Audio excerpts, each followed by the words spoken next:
Hello everybody. I'm here. Oh, sorry, it was a little long of a start there.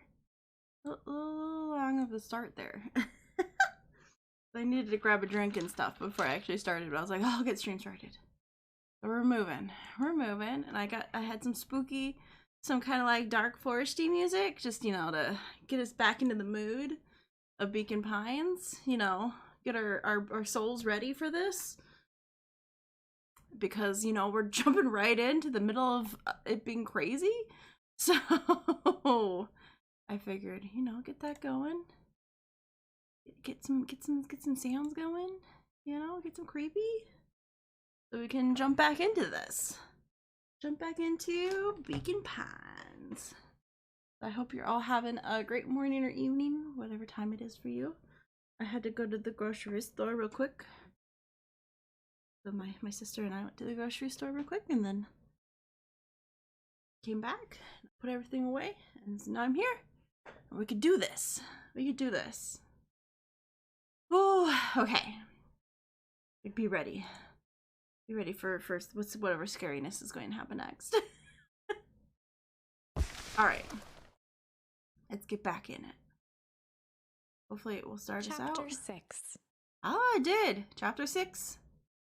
So last time, we got in a big fight with Rollo, and because of our cute little kitty friend, and now we're gonna go maybe talk to him. Through thick and thin. Despite Luca's bitterness, Gran was right. He needed to hash things out with Rollo. Yeah. He's his best A friend. big fight changes the nature of a friendship.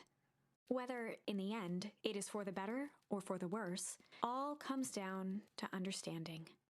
Aww. If one is not careful, the same familiarity that builds the strongest of bonds can become the wrecking ball that shatters them. Luca emerged from seclusion, taking in the crisp festival air. But the events of the day weren't on his mind. He had to find Rollo.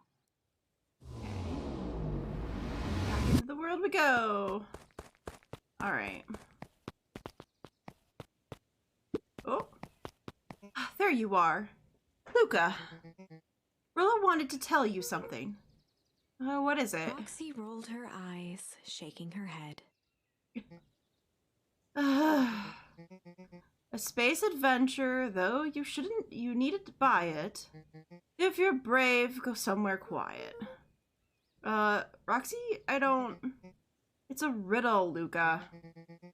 My goofy little brother wants you to find Luca him. looked down and kicked at the dirt. Look, I know you two had a fight. The only thing more annoying than my little brother is my little brother without his best friend. So I'm doing him this one favor. Now, I need one favor from you. Whatever it is that went down between the two of you, squash it. Okay. It's space adventure, though you don't need it to buy it. If you're brave, go somewhere quiet. Well, wouldn't that just be our treehouse? Because it has the space thing? Ooh, there's a whole bunch of people to talk to, though. I don't know who the perennial harvests think they're impressing with this ridiculous festival. Totally. The town's still falling apart. The weather's still cruddy. And this season's harvest looks like it's going to be the worse than last year. You said it. No amount of corporate pandering is going to change any of that. Exactly. But the lemonade at the drink stand over there does look pretty tasty. Fitz. I'm still going to be mad at them. I'd rather be mad while sipping some delicious lemonade is all. Alright, can't talk to him. Okay, you mean person. Unique, New York. Unique, New York. Huh? Oh, don't mind me. Just warming up for my big ceremony speech. Mr. Kerr pointed to his grinning mouth. Gotta limber up the old gab box. Oh, you nervous? Oh, heavens, no. Hell, break a leg. Give me a gift or give me a sock? that what he just said? Alright, crazy pants. What's up? Yeah, how goes the beetle hunt? Pretty rotten. I haven't seen so much of as an Exivia. It's not just beetles. This morning I couldn't find any critters at all. It's like everything that buzzes or skitters just packed up and left. Oh, I'm sure they're out there somewhere. Maybe all the commotion of the festival spooked them. Yeah, maybe that's it. Alright, so the bugs are gone. Welcome to our festival. Do not forget to come back later for Mr. Kerr's speech. And the Harvest Festival sign reveal. You don't want to miss it. But we know in the other timeline, the son and his friend changed the sign in the other timeline. Hey yo, I'm here. I'm just, you know, casually leaning. Casually leaning? We gotta do the casual lean. Oh my god, he's even more like covered up. Ain't moving. You do you. Every single time. Yup. But wait for it. Unexplained sound, once again noted. Like clockwork. What a bunch of drones. Haha. Oh man, boy, if you knew. Jeff was staring into the distance with a wistful look. Hey Jeff, everything alright? Yeah, everything's fine. I mean, used to be fine. Just ain't right these days, you know. I really do, actually. Jeff turned to Luca with a furrowed brow. Oh? Then gave an understanding nod. You do, don't ya? For a moment, the two now shared that same wistful gaze. Oh, well that was lovely. Oh, if only those boys knew, you know. Would you like to share your thoughts? We always strive to improve. Nope. This is the first time I've seen this many smiling faces at a fowl harvest. I had my doubts about the perennial harvest, but I have to admit they do put on a nice party. Alright, what do you got for us in the future here? Oh no! We can't talk to her? Oh boy. Does that mean bad things are coming? If she won't even say anything now? Oh hey Luca. What's Griffin doing? What? Oh, nothing. Sorry, all became flesh. No, just pretend I didn't say anything. Okay. So you like Griffin? Is that what you're saying? You got a thing for Griffin? Piper, you're actually taking a break from studying. Well, I wanted to see what the festival fuss was about. But I can't help but notice. You still brought your backpack full of books. Luca, backpacks can carry a lot more than just books. True, true. So what you got in there? Books? Sounds about right. I was able to return the Perennial Harvest safety suit you borrowed. I don't think anyone noticed. Good. Now, you tell me what you needed it for. It was a favor for an enemy of my enemy. This isn't going to harm Mr. Kerr, is it? All you need to know is that it's for the good of the family. Okay. Oh, now I have even more questions. I thought it was just those dudes, but they're against her. Because she wants to keep her family name going. But she borrowed one of those suits?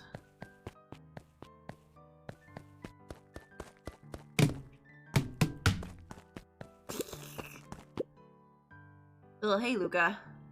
So you're done at the library? Huh? Oh, nothing? Griffin looked away suspiciously. Nothing at all. What the?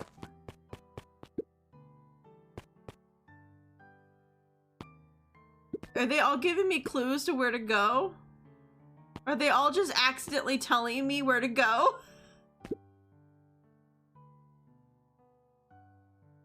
I feel like one of the memories with the dad was hinting that the rich family had lost some of their land. Yeah, or they wanted to buy land and they couldn't? Like they were refused?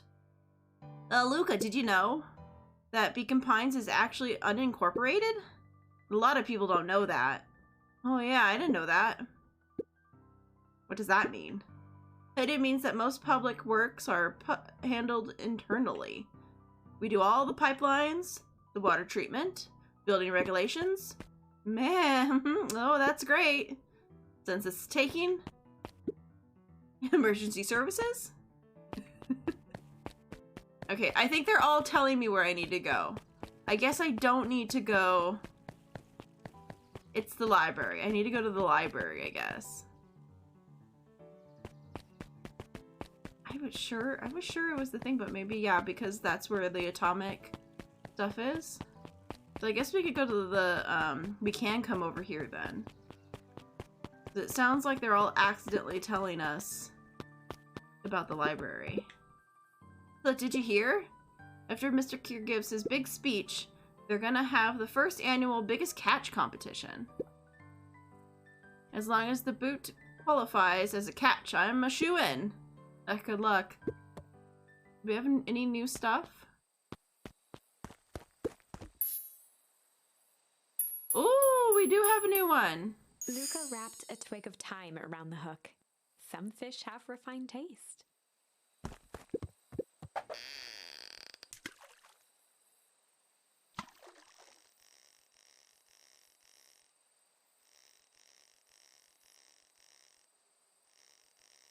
Come here.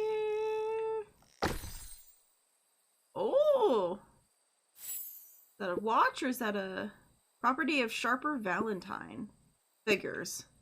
If he had his way, property of Sharper Valentine would have been written on everything in this town. Should we give it back to him? He may not even want it back. The man's got a continuous relationship with time. We'll keep it here in case he ever wants to pick it up.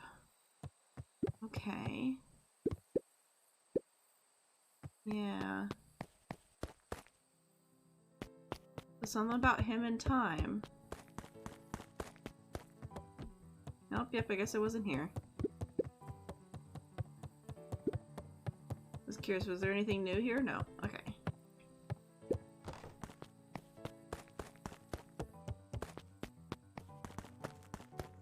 Oh, cool. So we got a little bit of history. A little history. So Sharper and him did not get along. His dad and Sharper do not get along. Which makes it even more suspicious about the whole accident.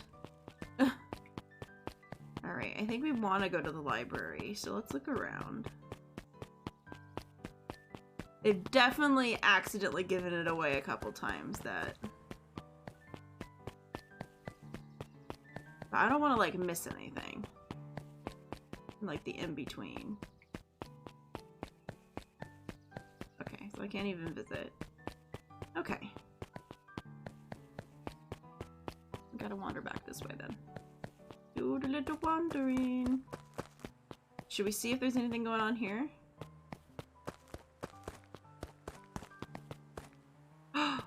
Oh, the liquid's gone. They've cleaned up the liquid.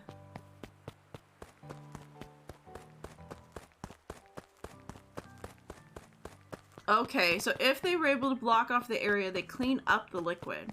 So no one gets hurt by it, because they cleaned it up. Or it dried out, at least. The library. Somewhere quiet.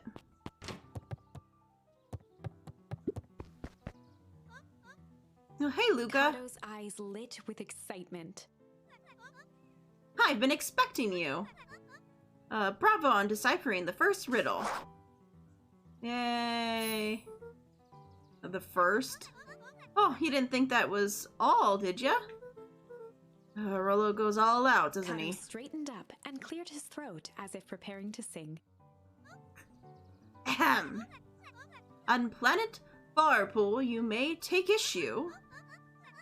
When the fifth king dies, you'll need a tissue. Kato stared at Luca eagerly. Get it? Want me to tell you? No, it's okay. Let me figure it out. Alright.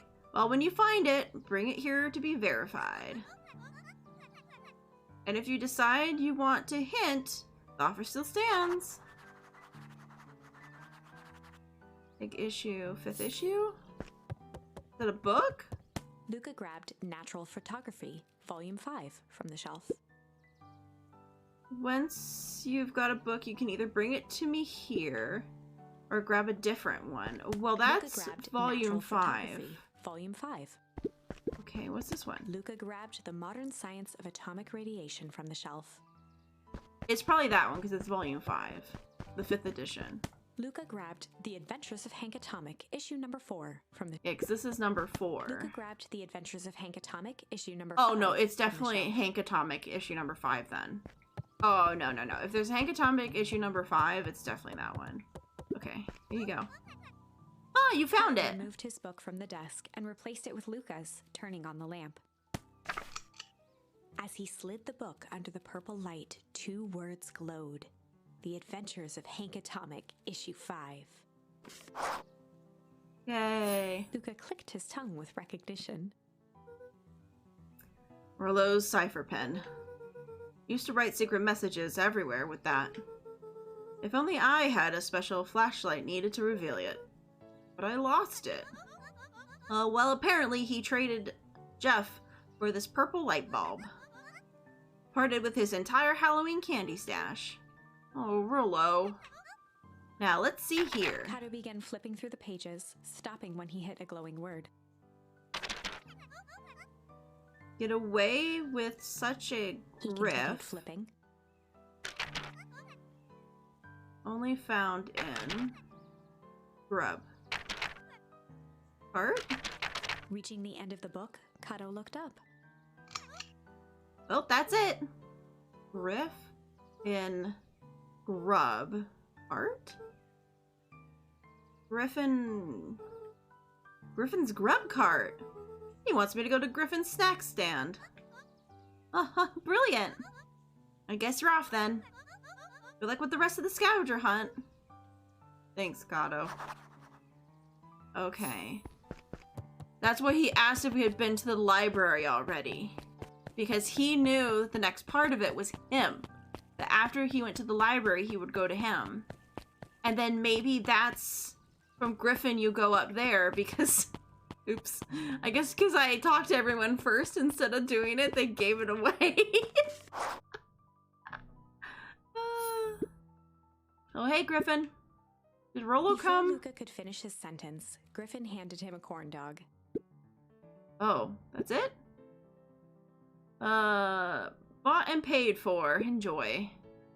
I thought there was supposed to be a riddle Luca or shrugged, something. taking a sizable bite out of the corn dog. Ugh. It's cold. Oh yeah, it's been sitting there for a while. Rilla wanted me to make sure to give you that one specifically. Well, that's Luca just... tongued at his cheeks, feeling something rough between his teeth. He reached into his mouth and pulled out a slip of paper. Oh, come He shook off on. the bits of corn dog to read the slip. A pick when you need some pep. Near the fountain up the Luca step. finished off the remainder of the corn dog. This is getting to be a whole thing. Okay. A pick up when you need a fountain up the step. Yeah, well, that's obviously... They've accidentally given it away, but the fountain up the steps to the cafe shop, to the coffee shop. Oh, there you are, Luca. There's actually no way I'm actually doing this. It's way below my pay grade. Oh, come on, you know the big stiff. Let the kids have some fun. Fine. Barilla owes me one. He waved his hands around sarcastically as he began. What takes flight but has no wings? Your final task a friendship brings. See, that wasn't so hard. Ugh, I feel like cheapened somehow. I think it's sweet. What takes flight but has no wings? Your final task a friendship brings. Good luck, Luca. It takes flight but has no wings? A balloon! balloon! Oh, buddy! Hey. Hey. Did you find the comic book? Yeah. And you got the cord dog? Yeah. Well then. I know it doesn't make up for what I said. But here, you've earned this. Rollo sheepishly handed Luca the balloons. Aww.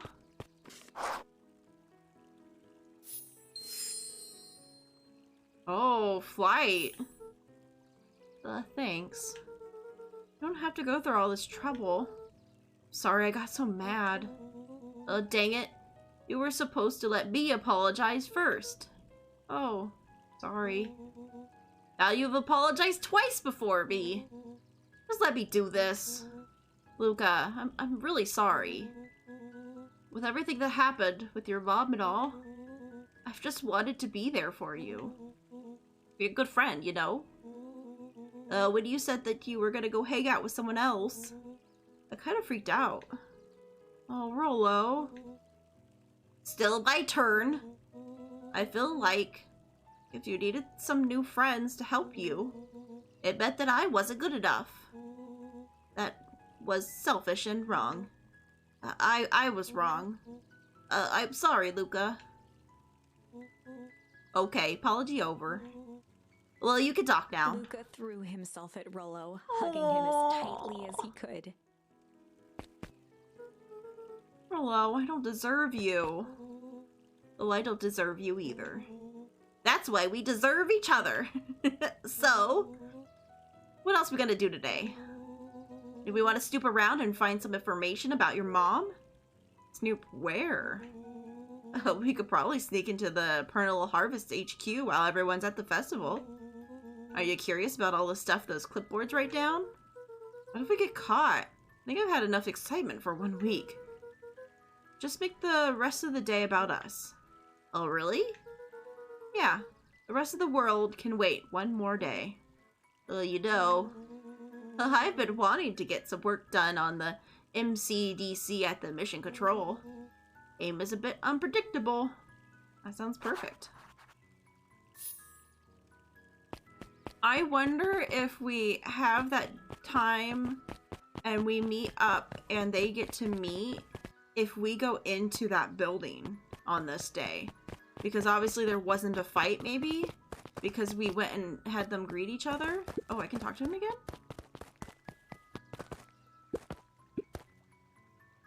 Oh, no, it's just the freaking... I thought it was me needing to talk to him again. Oh, I can't do that right now, can I? Oh, I can. Okay, there we go. I just wanted to see if there was anything new from what we've gotten. Nope. Luca wrapped a twig of thyme around the hook. Oops. Some fish have refined.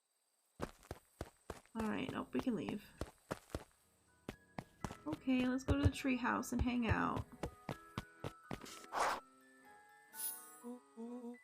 Oh, I almost forgot. I ran into your grand this morning. She asked me to give you this. Rollo handed Luca an unopened letter. Well, I'll wait for you inside if you want to read it now. A letter? Luca, some things are going to happen that might be difficult for you to understand. If I am honest, I hardly understand them myself. But whatever happens, I need you to know that I love you. None of this is fair to you. You have already lost so much. We both have. I wish there was a simpler way forward. But if there is, I haven't thought of it. God knows I've tried. Everything I've done, I did for you. Oh I no, hope what's someday you can happening? accept that. Love, Gran. I love you too, Luca Gran. folded the paper into his pocket and headed up the ladder.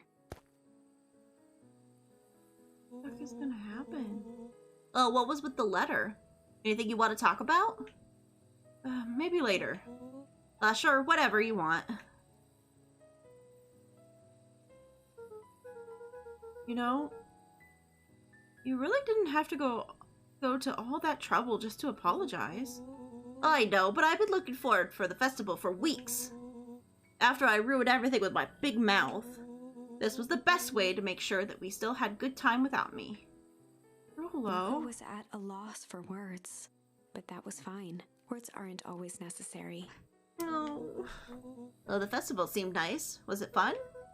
We could still go. Nah, this is fine. There's always next year. Sadly, this was untrue.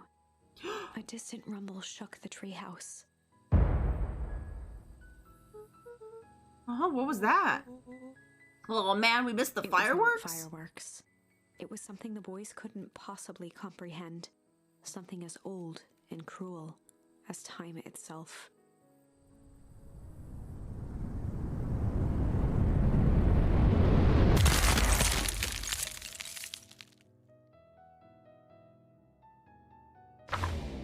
What the fuck? A shockwave of cold tore through the room. A bitter, unfathomable chill. Before they could react, it encased them in ice. Two boys, reunited by friendship, only to be cruelly separated by a malevolence beyond reason. And so, our story ends on this melancholy scene. In a silent treehouse turned statuary. God. In a town brought low by its secrets, sits a pair of friends, alone, together. For the rest of time. The end. No, that can't be the ending. It simply can't. I won't accept it, and I hope you won't either. No, fuck no. There are more endings, more possibilities. I can feel it. No, their story cannot end with them being frozen to death. We are just going to have to sort through them all until we find the one that fits. Okay. The fuck? Okay, so in this moment, we can use flight instead of fight. I want to know what happens though if the water breaks instead of a storm brewing. I kind of want to do that one. So let's go do that one. So it's gonna break. Luca began to respond, but the sky answered for him as the clouds above began to break, revealing patches of star-filled summer night. Moonlight filtered down, shimmering in the treetops. Sure, you can meet Rolo. Are you sure we're not... Oh, you're not going home? No, I promised Rolo that I'd tell him about... Luca stopped himself mid-sentence. Promise to tell him about what? Spit it out, bud. We're thick as thieves now. If there's a juicy secret, you've got to tell me. Okay. You come to the treehouse and I'll tell you both what happened. Heck yeah. Okay. Luca saw Beck skulking by the gate. What you doing? So you're telling me there's nothing mysterious or creepy about this place? Well, it's mostly just boring and empty. I refuse to believe that. Big spiked gate. Looming mansion. Rich, reclusive owners? It really smells shady. Beck grabbed the wrought iron bars and shook the gate. Mark my words, you, decadent nightmare house of decedent. You will reveal your secrets to me! Oh shit, it is over! What did you do? First of all, I told you so! Second, hide!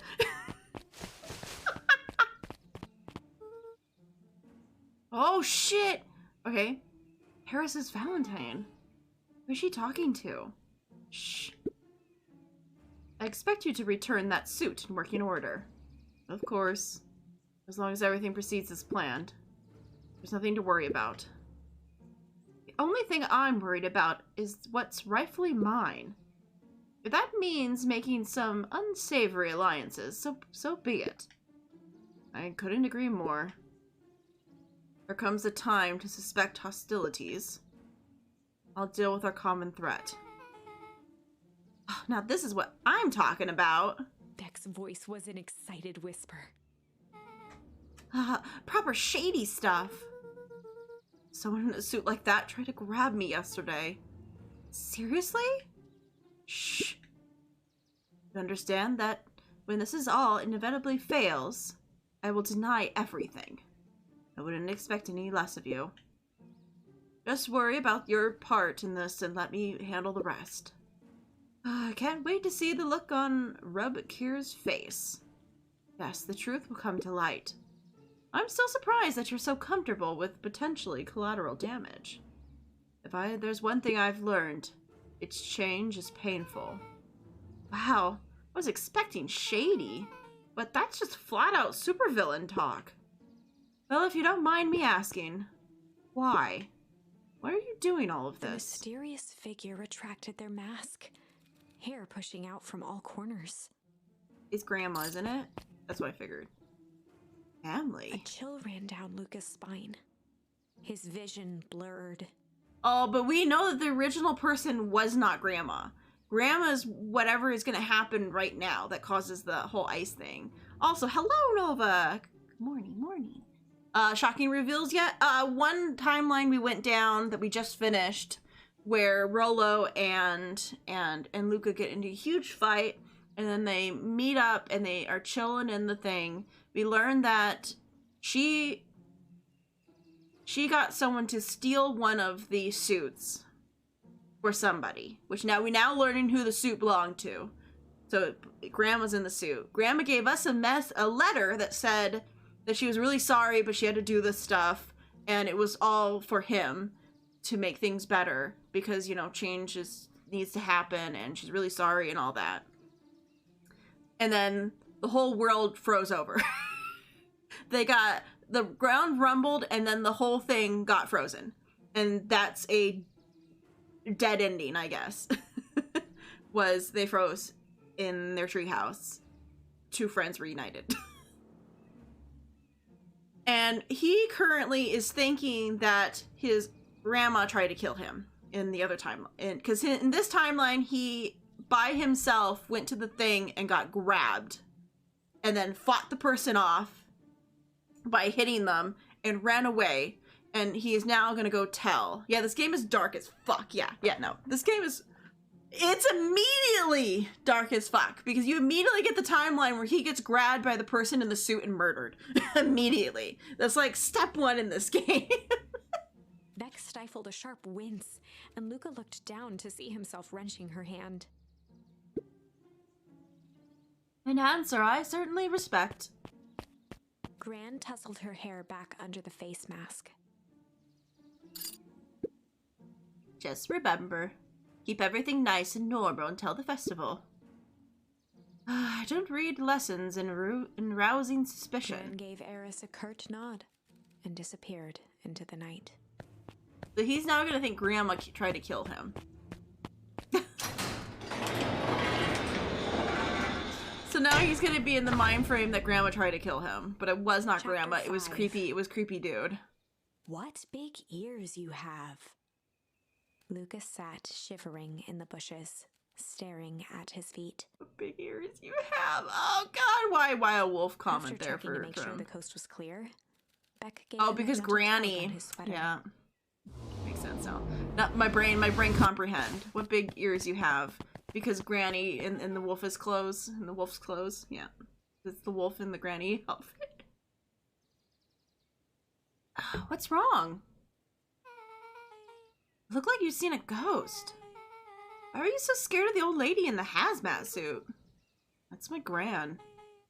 That was your Gran? Yeah. Okay, well, I'm sure there's a perfectly reasonable explanation for all of this. Let's get to the treehouse and we'll figure things out there. Lead the way. Alright. But is he gonna still be mad at us? Oh God. Before the last time, there's nothing to worry about. Of course, we're not worried. Board finished writing with a scratchy flourish and looked up. Just dotting down our I's and crossing our T's. Well, maybe try minding your P's and Q's. Mr. Nuncreed, arms crossed over his paunch, gave an exhausted sigh. If there's anything you need to know, you'll know it. Absolutely. I'll just sign here acknowledging everything is accurate. We'll be out of your hair in a flash. Oh, for the love of... He snatched the pad and scribbled his name so hard the pen nearly snapped. There. And would you like my eternal soul as well? The clipboards looked at each other for a moment, almost pondering the possibility. Jesus! Then broke into laughter as they walked away. Oh god, they're so creepy! They're so creepy! Uh-oh. This seems bad. Oh, should we talk to him? Hi, Mr. Nuncred. Luca, let me give you some advice. The next time someone you don't know asks to hear your thoughts, give them a good hard bop right in the kisser. Oh, Granny tells me to keep away from the clipboards. That's good. That's good. Your Gran is a smart lady, Luca. Speaking of which, you better run along home now. Too dark out to be wandering on your own. She is fine so far. She should be good. She should be good so far. The answers you seek will be revealed to you in due time. The question is, the figure intoned, are you prepared to live with the truth? I don't know if I'm ready to prepare to be lived with the truth, man. I will be honest. She's out and about right now. She's like doing her stuff.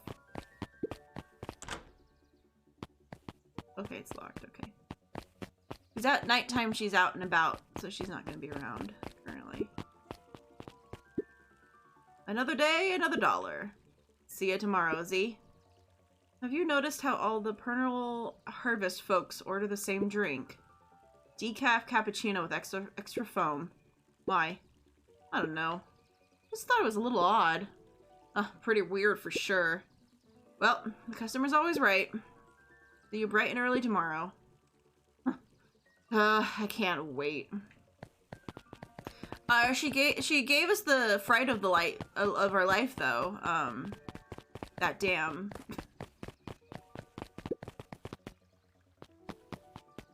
The bat scared the living shit out of me at one point, which was funny. And Gus Valentine proudly surveyed the half-covered festival banner. It's all coming together quite nicely. I couldn't have done better without you. The mayor gave a half-hearted shrug. Not so sure about that. Nonsense! That reminds me, I wasn't able to thank your sister for her contribution. Yeah, she's been indisposed of late. She doesn't like me much, does she? No, that's not all. That's not it at all. She's just been busy. Of course. Regardless, I could be forever grateful if you could pass my thanks on to her. The History Museum adds a real air of import to the whole affair. We couldn't very well celebrate the story of Beacon Pines without including the Valentines. My father was a great man. You're darn tootin' he was. Kerr lopped his arm on Gus's shoulder.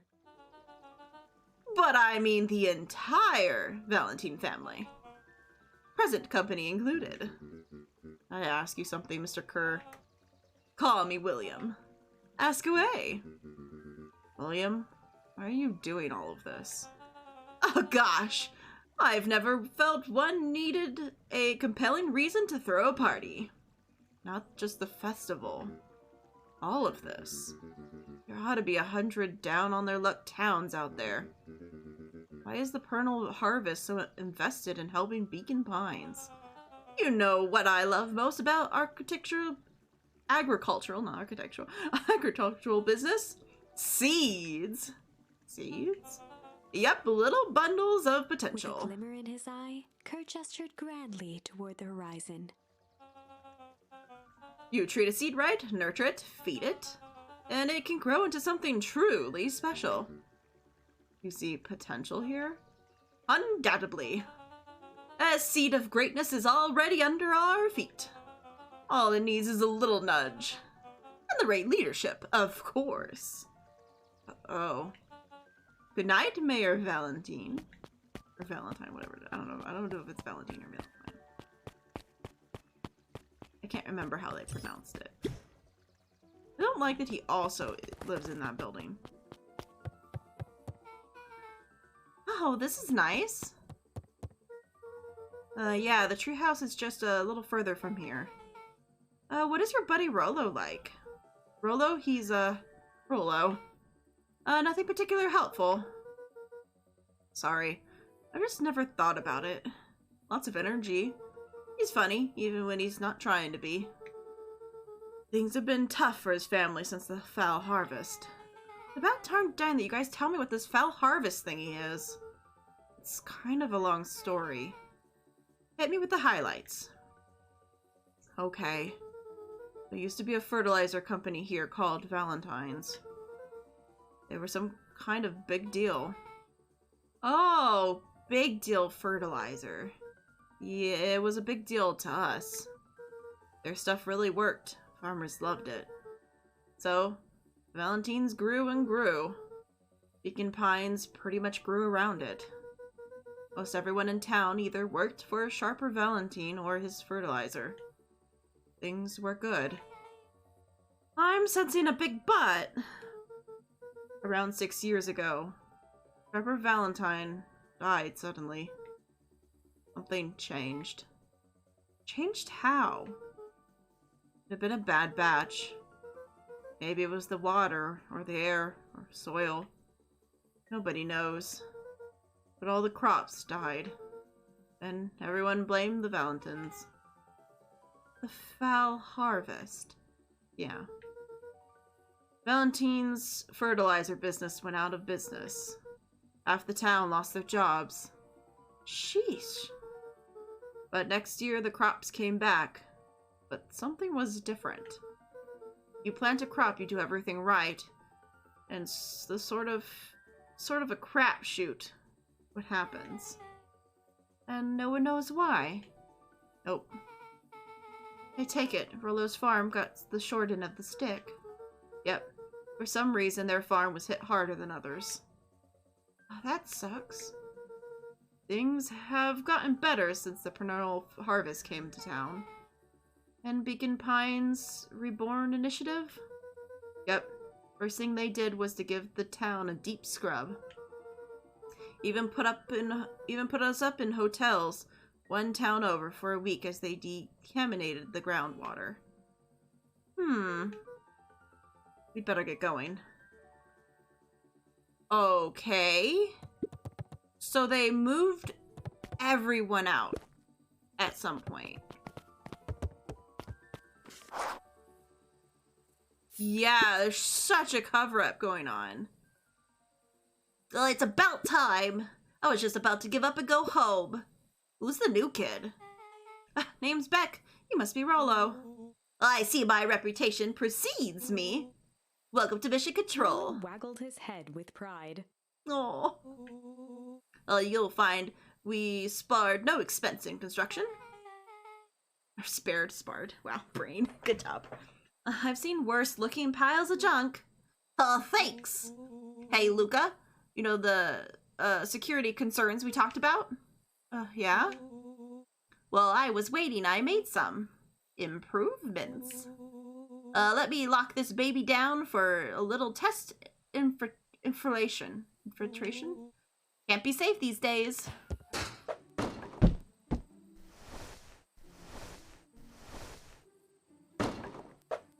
Oh. He's gonna roll up the window. I love the slow roll of the window. Oh my god, why is it so loud? Holy shit. He goes all out, doesn't he? Always. What are you doing, bud?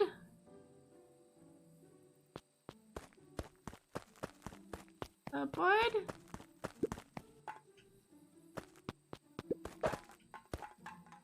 Oh!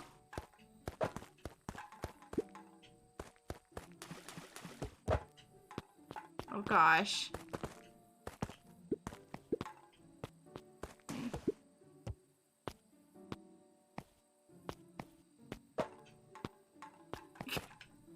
pretty good at this. Oh, I did it! Oh god, there's more! Okay. Alright. What is the guy? Oh no, it moves! I did it.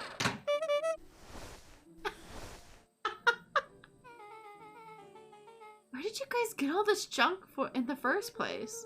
Oh, there's a guy in the name. There's a guy in town named Jeff. He trades his junk for snacks. Junk food or junk? Nice. Alright. So... pretty sweet security, right? It was imaginative, I'll give you that. Luca, are you sure we could trust the new recruit? I'll vouch for her. Thanks, I guess? Okay, Luca, you promised to fill me in on the Valentine warehouse. Luca sucked in a long breath. Like I said, there was someone there. What were they doing? I don't know, but the place was lit up and active. Maybe they're just squatters?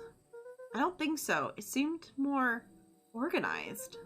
When the man pulled me in, I saw some sort of equipment running. A man pulled you in? Yeah, but I got away. You keep saying it was a man. They were wearing a mask, right? Yeah. Then it could have been a woman.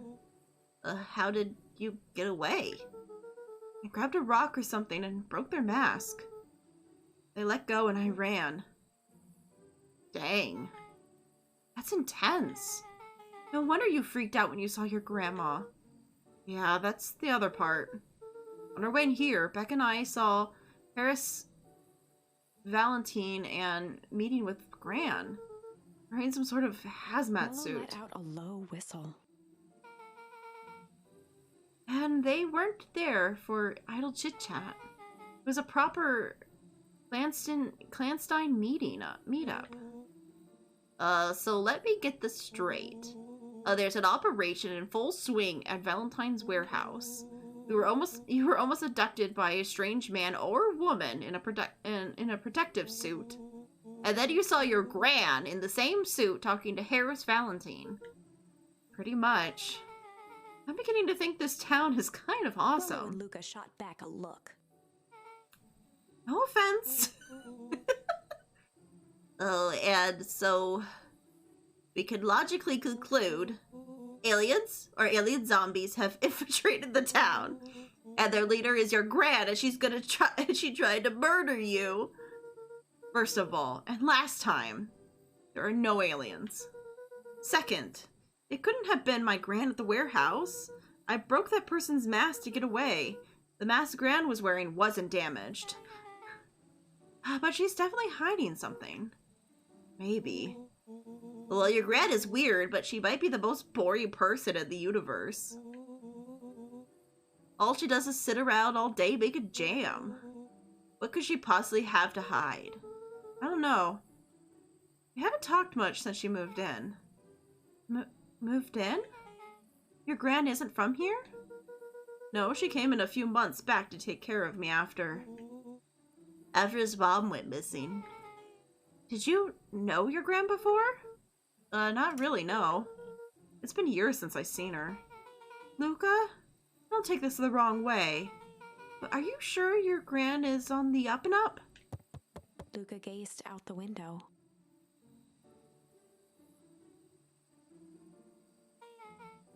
I'm just saying. It sounds a little like strange stuff has been happening since she showed up. We could say the same thing about your family. But you're right.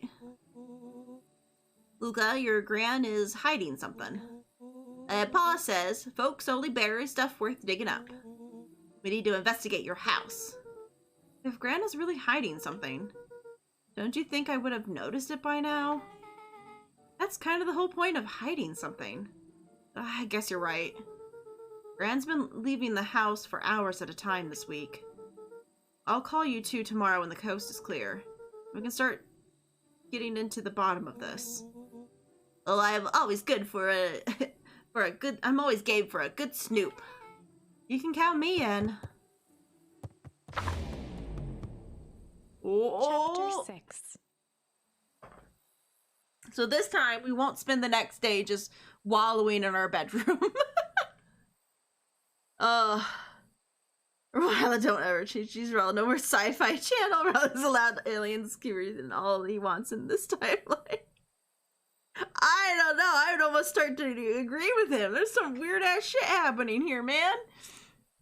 I didn't know a reactor or something could blow up and cause the whole fucking area to get iced. You know? I love all the characters' ear fluff. I just want to pet it. It's so fluffy. Secret yeah. lair. The tigers are so cute. Summer the little kitty forged ahead, cat tiger people. But the nights only seemed to grow colder. Luca walked home slowly under the pale starlight, cautious to avoid any more surprises lurking in the shadows. Reaching home, he slipped quietly into bed, half dreading what they might discover the next day. Yeah, something happened in the factory. I wonder if that was the collateral damage that maybe would have happened if it didn't go right. And the collateral damage was actually the whole fucking town freezing over.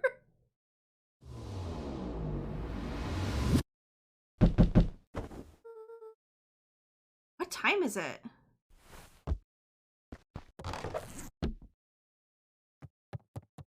Oh, I put my outfit on.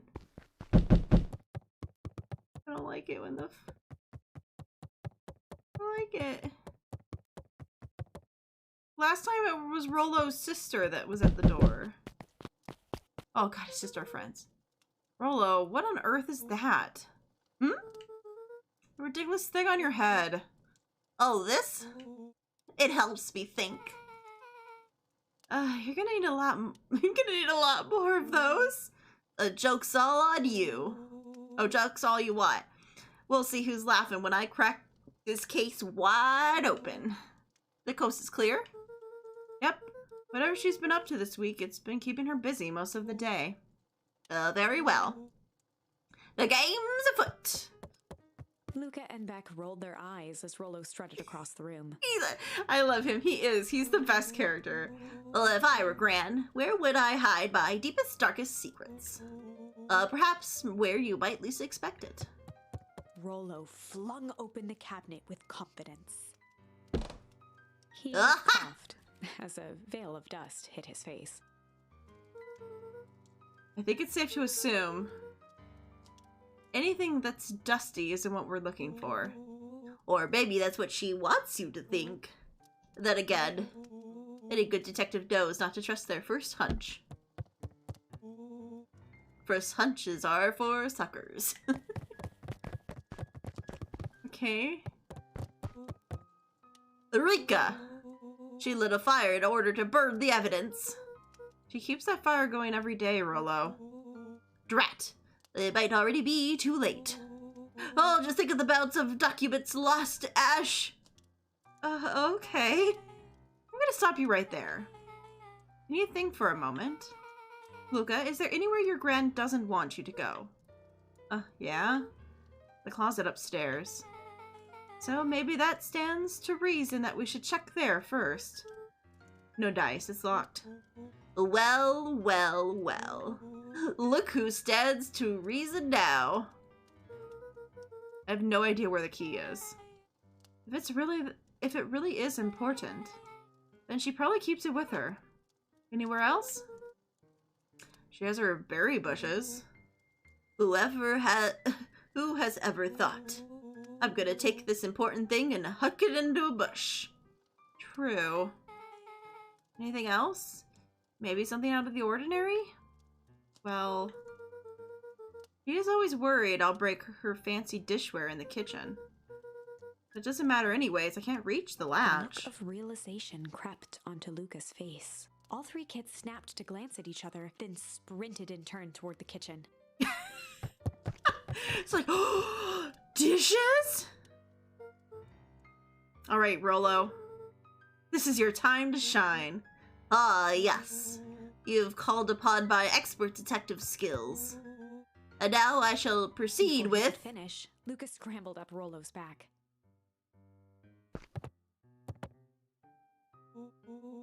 Hey, this is not my idea of detective work. Every squad needs a good lockpick. And every good lockpick needs a sturdy head to sit on. This is beneath my standing. Stop complaining and hold still. Got it. The three crowded around the hutch to peer in. With the glass doors opened, a perfect porcelain display gleamed in front of them. I'm gonna go play some Minecraft. Alright, we'll have some fun. Their eyes searched for anything amiss. But the only distinct feature was its impeccability. Well, that was anticlimactic. Yeah, I don't really know what we were expecting. Like, oh, hey, let me just yank one of these random teacups and... As Beth pulled on one of the teacups, it slanted forward with a hollow click.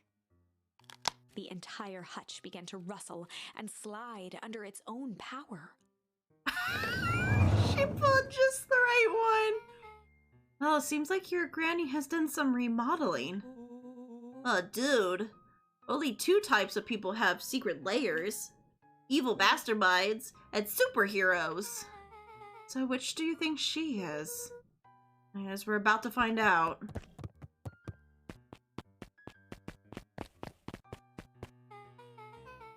Okay, so more of an unhinged conspiracist vibe.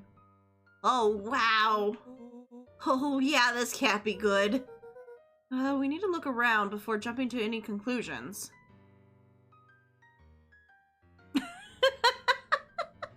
Oh, the ears move this right. Phase the ears straight up is perfection. Luca jostled each cabinet drawer in turn. Only one was unlocked. What? He went Okay. through the filing cabinet, pausing at a bulging folder labeled Walter. Walter? For a long moment, he just stared at it. Oh, right, Walter is Dad's name. What do you got there? It's my dad. Looks like some of his old medical files. Your dad was a doctor? Luca nodded and caressed the label with his thumb. Wait, okay. So his dad was a doctor that...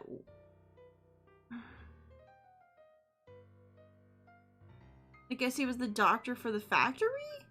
Because didn't he die at the factory explosion or whatever? Oh, well, are you gonna read it? Here, let me help. Willow swiped the folder from the drawer and began leafing through the pages. He whistled to himself, barely looking at the text. How about you actually read some of it? One sec. Dense documents such as these are a lot like cheeseburger. Best to skip straight to the middle. That's where all the meaty bits live. Wow, I had no idea that you were in the presence of a prominent scholar in dense documents and cheeseburgers. By all means, proceed. He stopped at a page and mimed, holding up a monocle. Aha! Here we are. Following up the examination of Terence Wilby. Patient shows further signs of paleness and malice. Body temperature continues to drop. He now describes soreness in the muscles and joints. This is similar to the symptoms exhibited by Mrs. Wilby just a few days past. Still waiting on lab results from Joseph. Rolla looked up with heightened surprise. See? Creepy. Yeah, that's kind of disturbing. Who's Joseph? Oh, that's Mr. Nugcred's name. Wait. Rolla's finger traced across the page. There's more scribbled in the margins. Could it be contagious? Mr. Wilby claims that the tap water at his home had been contaminated. Perhaps environmental? Lab's result only raised more questions. He came back to this report later and made those notes? It seems like it might be related to something Rolla else. scanned through several more pages. Well, there was an explosion and his dad died. I'm not sure they've ever said if he was in the explosion. Not that I would trust anything an adult in this town says. Yeah, I feel like something's a big ol' freaking cover-up. Well, here, the writing looks shaky. I couldn't help her. This disease or whatever it is progresses so fast. And his wife passing, Terrence's condition follows close behind. Exacerbated by his loss. Enough is enough. I need to take matters into my own hands. Staring blankly at the cabinet this whole time, Wait. spoke softly. What does it say next? Nella rustled the folder, trying to loose more pages. That's where it ends. What? There has to be more. Luca frantically shoved the remaining cabinet folders, trying to find another labeled Walter. Luca, I think that's the only one. It's alphabetical, see? What does he mean, enough is enough? How did he take matters into his own hands? This is bullshit! The drawer shut. Okay. So... Nuncred had a wife? And she died of some disease that he also had? Or was that his parents? No, he's quite old, so that would have to have been him. So his wife died, but then he didn't die? Because the dad said that he was close behind, like he was gonna die too. So maybe he saved him with whatever he did?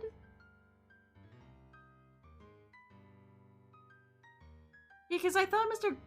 Crid was... Oh man, maybe his kids? Yeah, maybe his kids. Then maybe he came after that. Because they had a different last name, didn't they?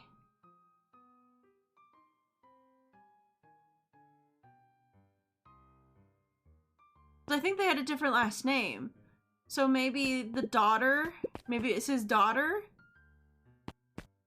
His daughter and her daughter's husband died? Okay. Why is he there now? A spider web of string. This just adds more because that would be something to do with the Valentines. We're gonna have to rewatch this part and take notes, I know, right? Interspersed with hastily scrawled notes. Well, she sure kept herself busy. Is your gran a serial killer? I'm starting to get a vibe. Don't be ridiculous. Sure, she's just tracking the movements of everyone in town. Out of the kindness of her heart. She put little symbols by some of them. Yeah, Mr. Nuncred has a check mark. And the clipboards are all inside a big circle. My moms are both on there. Both with question marks. Thus, Valentine has a question mark.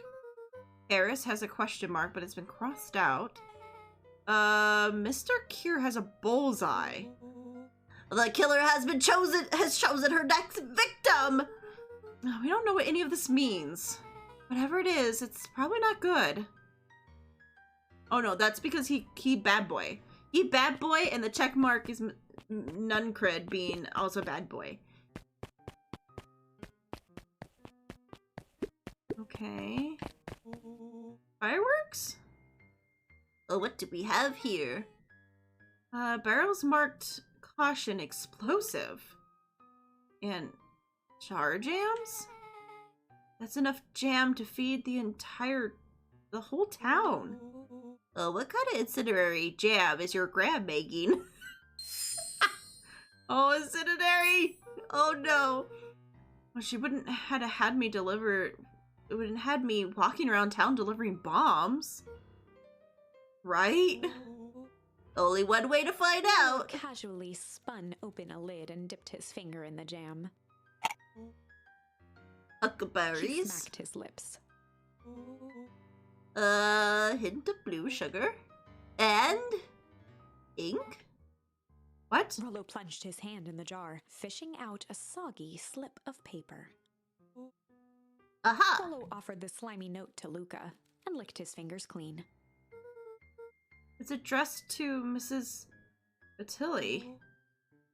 A grand gem? A grand gem, Graham? It says, last night I used the disguise Harris provided to scout the location. The timing window should be possible.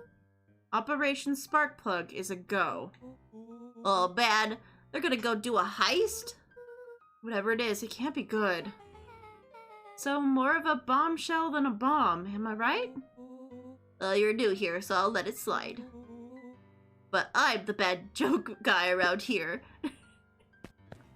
Okay, so definitely the explosion has something to do with her.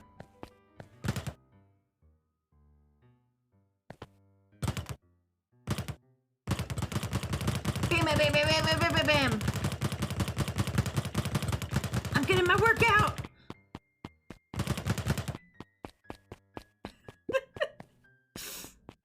It's fun to mess with the random things. They crowded around a worn-down old map of Beacon Pines. I gotta, like, every once in a while, like, ease my terror of this game. Oh, cool. This looks like a treasure map. Not every old map is a treasure map, Rollo. Yeah, but every treasure map is an old map. Can't fault that logic. Look, there is even a pathway drawn on it. It starts at the center of town, or at the entrance of town. And if we follow it, Carefully traced the path with his finger. it leads straight He to jabbed down at the end point. Town Square? That's the fountain in the middle of town. What a weird place to hide treasure. Although that doesn't look like treasure to me. The end of the path on that map has the same symbol as the explosives over there. So it's not hiding treasure? A real bummer. Rollo, what's that thing you've been excited about for the past month? The festival? Oh. Did you just say gulp? This feels like a gulp kind of situation. Everyone would be gathered at the center of town. She's gonna blow up the festival! Not if we stop her. What was that? Luca looked up from the map. What was what? No, I heard it too. That was the front door. That means someone just shut the door. That means someone's upstairs! Shh, quiet. Hit the lights. Beck flicked off the light, and they became statues in the dark. Overhead, creaking floorboards bent under slow, deliberate steps. Well, it's also the old lady is quite following each footfall. well. In all rights, it could be just Granny. And She's back. suddenly, it stopped. Without realizing, they'd been holding their breath. All three exhaled shakily and glanced at each other. A muffled male voice broke the silence. Male? I know whose outline that is. Okay. Hello? A few footsteps reached the entrance above them, and a voice now echoed down the stairs. Anyone down there? The three kids shuffled to the corners without a peep. As he began to descend the stairs, the man's voice punctuated every new step. Thump. Yoo-hoo! I'm not here to hurt anybody. Thump. I'm just, here to help. Just... At the bottom step, the man paused, squinting to search the room for signs of life. Huh? Huh, guess it's Rollo nothing. shifted suddenly. Luca Oh, don't gave do him that! an intense, chastising look and whispered through clenched teeth. Rollo, don't. It was too late. Rollo was already inching toward the stairway. Oh He no. screeched as he charged toward the shadowy figure. Flaming chicken coop! With all his weight, Rollo tackled the man to the ground. Rollo! Mysterious creepy man? Anyone there? From the dark corner, they saw something move. Well, I didn't know I had that in me. But there's only one way to find out. Holy crap, Rollo! That was awesome! Wait, did you just kill that Lucas person? scrambled to the hunched figure on the ground. Pressing his fingers to the man's neck, he sighed with relief. I'm pretty sure you clobbered him good, Rollo. He's knocked out cold. As Beck flicked back on the light, Luca and Rollo both gasped in stereo. Mr. Tolliver? That's what I was saying. I Chapter know 7. that fucking outline. That's fucking Mr. Tolliver. Little poor shaky man. Of Hiram Tolliver. Still unconscious, Mr. Tolliver slumped heavily in a shoddy old chair. His hands were bound with rope, his feet tied with some loose string. The kids huddled in a circle, discussing their plan. One thing was certain, they couldn't just let Mr. Tolliver go. They needed to know what he was doing in Luca's house. After some deliberation, it was decided. Oh, they'd run a classic good cop. Chill cop! So, a classic good cop, hard cop, or chill cop.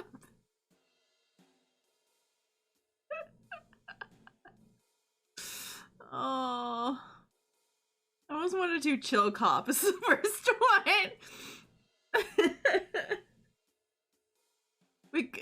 Just chill is never the right answer, but it always makes me want to use it.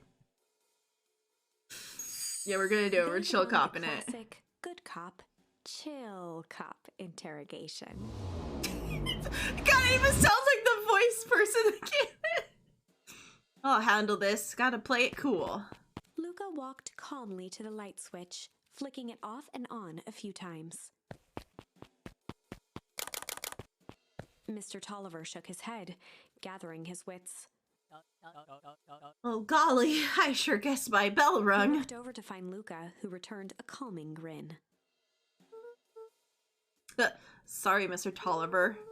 This was all a big mistake. Luca, what's going on here? Why do you have me strapped down? No one's fault, really. Rollo just got a little startled. Rollo's here? Rollo and Beck emerged from hiding to give a timid wave. Well, alright. Mistakes happen. You kids gave the old Harmon a good scare. Just let me out of these ropes and call it Luca even. glanced over to Rollo and Beck, who replied with skeptical looks. Mr. Tolliver, why are you in my grand's basement? I'm here to help, of course. Help with what? What's my gran up to? If you just cut me loose, I can show you. How do I know we can trust you? Mr. Tolliver exhaled with disappointment. Luca, have I ever done wrong by you? No. And since your grand moved to town, haven't I been nothing but welcome? Yeah. So why would I turn my back on your family now? It's just... all the stuff seems pretty weird. A board with the names of the people from this town? An archive of my dad's old disturbing patient notes? Luca gestured to the corner. Barrels of explosives? I could explain everything? I just need you to untie me. You kids deserve an explanation. Luca looked again to Rollo and Beck. This time they shrugged. Luca began to slowly loosen the bindings. Mr. Tolliver gently rubbed his wrists. That's a good lad. This will all make sense He in edged time. imperceptibly toward the stairs as he spoke. You see, this town has secrets, Luca. Oh no, he's gonna fucking lock us in here. A very dark past, indeed. Before the kids had even noticed his movement, Mr. Tolliver was at the light switch. Past that must be brought to... Punctuated his final words by flicking the switch and rushing up the stairs. Light. Son of a... Beck darted to the wall and turned back on the lights.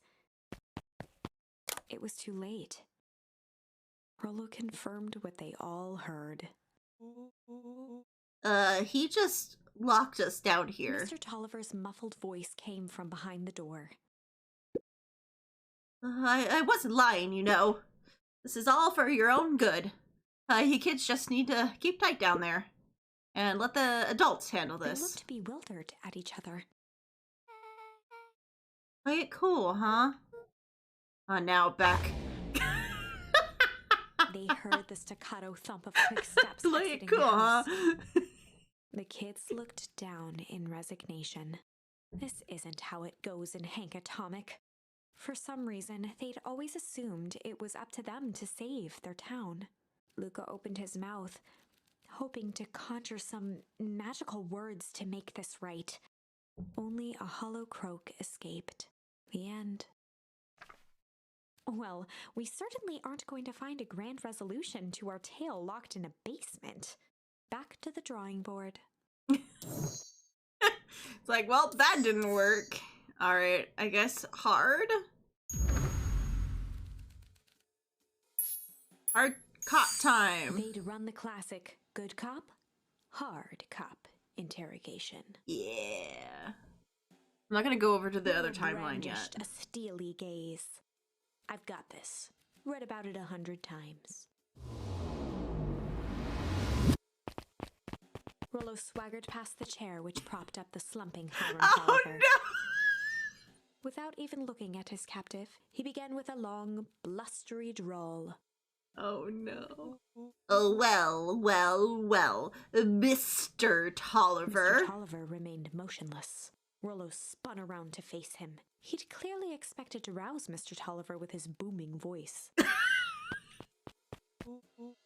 Mr. Tolliver? Beck and Luca gave each other an unsure glance. Rollo slammed his fist on the table. Oh shit! I said, Mr. Tolliver! He grabbed the table lamp and beamed it onto the unconscious face. Mr. Tolliver groaned and slowly lifted his head. He recoiled with a muddled, weary squint. Oh, what in the world? The chair wobbled as he attempted to straighten up. Who's Mr. there? Tolliver could only make out rough shapes through the glaring light. With a gruff tone, Rollo hoped to both conceal his voice and intimidate. Oh no. I'll be asking the questions here, punk. Now, hold on. Just let's calm down. Oh, I am calm. Yeah, Luca, all he had to do is flicker the lights twice. Calm as a carrot in the dirt. As for you, looks like you're The sweating. doubtful expression on Beck and Luca's faces transformed into awe. We could do this my way, or...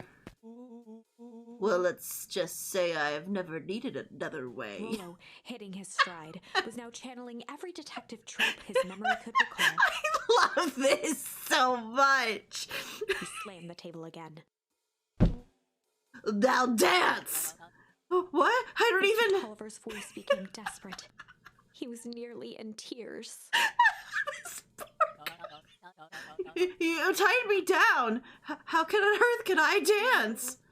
Dance with your mouth, punk. Spill the beans. What are you doing poking around this house? I'm here to help Juniper.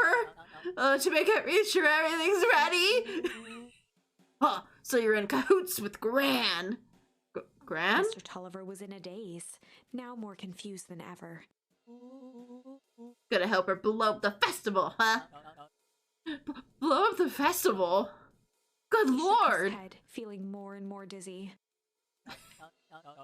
No, you got it all wrong. Where is she now? She's headed to the source. Source? What's the source?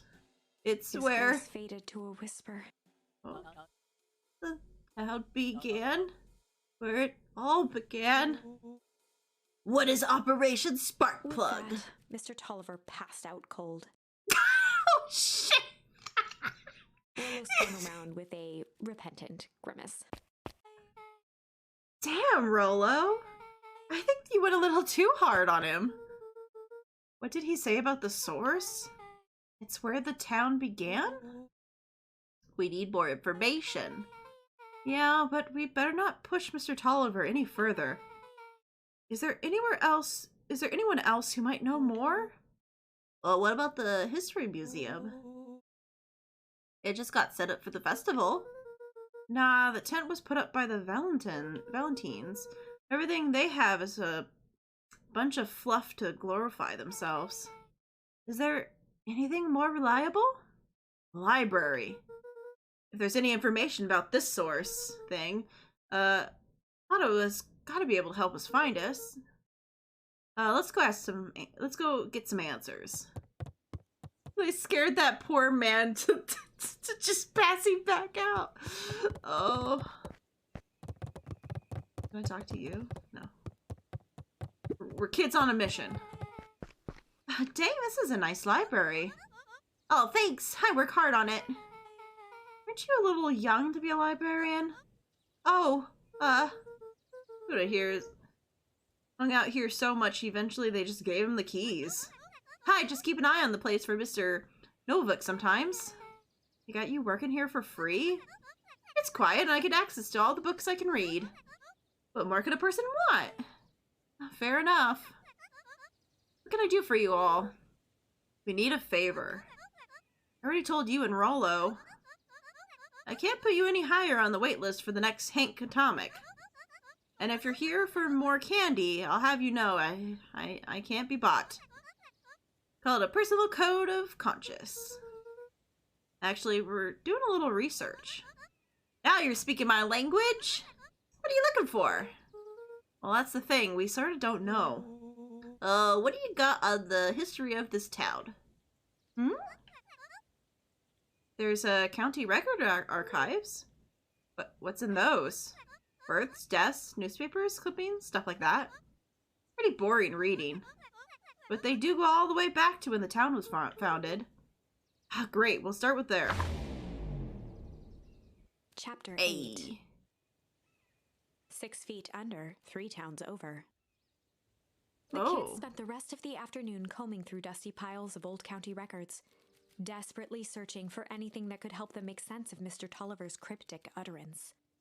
Luca tried to shake the thought of Gran's basement, but his focus I'm wavered. pretty sure that would be the fertilizer factory, right? Explosives, messages hidden in jam, dossiers on various town figures, and a corkboard thread. Well, no, maybe the coal mine? Because the coal mine came first, right? The coal mine was here, and then the fertilizer people came and took over. So the first place would have been something surrounding where the coal mine was. Gran was the only family he had left. He still couldn't bring himself to believe the worst. But the old map with the symbol of explosives in town square made that difficult. As the sun began to set, the kids were no closer to the truth.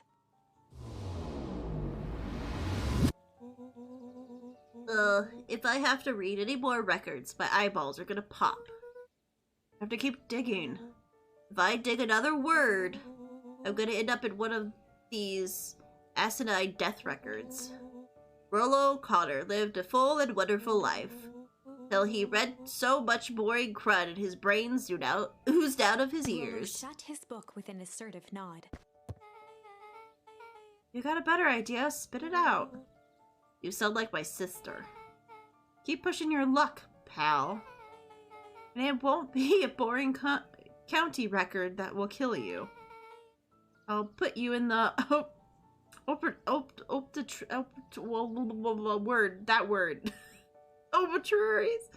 obituaries. There we go, brain. You made it there. Myself. Rollo muttered under his breath.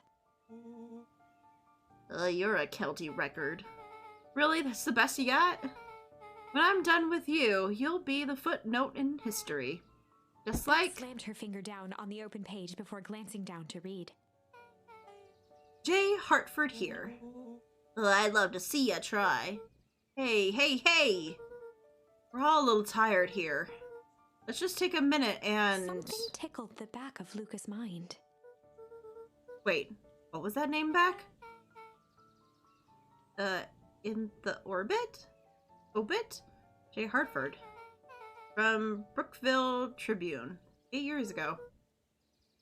That can't be right. What is it? J. Hartford. That's my grand's name. Juniper Hartford. Maybe there were 2 J. Hartfords? Mrs. Hartford is survived by her younger daughter, E. Hartford. My mom's name is Eleanor. Okay, this is getting creepy. Wait.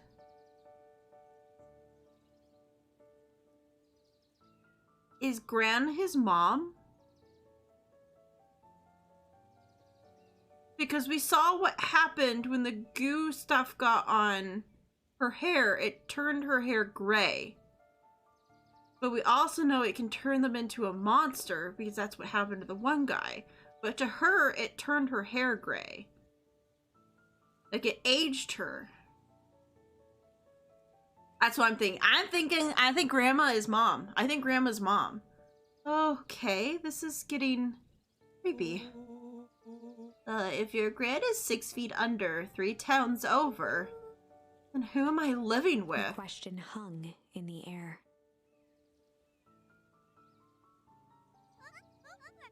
All right, Gain, I gotta close up for the night. Beck rubbed her eyes.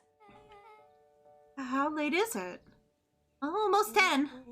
Oh crap, Pa's gonna kill me. I gotta go. Yeah, my parents will be worried sick.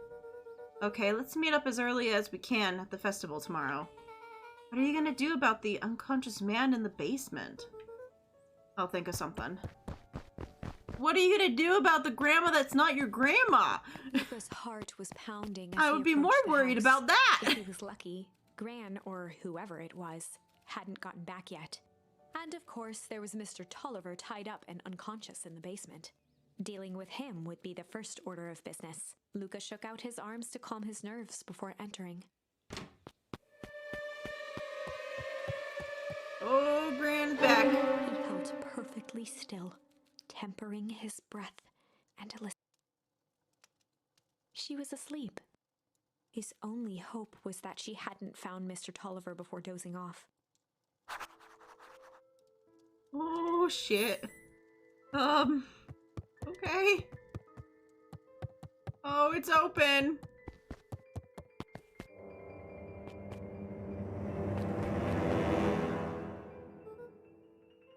Oh, no. Mr. Tolliver was nowhere to be seen. Maybe he woke up, escaped from his bindings, and left without a trace. Maybe Gran knew everything. What do I do? Luca's hungry stomach groaned. Not realizing it, he'd gone the entire day without eating. Oh, I can figure this out.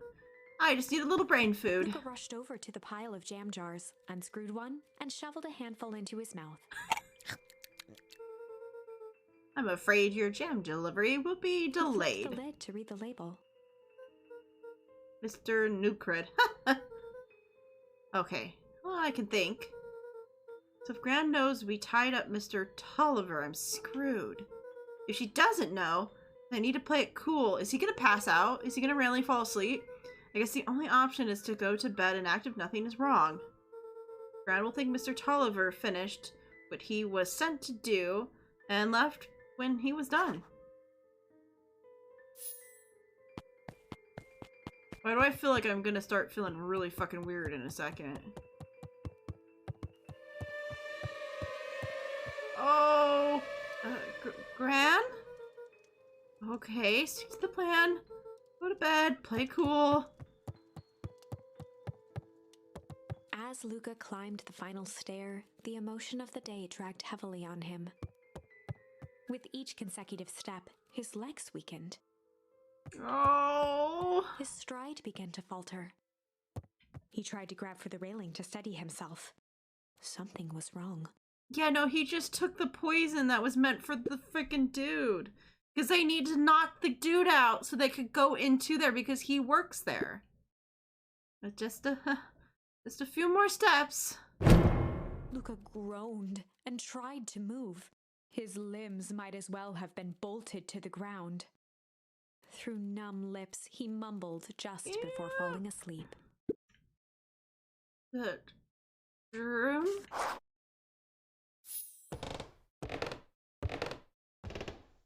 Oh. Ah, sweet boy. What did you get yourself into?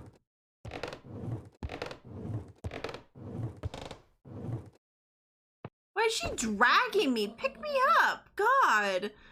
Rest now, let me handle everything. It sounded like she dragged me across the floor. My God! Chapter 9. A speech to end all speeches. Luca awoke to find himself face down in bed. He moaned into his pillow. Why would Gran drug him? No, not you. Or rather, why was she trying to drug Mr. Nuncreed?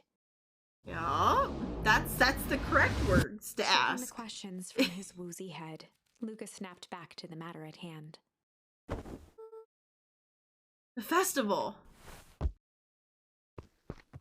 Okay.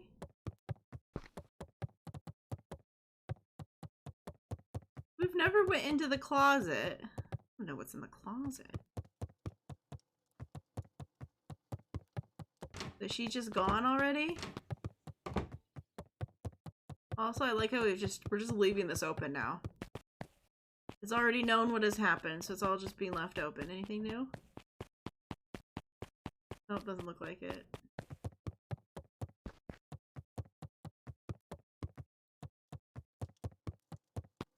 Okie dokie. We're just gonna go on an adventure.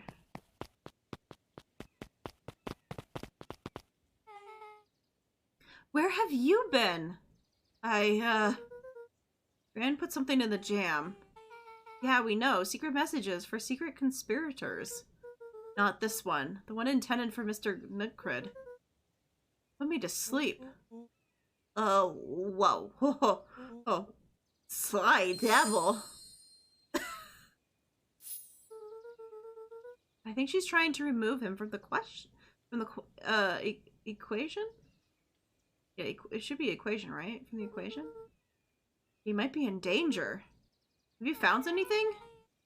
Well, we looked around, but haven't seen anything odd. Your grad is nowhere to be found. But Mr. Nuncreed is just loafing around, waiting for the speech. What speech? Mayor Gus has got up the podium. Everyone's gathered at the stage. Let's get moving. Oh shit, yeah, everyone's here. Augustus Valentine nervously wiped his brow. Is this thing... hello, Beacon Pines. I'm Augustus Valentine, your mayor, and... I think it's Valentine, not Tyne. I don't know. I keep forgetting, so I keep jumping between the two. I suppose you already know that. Oh, yes. Before we get started, I just wanted to take a moment to recognize someone who couldn't be here today. This town wouldn't be where it is today without my father, Sharper Valentine. So I thought it could begin with a round of applause befitting such a great man. Wow, what sad clapping. Even that of more than an old cogger deserved. Gus cleared his throat and awkwardly loosened his tie. Right, where was I? Kerr bounded on the stage with the energy of a preacher at a big tent revival. Gustus Valentine, everyone! He gave Gus a hearty slap on the back and motioned him off the stage. Let's hear it for our mayor. What a great turnout. Ah, heck, I didn't prepare anything. But I suppose I could say a few words. It would be a shame to waste such a beautiful Mr. podium. Kerr pulled a thick stack of note cards out from his vest. Wow. Community, conviction, commitment. These are the things we celebrate at Perennial Harvest. For us, these are the pillars of the bridge to a better tomorrow. But I think it's time to add a new pillar. Change. Change is a powerful thing. Inexorable, unavoidable, and undeniable. And I am daggum thankful for it. Change is the reason we're all here today. It is hard for me to believe that it was only 4 years ago when fate brought me here. A simple business trip which brought me to a small town which would change my life forever. Mr. Kerr took a moment to survey the crowd. You know what? He wiped away a single tear. For a second, from the second I set foot in Beacon Pines, something about this place has held me captive. You see, change represents opportunity. It represents potential. It is the change that helped me recognize the potential of this place. To see that the people of this town, despite suffering great loss, still held on to the things that made them special. He thumped the podium to emphasize each word. Community, conviction, commitment, change. Mr. Kerr nodded confidently, biting his lip. The crowd was silent, in rapt Yes, attention. change. Fate made a perfect match that day. Nothing is more important to you all than community. And Perennial Harvest is a community first and Mr. Kerr foremost. methodically made eye contact with each section of the crowd. The only way you made it through the foul harvest was an unshakable conviction. A conviction that a better tomorrow was just over the horizon. Perennial Harvest was founded on the conviction that we are that horizon. The festival is a symbol of our commitment to each other. His voice began to build to a crescendo. Now we walk hand in hand into a future we will shape together. And that is what change is all about. Grabbing the future by the scruff of its neck and making things happen. Change is a choice.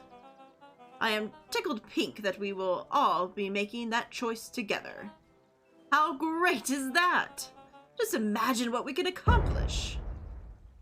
Oh, what was The that? crowd began to look around nervously. Don't worry, Little Thunder isn't gonna ruin this day.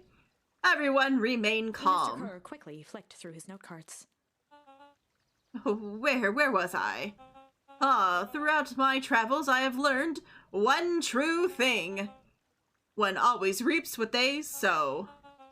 We have all planted a lot of good in this town, and so it is with a happy heart that I He proclaim raised his hands up to the heavens. our harvest awaits! Well, At that moment, a merciless wall of impossibly cold air ripped through the crowd, instantly freezing everyone and everything it touched. I guess we know what happened to everyone else. For a man like William Kerr, this was a fitting way for things to end. On a stage, with an entire town frozen in rapt attention for the rest of time. The end. Jesus! There's that ice again! Whenever I think we're getting close, it comes along and ruins everything! Maybe we should just quit? Maybe you should just close the book, walk away, and never think of me again. No, I don't mean that. Oh, Luca, it's We've come a fine, little closer Luca. This time. We just need to try again. Please. I believe in you, Luca. We can do it. Oh, we can be sly now. What's going on here, though?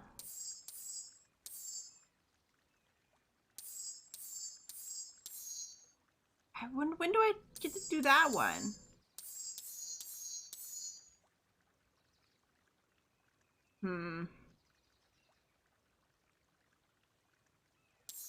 It might be that this is the right one. But I feel like this path is not the right path. Because all sorts of things are fucked up in this path.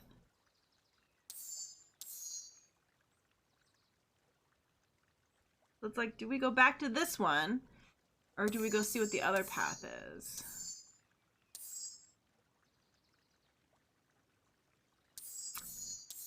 I guess we can continue with the weird, interrogation.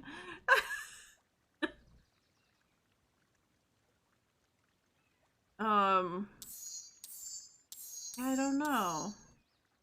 I hate for this to be the real timeline because...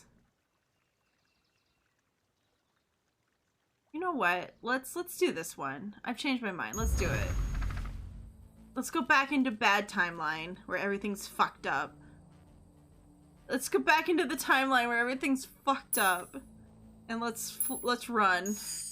Luca drew himself up and decided to take the only option they had left. Flight.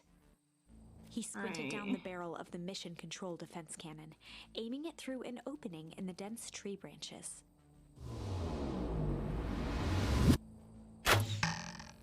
He looked up with surprise as it struck true and taut. Oh wow, I can't believe that worked. Hey, Mr. Kerr. We love to hear your thoughts, but I'm afraid we have places to be. Come on, Iggy. See ya, jerks.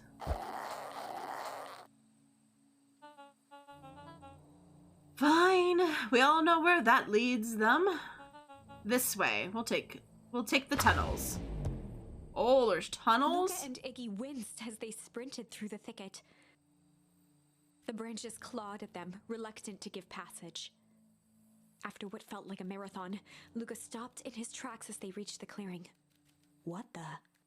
That was all he was able to say before Iggy slammed into his back. The boys tumbled down a steep decline and crashed with a wheezing thud on a surface as hard as ice. In fact, it was ice. Chapter 5. Signs. They stood silently, catching their breath. The sky was like sapphire. With each breath, a plume of steam escaped from Luca's lungs. Let's keep moving. Luca pulled Iggy to his feet as they gazed across a snowy terrain.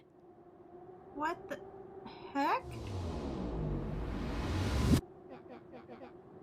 That was, actually pretty badass. Uh-huh. I think we lost them. Are we in the mountains? I don't think so. If anything, we went downhill. And what's up with the Winter Wonderland? All I know is it's not going back the way we came. Let's see if we can get our bearings. Follow me. Are we where I think we are?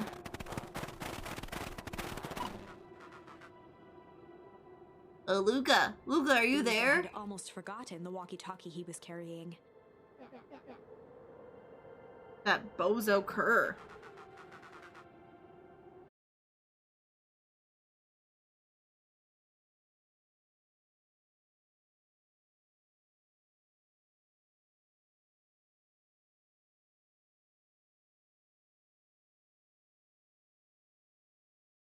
Okay, so that was Kerr. I hope nothing bad has happened to you out in those woods. Luca looked at Iggy with hesitation. No need to be rude. With a resigned sigh, Luca responded. It seems like the only dangerous thing in these woods is you. He speaks, the man of the hour. Now, how in tarnations did you end up with one of our radios? It's lucky, I guess.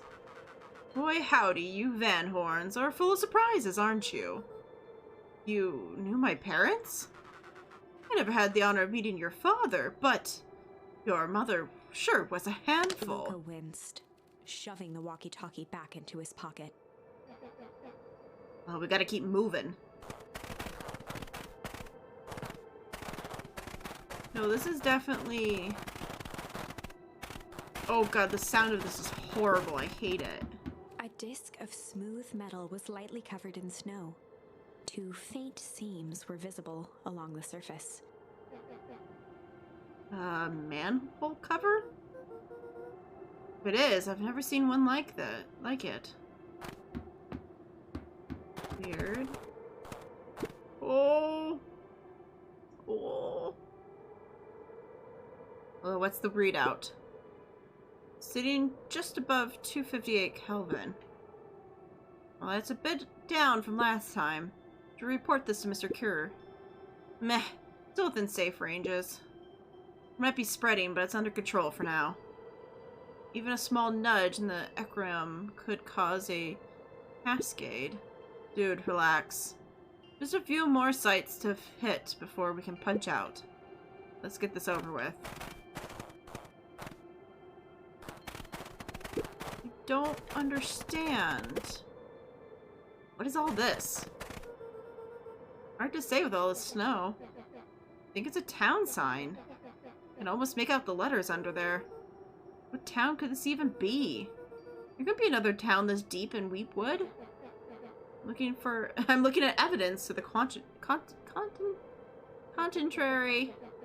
Let's figure out what we're dealing with here. One step. Snow's gotta go. Let's see what I can do.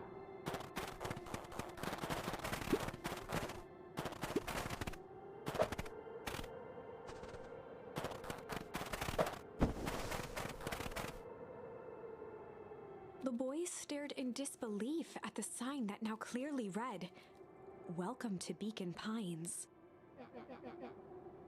This doesn't make any sense. We're in Beacon Pines? How's that possible? We ran away from town. How did we get back here? I guess we got turned around? Where did all the snow come from? Well, it's been colder than normal lately. It's a pretty big difference from sweater weather and this Arctic hellscape. The puddle we fought at before. It was cold too. Maybe all of it leads to one source? You think it's related? What the hell is going on? Well, we're gonna have to get some answers. Let's keep moving.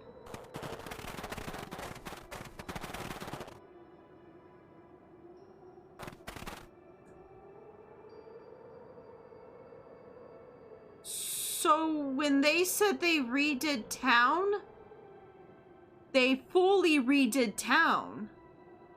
How? How do you make a town that looks exactly the same as the town it was before? Like, what the? This stuff look familiar to you? Looks like the barrel near the puddle. You shoved me into, yeah. Alright, can you stop it? I didn't mean to. The fencing glistened. Each chain link encapsulated with a translucent layer of ice.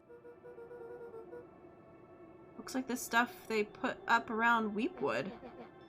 The stuff who put up? I don't know. It's all frozen. Looking down at the frozen stream, Luca could faintly see a school of minnows encased in the ice. Whatever happened here, it happened fast. The fish didn't even have time to run.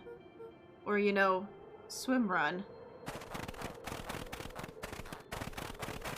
The crunching of footsteps trailing Luca went hush.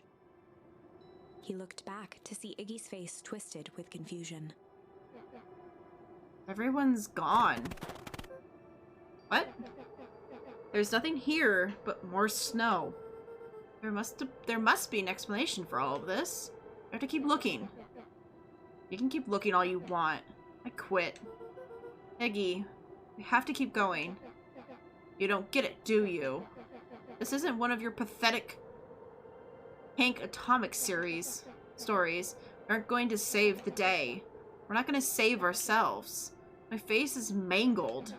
The town is destroyed. And everyone we've ever known is gone. You don't know that. You can't just quit. Do whatever you want. I'm done. Iggy, it's gonna be okay. Luca peered upward at the darkening sky. He let out a long, foggy breath. Faintly, Iggy began to cry, Seeing Iggy in such a pathetic state gave Luca a sense of compassion, and more than a little guilt. It's getting pretty late, I think. Probably not a great idea to stumble around in the dark anyway. Luca allowed himself to collapse next to Iggy. Let's just rest for a bit. The boys huddled together for warmth and comfort. Why don't you go inside a building? If not for exhaustion, their minds would be racing, trying to make sense of the events of the day. As it was, all they had energy for was to sit in silence, numb.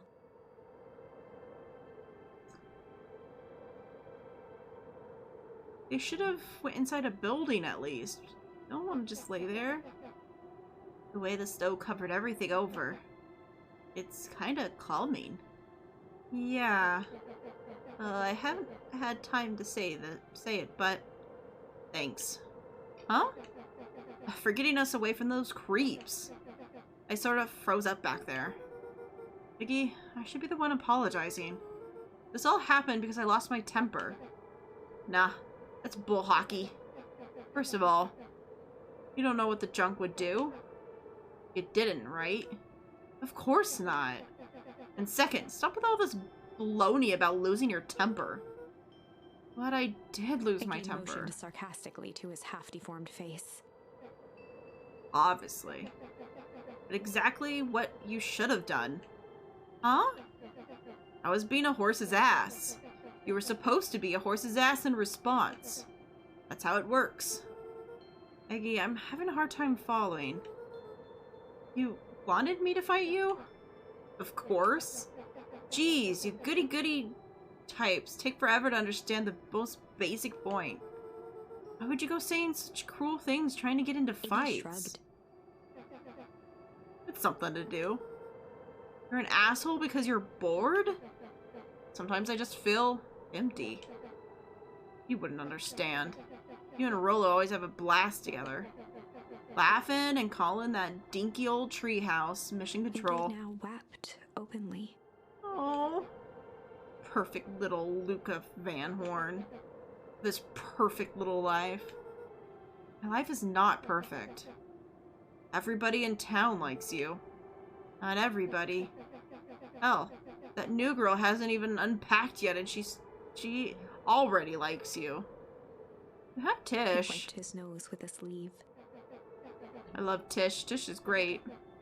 She ain't exactly the world's greatest conversationalist, you know? Luca gave a warm chuckle. I get that He impression. cleared his throat as he wiped his eyes. Must be raining out here. Definitely. He arched into a wide yawn.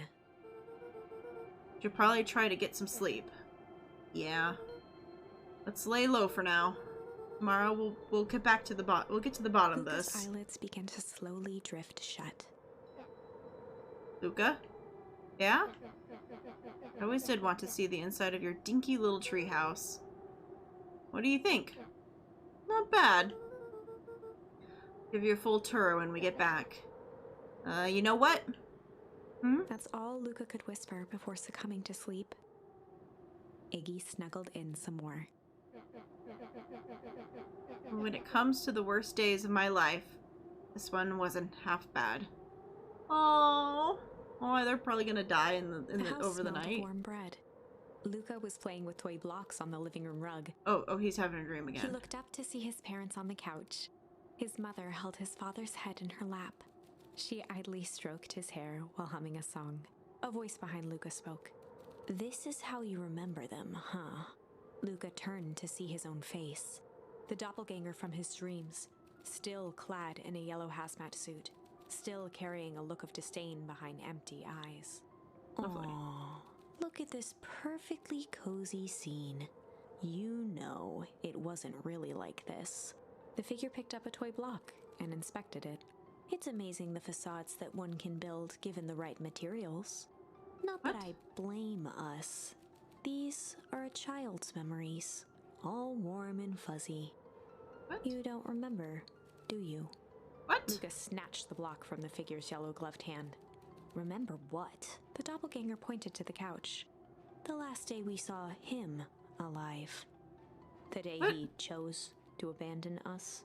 Luca What? turned to look at his father, still lounging on the couch. That's not true. He didn't abandon us. The He must have, doppelganger like, waved his died. hand dismissively. Everything is true here. It's just a matter of what we choose to see. Let me show you. Oh The dear. world flickered and pulsed. Luca was sitting next to his bed, listening to his heartbeat with one of his dad's stethoscopes. The doppelganger limped into the room. Now, we both know that's not how this went. He grabbed Luca's hand and guided the stethoscope to the floor. Luca heard muffled shouting, brought close by the stethoscope. Oh. It was his parents, fighting. Do you remember what we did next? Luca gave a slow nod and crept down the hall to peek through the banister. He could see the outline of his mother at the bottom of the stairs. Damn it, Walt. We can't afford to get involved in this. She was scared. His father stepped forward. What am I supposed to do? Just watch? There's a sickness in this town, and we both know who's behind it. I swore an oath to help people. I won't turn my back on them. Luca's mother grabbed Walt. She was crying, pleading. I can't lose you. Walt calmly removed Eleanor's hand from his shoulder. What's right is right, and what's wrong is wrong. I could never live with myself if I let Sharper get away with this. Oh. Eleanor raised her voice. Spare me your bullshit platitudes. What about our son? Luca flinched, dropping the stethoscope down the stairs. Walt turned with a panicked smile. Luca, is that you, buddy? With tears in his eyes, Luca descended the stairs. Mom? Dad? What's going on? Walt dropped to a knee to meet Luca eye to eye. Oh. Nothing, buckaroo. Your mom and I just got a little overexcited is all. Luca placed the stethoscope against his father's chest. His heart was racing. It sounded like you were going somewhere? Walt gently removed the device from Luca's ears. Listen to me, Luca. I have some business to take care of. I'll be back in time to tuck you in.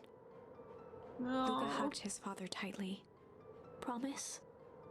Walt stood up and walked to the door. He glanced over his shoulder. I promise. With a wink and a grin, he put on his hat and strode out into the evening sun. And never came back. A figure approached soundlessly from the foggy snowfall. Wait, who's that? It stood above them, lingering in contemplation. Slowly raising one hand above Iggy, it snapped out 2 brisk raps on his head. From a deep slumber, Iggy sprang up defensively. Get your hands off Whether me. it was the calming presence or the recognition that he was not in danger, Iggy felt his clenched fists lower. What do you think you're doing? Luca looked up, gradually remembering his whereabouts. The figure exhaled a cloud of warm vapor. You two certainly caused a lot of commotion. What is that supposed to mean? Take it easy, Iggy. We were asleep minding our own business.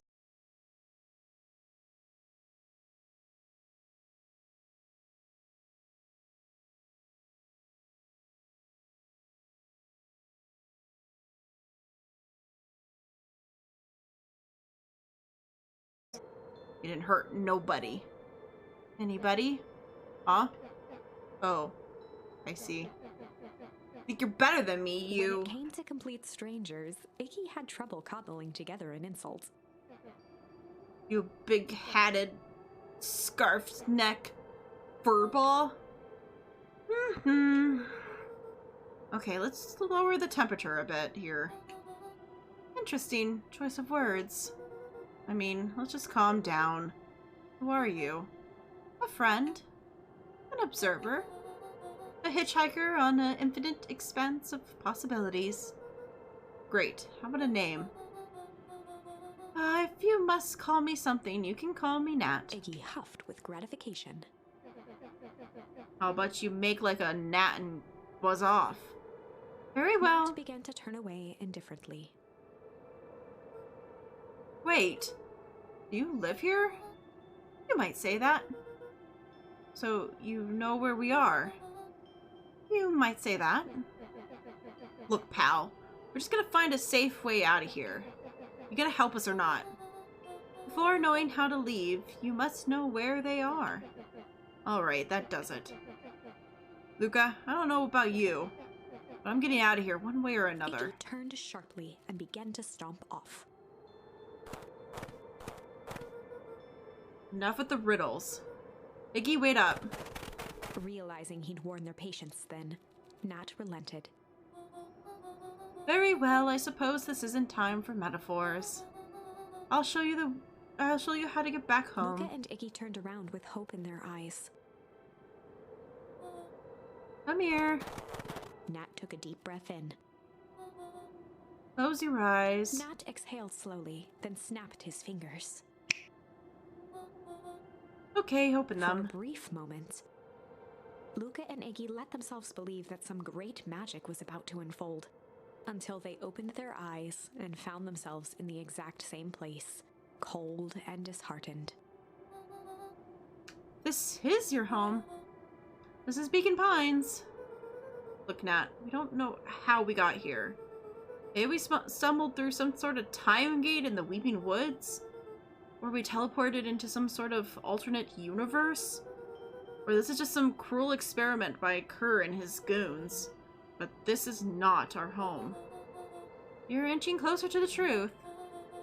Alas, reality is less fanciful. Just give it to us straight. So be it. Well, as I said, this is Beacon Pines. The original true Beacon Pines.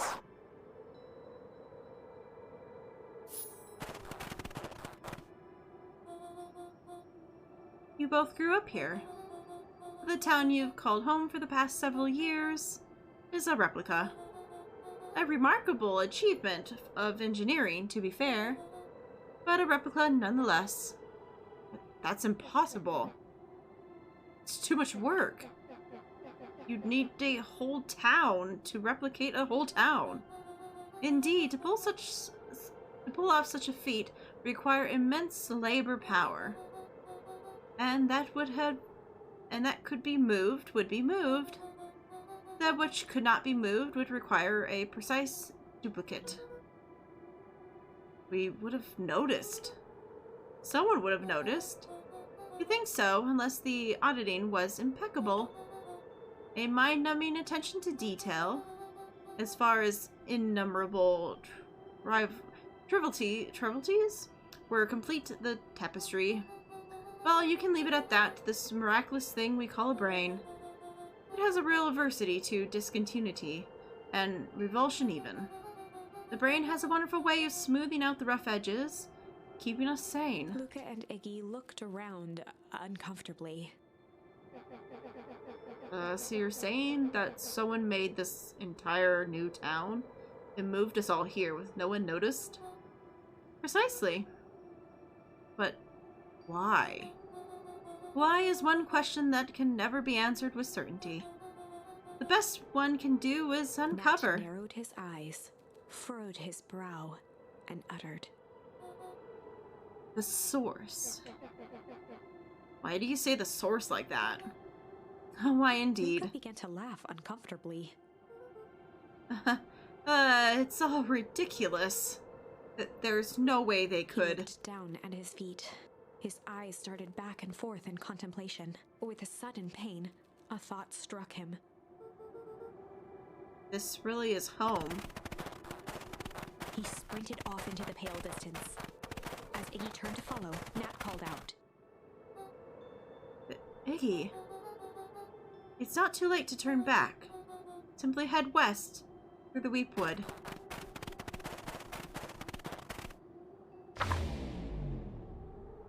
Chapter 6. The Source. Nat expressed his sympathy with a shrug and sauntered off as unassumingly as he'd arrived. He'd given Luca and Iggy what they needed, and nothing more. As Luca sprinted across the snow, the events of the past few days became clearer, pieces to a larger puzzle. Yeah. Rollo said he was underground somewhere, captured. Mr. Kerr tried to cover it up with lies. Yeah. The clipboards were hell-bent on capturing Iggy. It all seemed to point to perennial harvest. But right now, there was one thing that Luca needed to know. Luca stopped dead in his tracks. Yep. The tree was gone, uprooted and moved, leaving a raw gash in the earth. He dropped to his knees and dug wildly at the cold snow. His numb hands hit something hard, a headstone. A dry whisper escaped Luca's lips. You're here. This time I thought I was visiting you.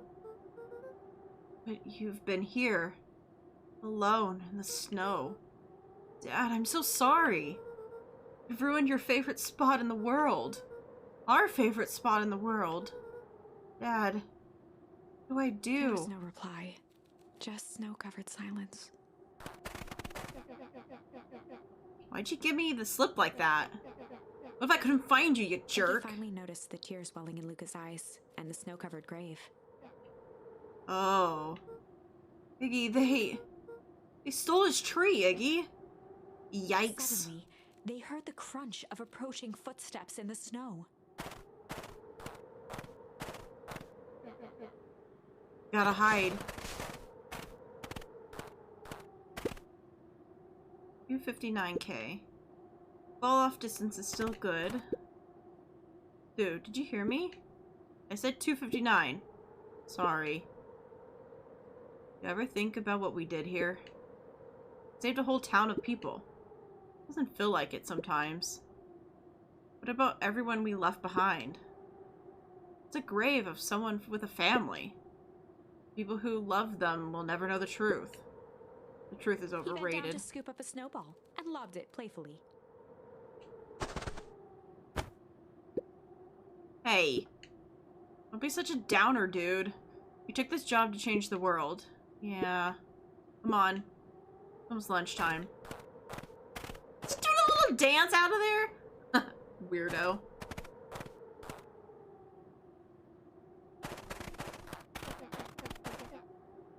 Here I thought I was the jerk. These dinguses are out here literally dancing on graves. He stuttered through heaving sobs. I thought I was visiting him, but he was with me. Not gonna lie, that's a bad break. Here's some advice. Iggy gave Luca a solid smack on the back of his head. Hey! Who's any of this helping? What? Sitting here in the snow, crying like some pushover. Who you helping? Iggy, look. What they did. They lied to everyone. Blah, blah, blah. Luca Van Horn, you're a lot of things, but you ain't no pushover. What did I tell you before? When some jerk comes at you, acting like a horse's ass, I should stand up for myself. Words. Hell yeah. Kira and his merry little band of clipboards pulled off this switcheroo with a reason, right? Nat mentioned something about a source. Luca wiped his eyes with a sleeve. Whatever is at the source must be awfully valuable to the Penroll harvest. Sure, it would be a shame if something unfortunate were to happen to their precious source, wouldn't it? What do you have in mind? If it's small enough to steal, we snatch it. If it's too big to snatch, we smash it. If it's too big to smash... He flashed a mischievous smile and cracked his knuckles. I'm always up for a challenge. I'm gonna make this right, Dad, I promise. Let's do this. Okay, well, we know where the source is. Oh, I hate this sound so much. Oh. It's awfully cold out there in the woods, Luca. It's probably best the two of you put and conserve your energy. Help's on the way. Where's Rollo? Where's my mom? Did you kill her? Oh, heavens no. Do I seem like a killer to you? Iggy and Luca shared a skeptical look. Well, do I? Aw, shucks. Now that hurts my feelings. screw that guy. Amen to that. Wait a minute. If this is the original town, that means... Iggy darted behind a large pine and began digging furiously. He emerged holding a shoebox with a crude skull painted on its lid. Oh! What's that? Long story. A few years back, I, came into possession of some premium-grade fireworks. Not the wimpy firecracker stuff they give kids. Good stuff. So why did you bury it under a tree? It's a long part of the story. You and Rollo were doing some chores at Rollo's chicken coop. You guys pissed me off for some reason or another. Luca rolled his eyes with realization. No, you Iggy didn't. stifled a chuckle. Yep. I just wanted to give you guys a little scare.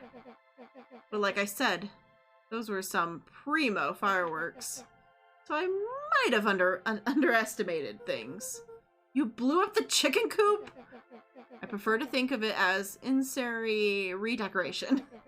Sorry. Should have seen the look on your faces. Although it got grounded for months. Which is why I needed to stash the evidence and lay low. So I buried them under that tree.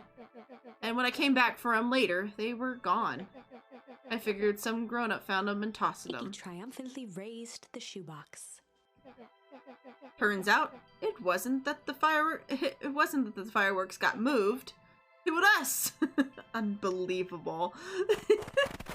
It turns out it wasn't the fireworks that got moved. The whole town got moved. Do you think this is a game? Newsflash, boyo. You are not a hero. You're a little brat who is in the way over his head.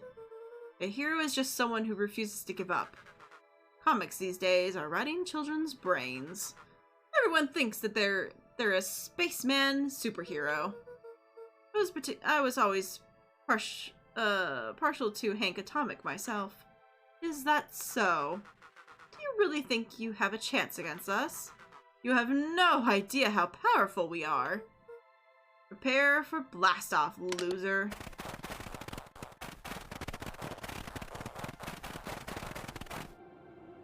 Oh.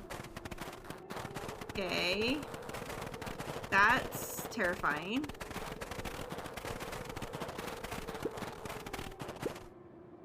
Crooked. Who liked this whole stinking place? Okay, we've learned something. So, it doesn't look like we can visit any other parts of town. Unless we can go around here. Go down. Nope. Okay. Just a big ol' hole in the center of the thing.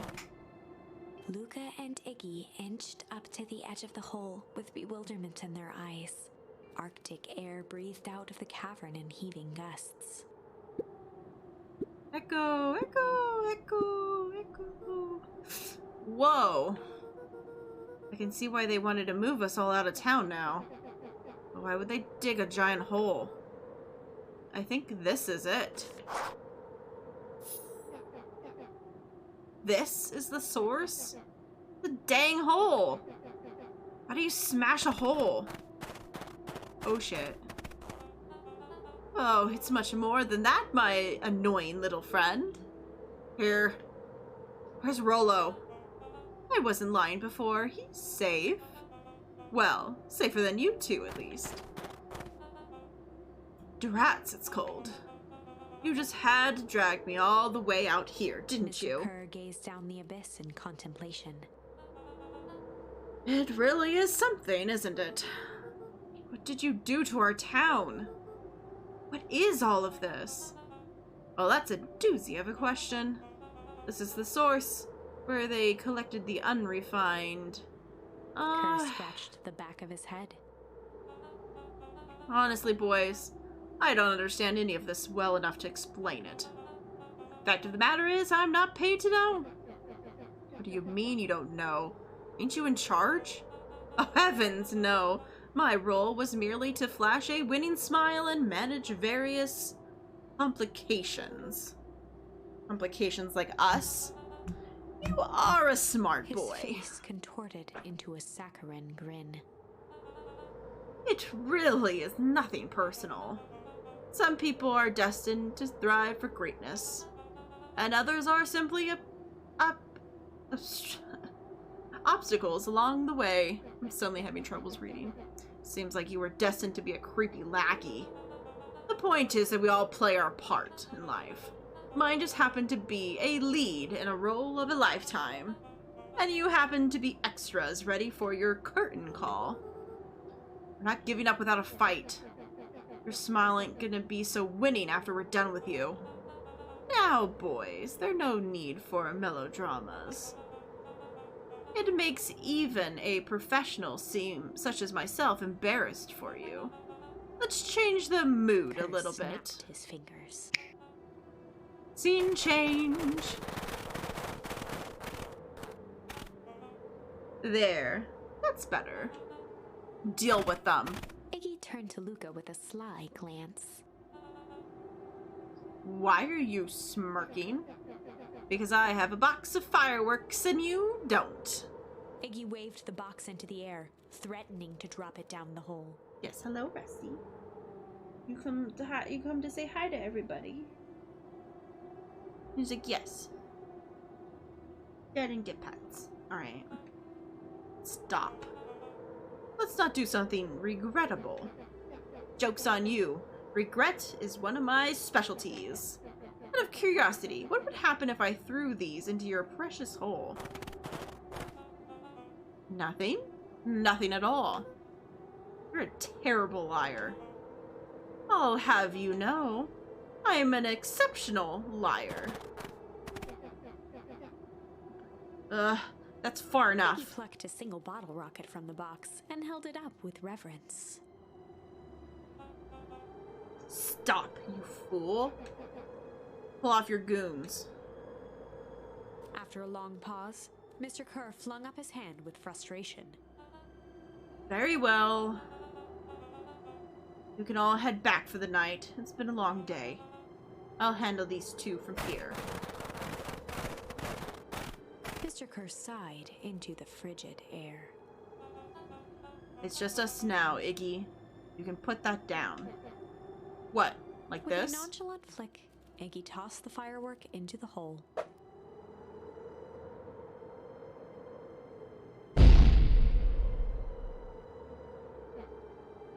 Ooh. Whoa. With a growl, Kerr leapt at Iggy, crashing through Luca. Oh! Iggy tried to twist away, but in the struggle they both tumbled over the side. Luca dove forward, bracing Iggy's hand just before it slipped.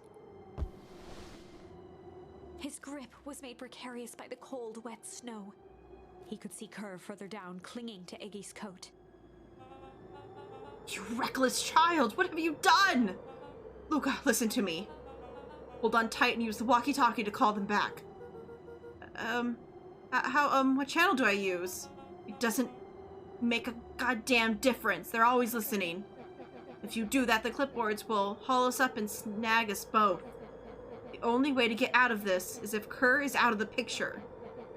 Just let go and save yourself. If he lets go, we both die. I don't want to die, but seeing that look on your face is almost making it worth it. Mr. Kerr, you've had a long life. Why don't you actually do something selfish and just let go? Mr. Kerr gasped with insult. Long life?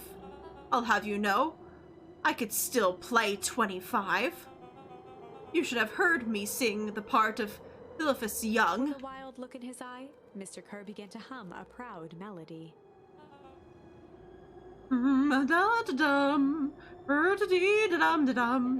Wow, can you believe this guy? The fucking dude is fucking singing! Luca's hand began to cramp. His voice began to crack. Kerr, let go. No can do. If you want to save your friend, you'll have to save me too. Luca, look at me. It's okay. Luca felt Iggy loosen his grasp. We're gonna kill your friend like that, are you? Every muscle in Luca's body burned. I'm not his friend. Yes, you are. Nah, I'm just a no-good bully. Like you, Kerr. Iggy, no. Luca felt his hand slipping. I told you what you need to do with bullies. I can't. It's your only way out of this mess. 2 birds with 1 stone. It makes sense for us to fall together. Wackadoos travel in packs. A calm settled over Iggy's face. No. Luca, let me do Iggy's this. voice was colder than the bitter air billowing from the chasm. Let me do the right thing for once. No. Oh, but 2. Okay, so we can refuse and get locked up. Or accept. I don't like that the accept is so, like, happy. It's not happy.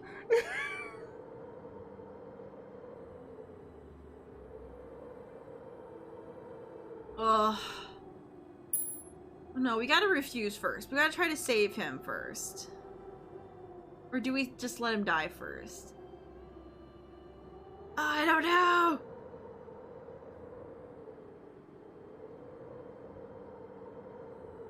I kind of wonder if no matter what you do, it's you know. Let's try to Luca refuse. had no choice but to refuse Iggy's request. He tightened his grip and reached for the walkie-talkie in his pocket. A wild delight crept onto Mr. Kerr's face. That's a good lad. Now, radio for help. Iggy begged Luca with his eyes one last time, but Luca pressed the button and called out. We need help. Mr. Kerr is in danger. It wasn't long before they were once again surrounded by clipboards. Mr. Kerr sighed with relieved frustration. There you are. You really are a worthless lot, aren't you? Mirror, now. A clipboard dutifully produced an ornate ivory hand mirror, and Mr. Kerr began preening his tousled hair. Ah, that's better. Mr. Van Horn, I applaud your sharp thinking under duress. Alright, Put in a good we're word gonna for die you with now. the founder. Take them away. A swarm of hands overpowered Luca. The last thing he saw before a cloth bag was pulled over his head was the defeated look on Iggy's face. Yeah, we all knew this was gonna happen. I think this was one of those times where doing the right thing was the wrong thing. Yeah. I knew, but I kind of wanted. I wanted to see the other one. It was gonna end no matter what, I figured. Luca had no choice but to accept Iggy's request. With a quiet blink, Luca watched a teardrop sail down into the howling void. As his fingers slowly gave up, he met eyes with Iggy.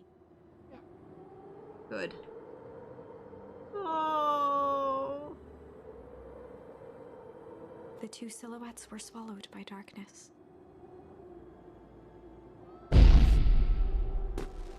Fucking fireworks going off! Oh, jeez.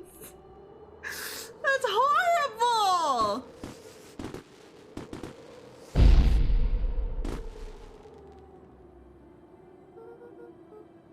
I love a goodbye, Iggy. Wait, you were there the entire time? Luca, you should probably step back. What? Quickly.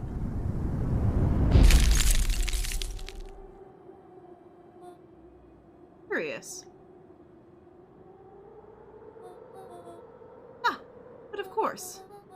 Those fireworks of Iggy's must have been just the right amount of energy. We should get out of here before the funeral harvest arrives. Not until you tell me what is happening. What just happened. Your friend sacrificed just to save this town. For a little while, anyway. How? Tempus liquium is a particular substance. It can change the relationship between matter and time itself. By doing so requires unfathomable energy. In a closed system, that energy can only come from its surroundings. A useful side product of this property being, by adding the correct amount of energy to it, one can create a cryogenic cascade. So this gunk that makes things cold and the fireworks made the whole freeze over? That's one way of putting it, yes. As dumb luck would have it, the fireworks weren't strong enough to create a runaway reaction. I shudder to think what would happen in that case. We have some idea what that would look like. Oh, sly! It will take them a good while to safely break through and access the source again. You know all of this stuff. Why haven't you been helping? I have been, in my way. Each one of us has our role to play. Iggy's role, it turns out, was to buy us precious time. Mine has been to observe and wait. Wait for what? You. Me? Why? What is my role? A fierce twinkle flashed in Nat's eyes. Luca Van Horn. You are going to save the world. With a chuckle, Nat turned and walked west. What? Dumbfounded, Luca followed behind him, trudging through the snow. Yeah, we're gonna go follow him. Every step taking him further away from everyone and everything he knew, and closer to destiny. To be continued in Beacon Pines, Pines Harder. Revenge served cold. Second time's a charm? What? Wait, that's it? This ends with a crummy cliffhanger just when it was getting good? I was even starting to like Iggy. No way. I refuse to be associated with some never-ending parade of sequels. Let's go back and find something more definitive. Okay. Okay.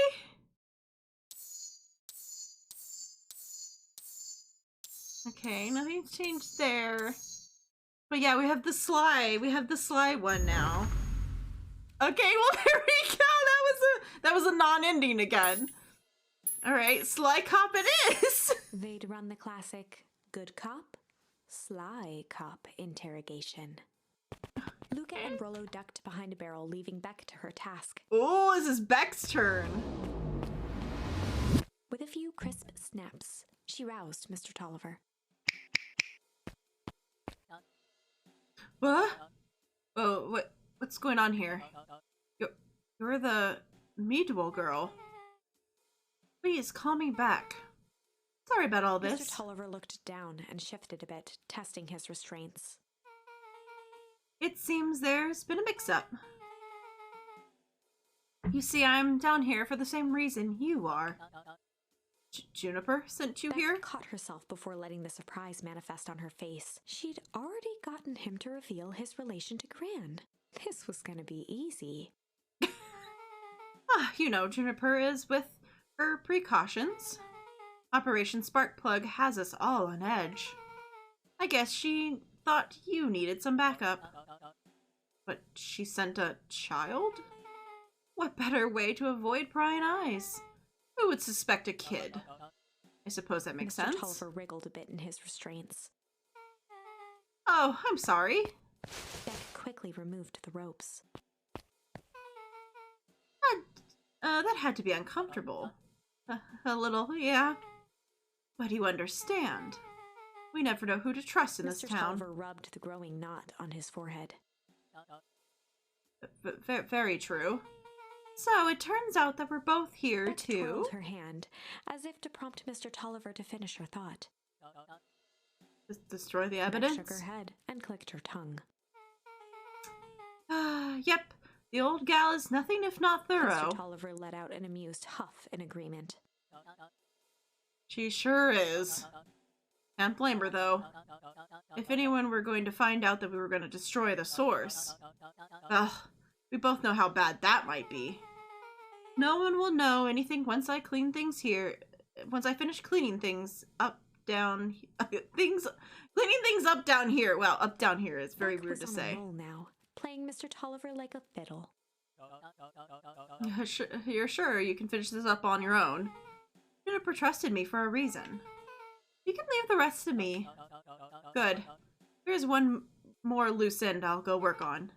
Loose end? Oh, it's nothing, really. The other day I had the radio on scan while restocking the candy shelf.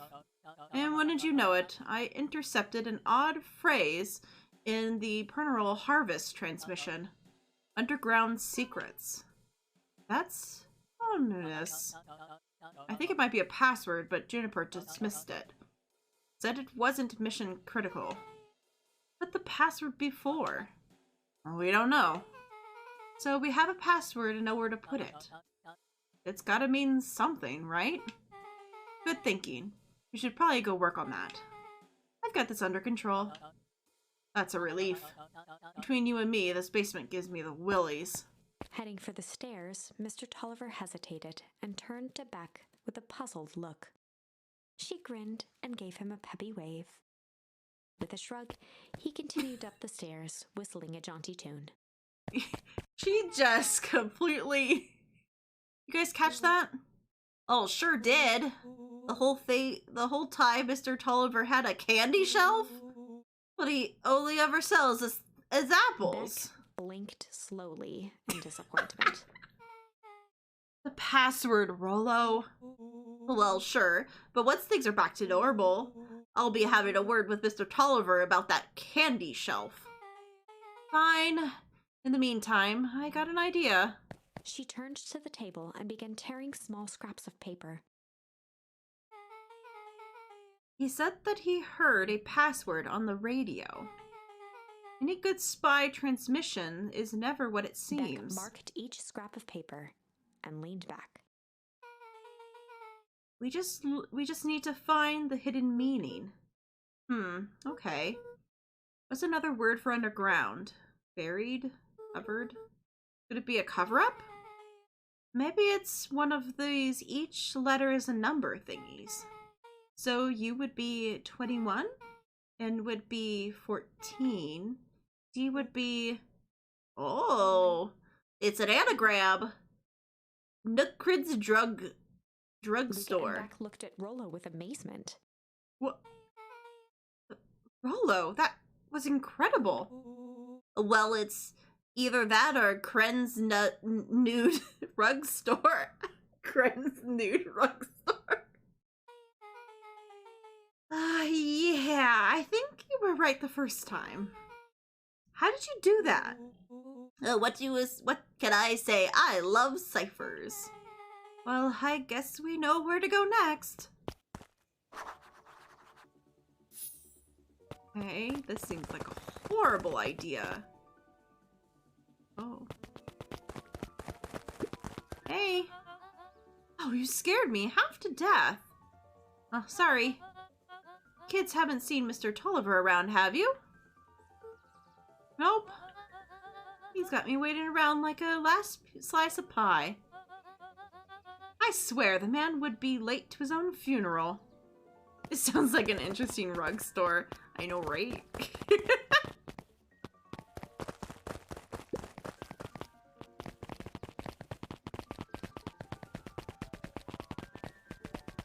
Okay.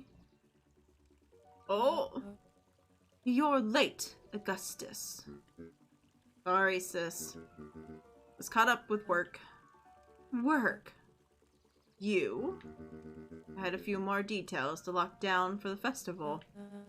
Oh, what do you have to report? What is this Incepted Town festival really about? I think... Gus looked around nervously. I think Mr. Kerr really does just want to do something good for the town. He actually was a pretty nice guy. You should spend some time with him. I didn't pull strings installing you as mayor so that you can make friends. Your job is to help me figure out what Kerr and Pernal Harvest's true intentions are with this town. We have a responsibility. This is our father's town. Was. Excuse me? This was our father's town.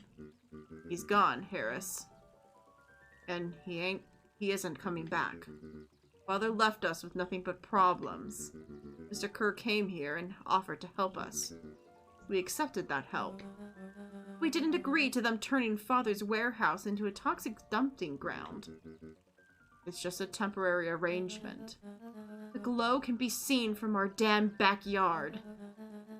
They're dumping their nasty little secrets on us. With all of this inevitable goes wrong, who do you think will be blamed? Iris's cry hung in the air. We have a new choice to make now, sister. The town is going to change whether we like it or not. We're going to choose to be part of that future or be forgotten in the past. It's a shame Father named you Augustus, but you will always just be a Gus. Good night, Harris. I'll see you at breakfast tomorrow. And technically this isn't his town after all. Yeah, it isn't his town. It's getting late, children. Yep, nope, this is not actually his town. She got anything to say? Knowledge, he spat with a sneer. There exists a gulf between knowing something and being able to do a damn thing about it. I do hate it when the villain makes a good point. Oh, we better get to Nugcrids. Okay, fine. I just wanted to look around, but I guess we don't get to look around.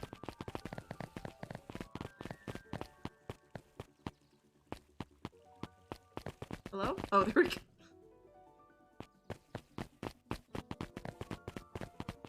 What are you doing here? Solomon stood proudly at the entrance to the drugstore, holding a brown bag overflowing with black licorice. Hey, Solomon. We're looking for Mr. Nacred. Is he still here? Oh, sorry. Is he still in there? I'm afraid not. Well, then where did you get that candy from? You might say we have an arrangement. Solomon shoveled a surprising amount of licorice into his mouth. Sometimes it's the small pleasures in life. Though we might not always have family to rely on. Licorice has never let me down. Well, I can't say licorice would be my first choice, but whatever floats your boat.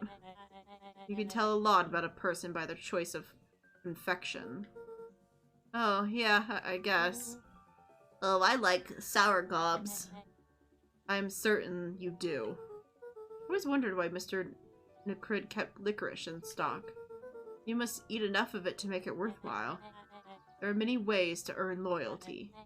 For some, it's as easy as cold, hard cash. Okay. That's such a strange little boy. Well, he's right. It's locked. Well, there's gotta be more clues. Okay, let's see. Like anyone who enjoys black licorice cannot be trusted. I know, right? Alright, what's up with the sign? These are the facts. These are facts. What are we doing?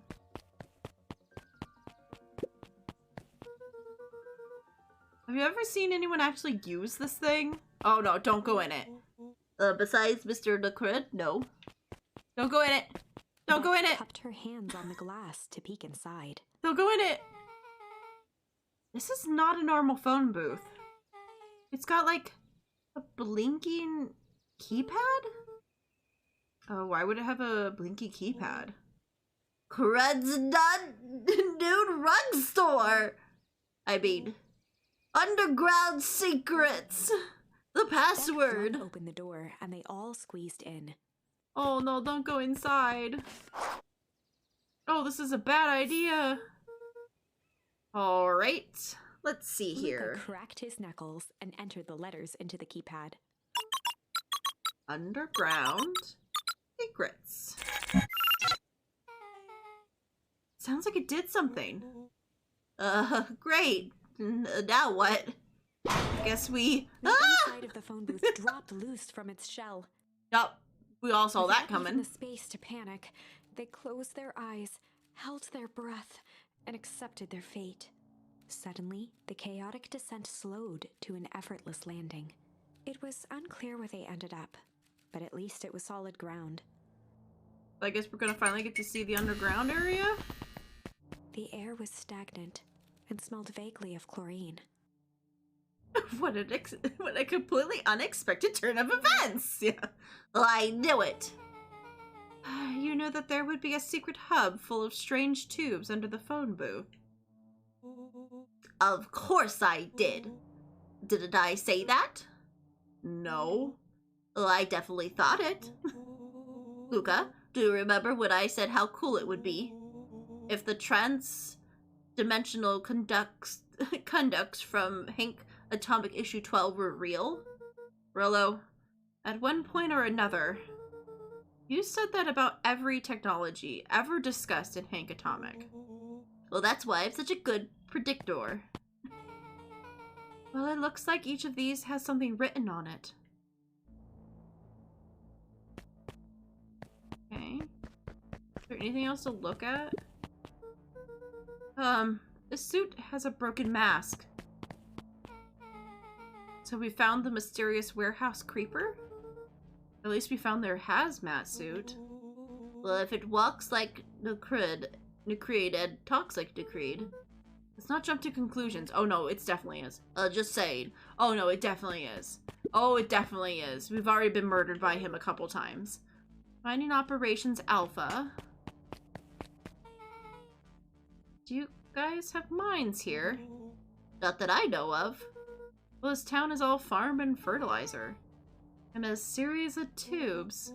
Paul always says, you can only trust a miner up to the point in when they hit gold. Not sure if that wisdom applies to this exact situation. That's the thing about my pa. You don't realize what he means until it's too late. But no, there was a mining place. I thought this was a mining place before the fertilizer place started. Fertile Harvest main office. Ooh. This is where my mom works. What does she do? Science stuff? Is she involved in all of this? We just moved here. How could she be involved? True.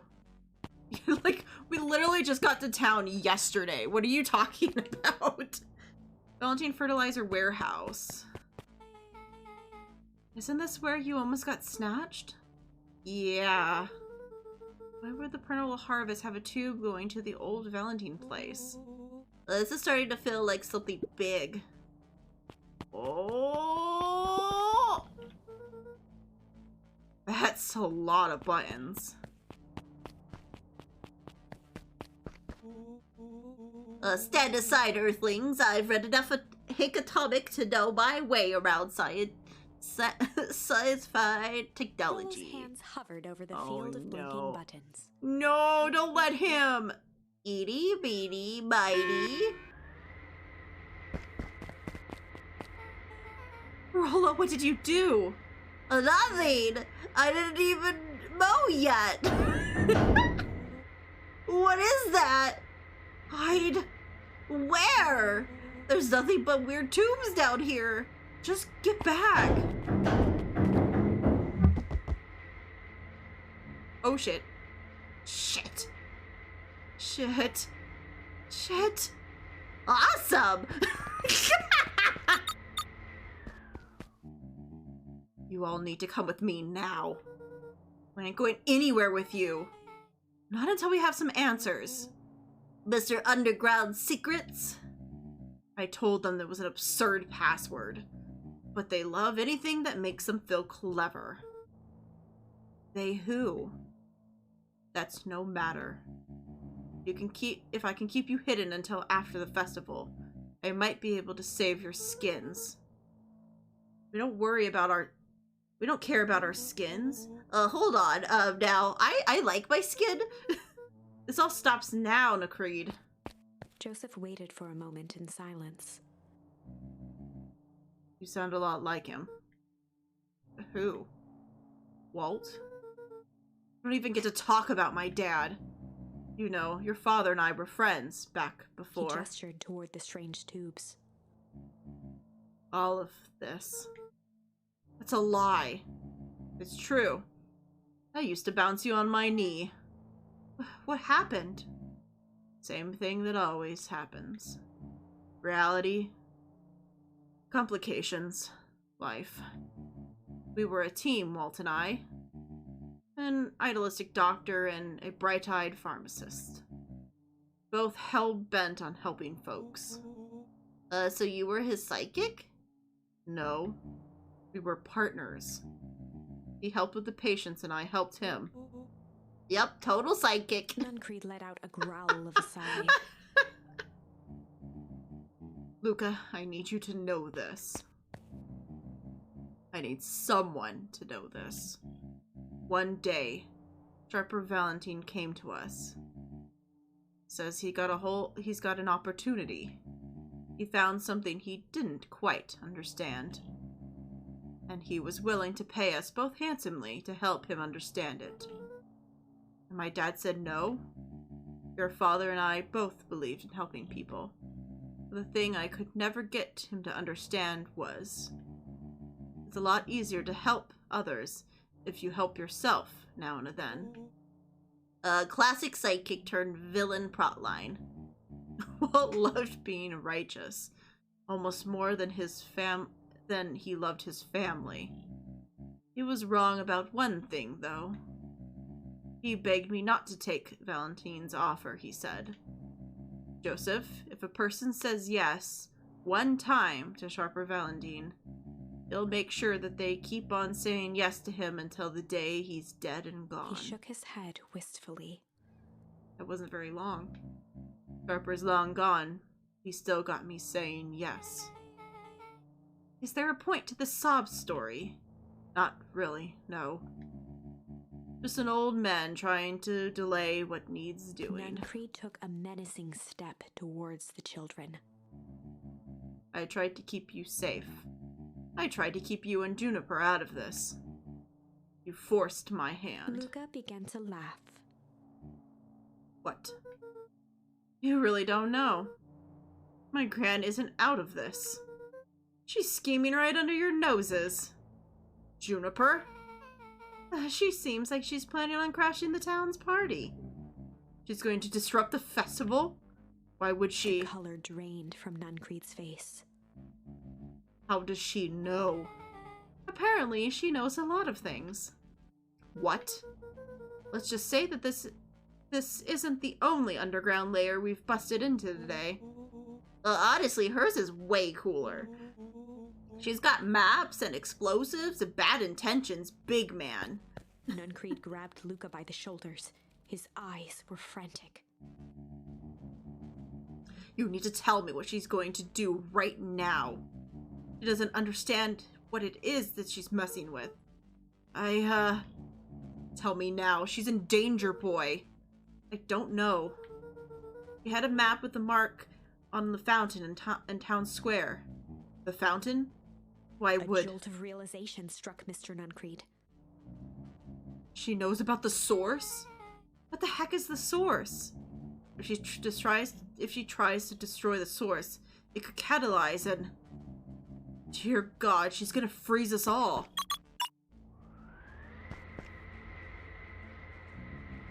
You all need to run. Run? Where? Away. As far away from this town as you can get. Head west and don't look back. I'm sorry, I'm just jumping through the fucking windpipe. Like, that's how they travel places? I'm sorry. It's really hard to remain serious when that has happened. Oh, God. Well, that didn't go how I expected. So... We're totally falling after it, right? Totally. See you on the other side. Yeah. You good? Yep. I love this town. The man closed his eyes and fast traveled to his destination. Yep. I like how he didn't think we were just gonna follow him. Like, what was he thinking? The cold, hard truth. Beck leapt up, allowing the suction to yank her into the dark. Dimness eclipsed around her like the shutter of a camera as she seemed to cover great distance in mere moments. Her only points of reference were glints of upcoming turns, which approached with frightening speed, only to carom her gracefully along. She heard the tinny, distant echoes of Rollo's glee.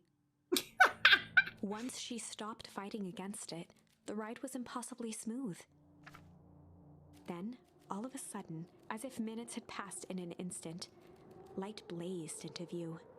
A burst of wintry air snuffed across her face, and she was flung out into the cold. Gracefully, I'm not sure that's what it sounded like. I know, right? The children who I found snooping about a secret underground lab. Surely they'll listen to me. Yep. Wow, that was intense. Yeah. Well, I think I might have parted with some fluids in there. Any ideas where we are? Somewhere cold? Doesn't look like it got any of us.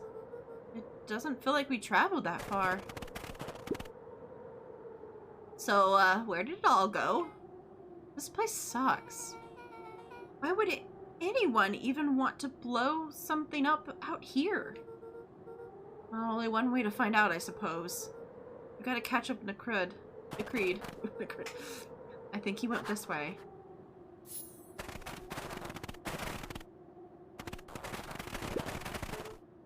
This looks familiar, yeah. Maybe we can clear off the snow. No time. The Creed's getting away.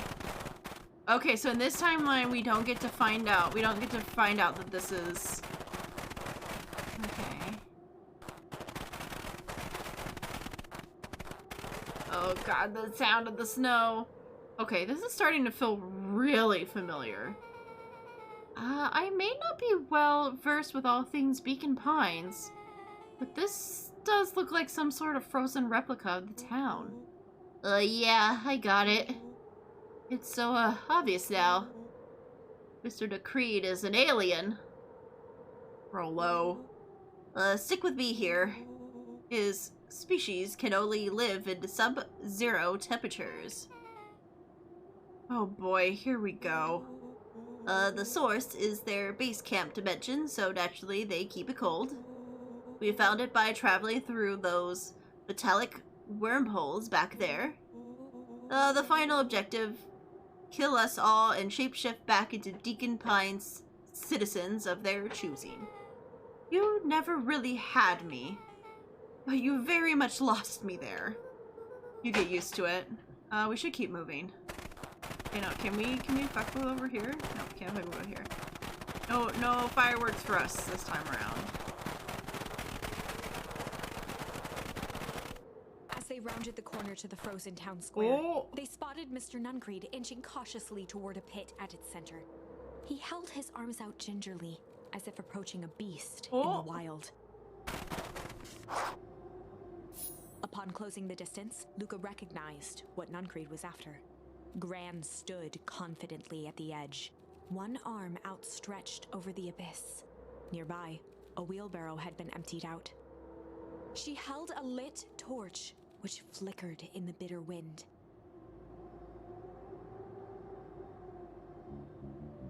Juniper, I don't know what you think you're doing, but I assure you that this is not going to solve anything. If you drop that, you've doomed this whole town. It wasn't me who doomed this town. I've been watching you, Joseph. I know what you've done. You and your consisters. I can't say that right now. Man? What's happening? Luca, you and your friends need to leave right this moment. Mr. Nuncreed turned back toward the kids, desperation in his eyes. Listen to your grandma, Luca. This is between me and Juniper. Back held steadfast in awe. Luca approached closer. Mr. Nuncreed spun back toward Gran, his voice growing louder. You've got this all wrong, Juniper. Just hand over that torch. You don't understand what you're doing. How could I possibly trust you to do the right thing? Walt told me everything. He trusted you and you betrayed that trust. Luca, did you know that this man's entire life is a lie? If it weren't for him, your father might still be Mr. alive. Nuncreed winced with anguish. His voice hardened. That's not They true. both now yelled, not to each other, but at fate itself, making their peace with long-held burdens. The wind howled with encouragement. Walter was like a brother to me. We just had different ideas of how to effect change. Oh, what a convenient. Very convenient that your wages happen to line your pockets. Now that's not fair. They menaced at each other, both catching their breath. The moment balanced on a knife's edge. Oh! Amid a blur of emotions and memories, Oh shit! Luca's mind flooded with questions. The wind calmed, as if to give him the stage. And in the stillness, he began to sing, weep.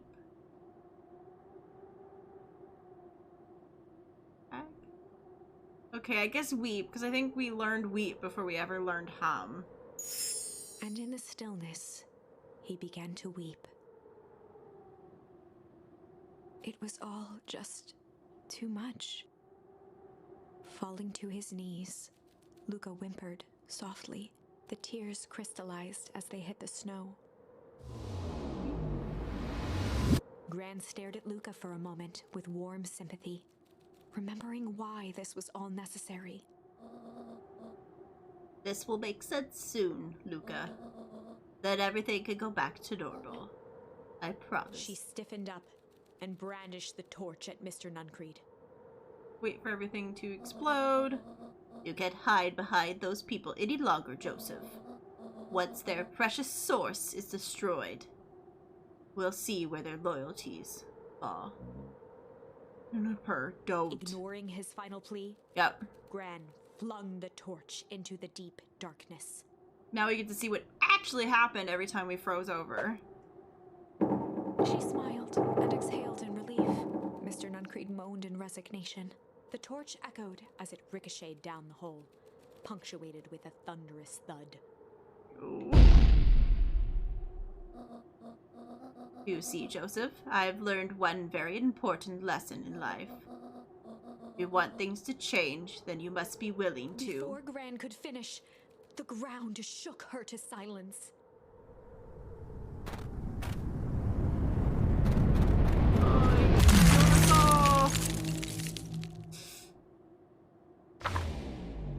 Yep. Gran only had time to spin around and run to Luca. Her attempt to shield him, an honorable but trifling act. Unflinching love, pitted against an unthinking horror. There was no contest. Her warm embrace froze in an instant. That is where they remain, fixed in place, forever. And so, our story ends on this melancholy scene. In a town brought low by its secrets, sits the frozen statues of a misguided band of meddlers. The end. Well, that was dire. Yeah. On the bright side, we finally figured out where all the ice is coming from.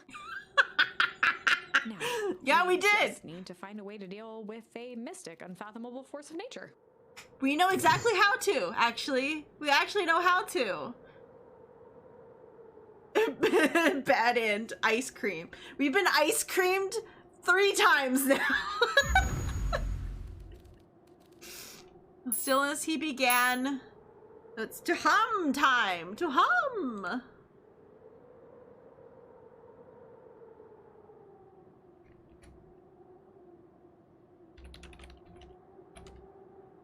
Right, sorry. I was just answering something quick. Ugh, let me bring this back. Okay.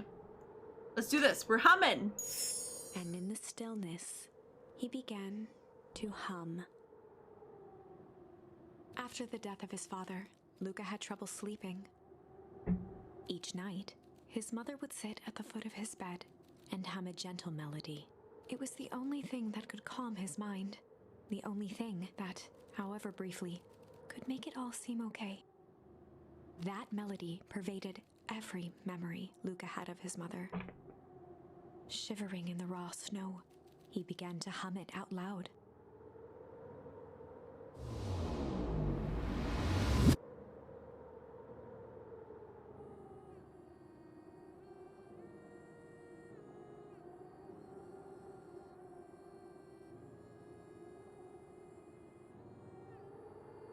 Well, the music's so low that I can barely hear it.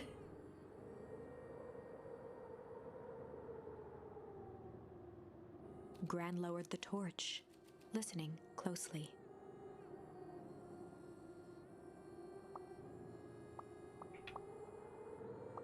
Mom. Okay, there we go. As recognition slowly set in, her heart sank. Those countless nights of consolation. The incomparable loss they shared together. She let the torch fall to the snow and sizzle out. A few steps toward Luca was all she could bear before dropping to the snow herself. Through a flood of tears, she began to hum along, note for note.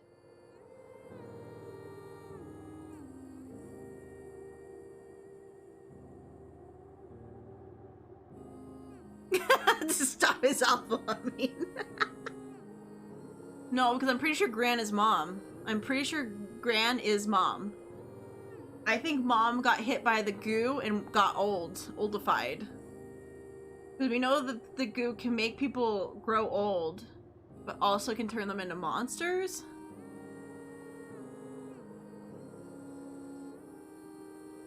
But I think Gran is actually mom. Because we already know Grandma's dead.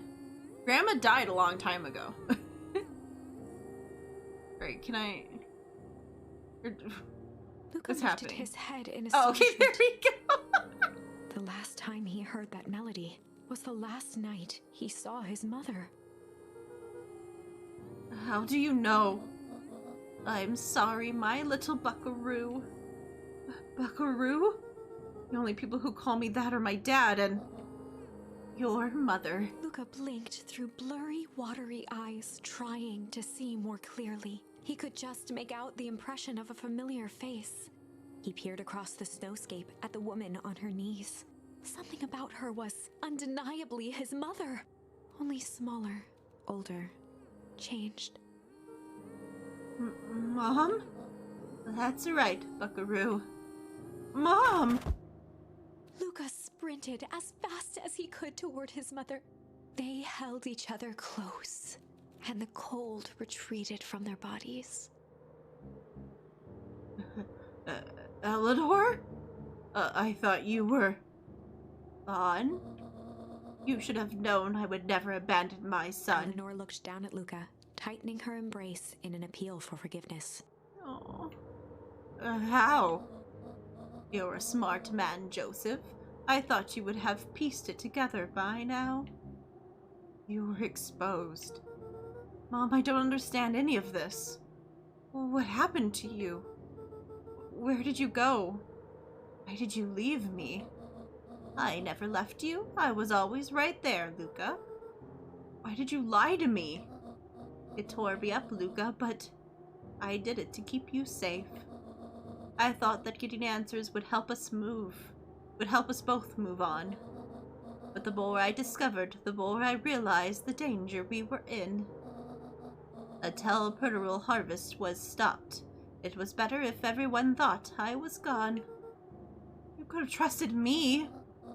These are bad people, Luca. They won't stop until they get what they want. They don't care who gets hurt in the process.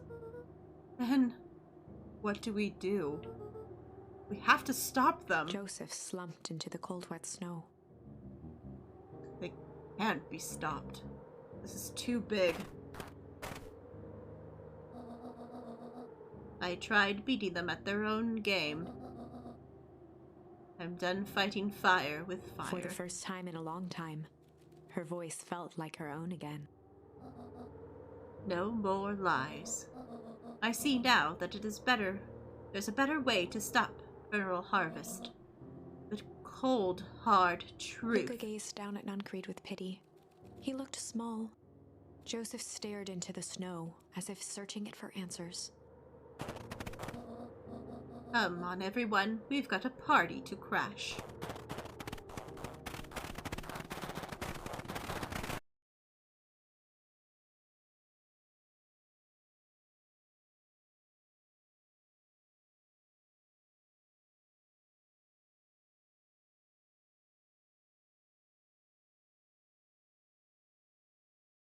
Who is he? Chapter Who is 9. he? Who is in charge? If it's not him, who is in charge? Is it the... Has it been the mayor all The along? devil you know. 7 months ago, Oh shit, we've gone back in time. Eleanor Van Horn crept down the maze of sterile hallways under perennial harvest. She stopped in front of the large steel door marked Deep Engineering. No turning back now. She raised a trembling hand. The stolen keycard worked as promised, and the door buzzed open with mechanical efficiency. She was immediately hit with the smell of disinfectant. It was some sort of laboratory. In one corner was a desk covered in papers. Across the room stood a tall metal pod with hoses protruding from its base. She rushed to the desk and began shifting through the piles of papers. They were experiment reports on something called Tempus Liquamen. There were dozens of them, every one stamped failed. Eleanor heard the sharp echo of footsteps approaching. She was out of time. Her eyes scanned the room, eventually landing on the strange pod. It's the little boy! Oh shit, you're right, it's the little boy. Curse under her It's breath. been the little She boy. dashed over He didn't and die, dove he just inside. turned small. It's been Stanford this entire time. He didn't die, he just turned tiny. Oh my god. What a change is all about. Maybe? Because remember, he looks exactly like the guy does. And so they all said that maybe he was like some love child of his. That's why he likes fucking old people candy! He stole her youth! Grab me by the future by the scruff of its neck and making things happen. Change is a choice. I am tickled pink that we will all be making that choice together. How great is that? This man is a liar. Excuse me? I will not. This town has a dangerous secret. Funeral harvest only exists to hide, to keep it hidden. Nonsense. They picked up the whole damn town and moved it right under our noses. You aren't making any sense, dear. Mr. Kerr addressed the crowd with a sarcastic tone. Imagine such a thing. It's absurd and just plain impossible. They promised they would fix the foul harvest. They told us that they would clean this place up. We just had to leave town for a few days. But while they had us evacuated, Mr. Harford, I'm afraid I'm going to have to ask you to. You're afraid of a lot of things, aren't you? You sniveling little worm. This is growing tiresome. A little help, please. Don't you all see? This harvest is a sham. An excuse to have the whole town gather in one place. They're planning something awful. I don't know what, but these people are wicked. Don't listen to her. She has absolutely no proof. I am the proof. I am Eleanor Van Horn. Whispers filtered through the crowd. Well, aren't you just sneaky as the dickens? We all knew Valentine's fertilizer was too good to be true. Now the whole town is paying the price. Ladies and gentlemen, I am so sorry about this disruption. My associates will take this obviously disturbed woman somewhere comfortable so that she can get what she needs. She's not the only one who is disturbed. you two-timing clown.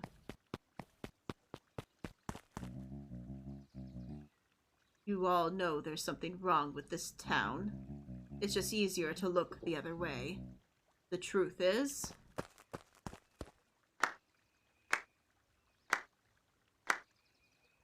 What the...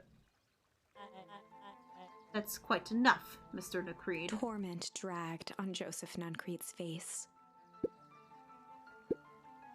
Yes, sir. Take them away. No, I want them to see this. Now, the ever-temperous Eleanor Van Horn. You've been quite the thorn in my side. Like a weed that's burrowed in where it doesn't belong. I must confess, you look dreadful. He paused for a moment, plucking a piece of fuzz from his sweater and discarding it to the ground. Oh my god, you guys were right! Consider yourself in rare company. You've managed to pull one over on me. It won't happen again. I knew you had some sort of plan to disrupt our little party. But alas, I expected something a bit more impressive than incoherent rambling. No matter, your failures are yours to bear. Mr. Kerr? Yes, sir? It'd be a shame if it was to be cut short, but I thank you for your rousing oratory. I will take it from here. Yes, sir. Of course, sir. You have done quality work for me, William. You can look forward to recompensation we agreed upon. Kerr gave a bow of deference. Founder, you are most gracious. Gasps rippled through the crowd. Thankfully, we can disperse with the formalities from here on out. Solomon pulled a glass vial from his pocket. In one smooth motion, he downed its contents. A triumphant smile grew across Solomon's lips. You can all call me Sharper Valentine. His body and face began to contort and expand as he disappeared into a belching green mist.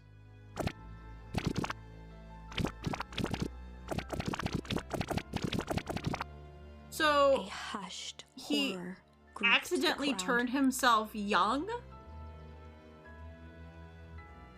He accidentally This turned is himself a young and so story then had to about learn how to change. make a thing to turn himself old?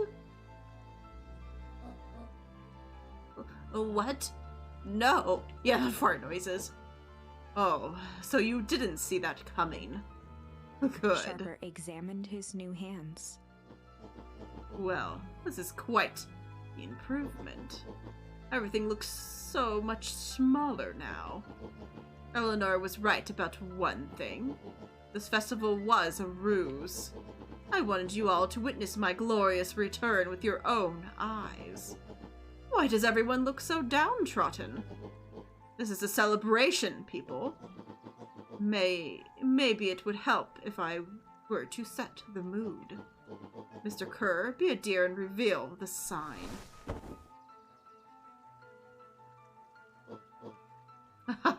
Wonderful. Sharper choked out a crude squawk of a laugh. Frustrated grumbles sprinkled through the crowd. Sharper, you malice bastard. Oh, malice! I'm glad you're back so I can tell it to your face. You've destroyed this town. We ain't gonna let you get away with it again. Sorry, but this is not the time for audience participation. Some assistance, Mr. William Kerr. Kerr gave a subtle nod to the clipboards. You coward! Turning him off. Does anyone else have something to contribute? Helpless quiet settled over the crowd. I thought so. Did you all truly believe you could be free of me? A town of complete and utter fools. You people should be celebrating my return. You clearly lost without me. That leads me nicely to my children. Daddy? I gave you both the greatest gift a parent can give. The opportunity to prove yourself in my absence. Squandered. To say I was disappointed would be an understatement. But Silence, Augustus. An adult is speaking. I don't know what is worse, a son who is completely hopeless, or a daughter with such potential that inevitably lets me down. Harris, you failed me with your admirable consistency. Thankfully, I was counting on it this time. Father, I've been wasting my time. Has been wasting time, my dear. What have you accomplished? I was focusing on cementing our legacy. Legacy? Who needs a legacy when you can just live forever? But what about... It's all right, kiddo. I'm afraid you suffer from a complete lack of imagination. There's just no helping it. Now then, where is Joseph? You didn't take the opportunity to slip off, did you? Ha! There he is. Everyone should give him a hand. None of this would be possible without Joseph. I think you've said enough. Nonsense, the people deserve to know how helpful and loyal you've been.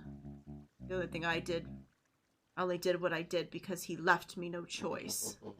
You always had a choice, Joseph. You were simply too weak to take it. No matter, cheer up. You are about to be rich beyond your wildest dreams. You should follow Mr. Kerr's example. When we found him, he was in a sorrier state than any of you. An aging actor, desperate to recapture his youth. He played his part as soon as he'll be able to play the leading man again. Forever, in fact, if he remains loyal. That goes for all of you. Well, those who haven't already frittered away my goodwill. Beacon Pines is mine again, and I am willing to share its spoils in exchange for absolute loyalty. Are you saying William Kerr was never in charge of Pernal Harvest? Ha! You think that puffed up Bathel Skite could have accomplished all of this? Dawn, I suppose it's time for your big exclusive. Sharper addressed the crowd with indignant pride. Yeah, there's just too many. No, you don't understand. There's so many clipboards. So many. You just see what are there. This moment for so long that now, at the deed's fruition, it almost felt frivolous. You see, I needed a figurehead to hold things down, but I orchestrated my return.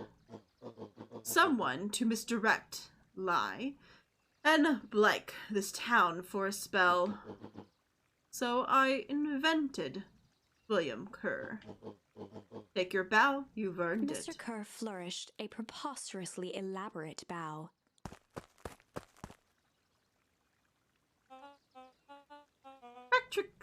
Patrick C. Montesquieu, thespian extraordinaire at your service. Founder, I just want to say thank you again for this opportunity. It was truly a role of a lifetime.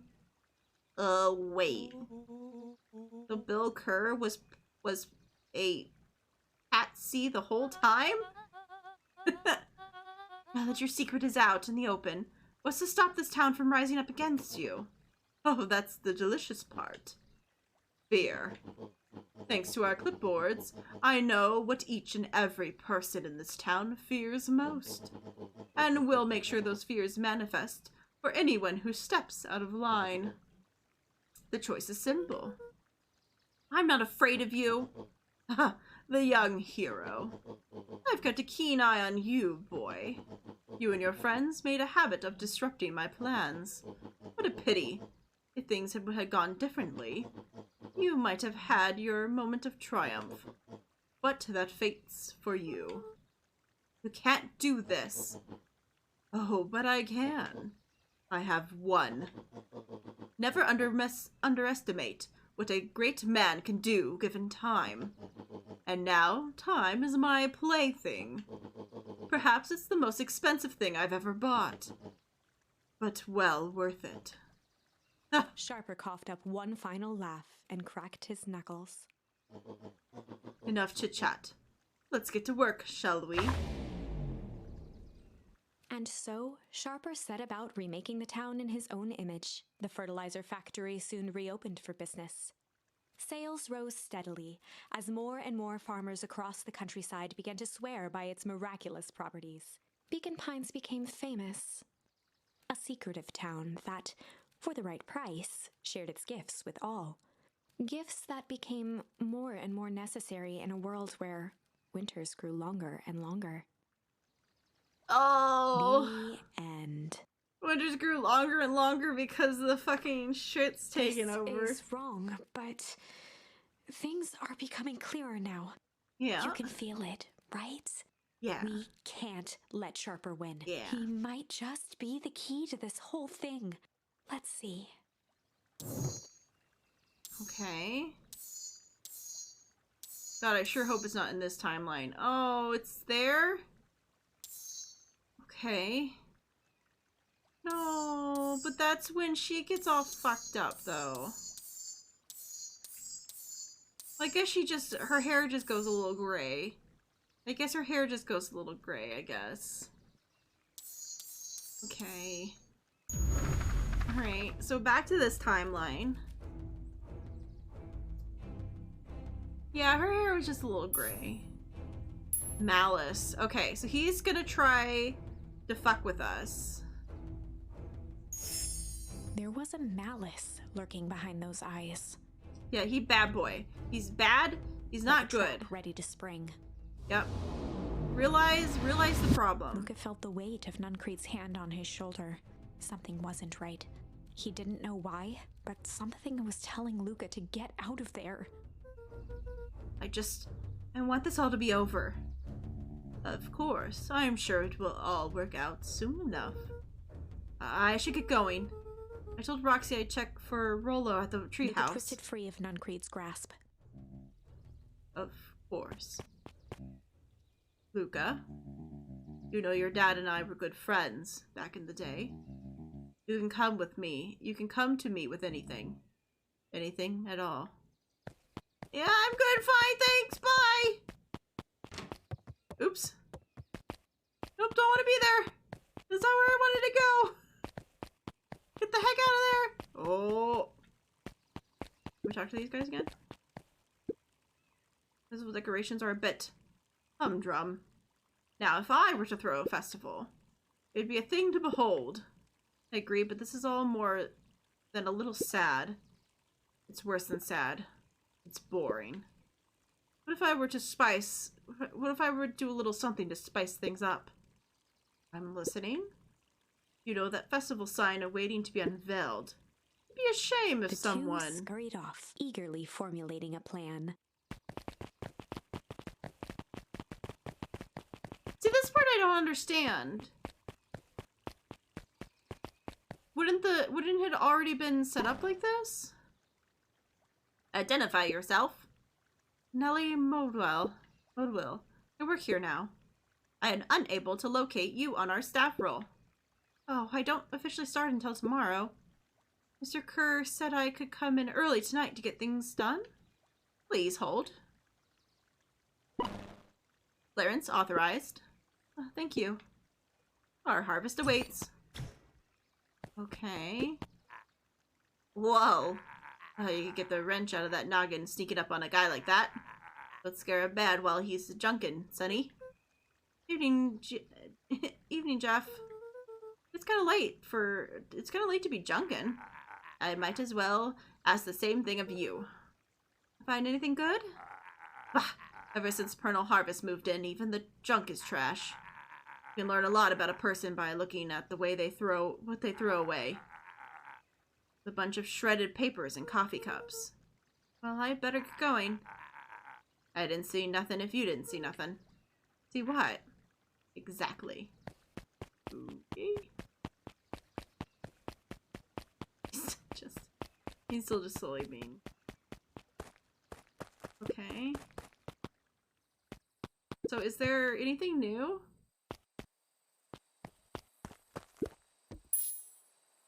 Oh, there is! Luca tied a bent nail onto the line. If all you have is a hammer... Okay. Alright, Dad, what do you got to tell me this time? What are you gonna fish up? Oh. What? I didn't see it do anything. I didn't see it do the thing that starts the thing. If Okay. all you Okay, let's try again.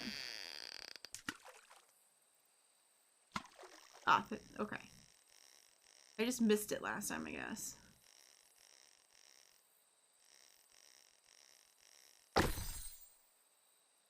A picture? The photo of you and Uncle Joseph. Let me see that. Look at those two young fools. How did it end up at the bottom of the pond? Who can say? Some things are just hard to explain. I miss Uncle Joseph. How come he doesn't come fishing with us anymore? He's busy with his new job at Valentine. What's a new job got to do with him fishing with us? It's complicated. Like I said, some things are hard to explain. Oh, that's quite a haul. Feels like a good time to pack up. Oh, just a little bit longer. If things last forever, they might not feel as special, huh? I guess. I'll make you a deal, Buckaroo. If you ever feel like you need to talk about absolutely anything at all, just say, let's go fishing, and I'll know what you mean. Like a secret password? Yep. Top secret. Neat. Perfect day. Yeah. Aww, so I guess that was everything. Okay.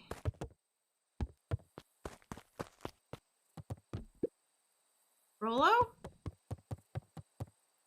He aired a long holler into the woods. Rollo! Rollo, wherever you are, I hope you're okay. Luca felt his eyes getting heavy and plopped into the beanbag. He conceded to its lumpy embrace.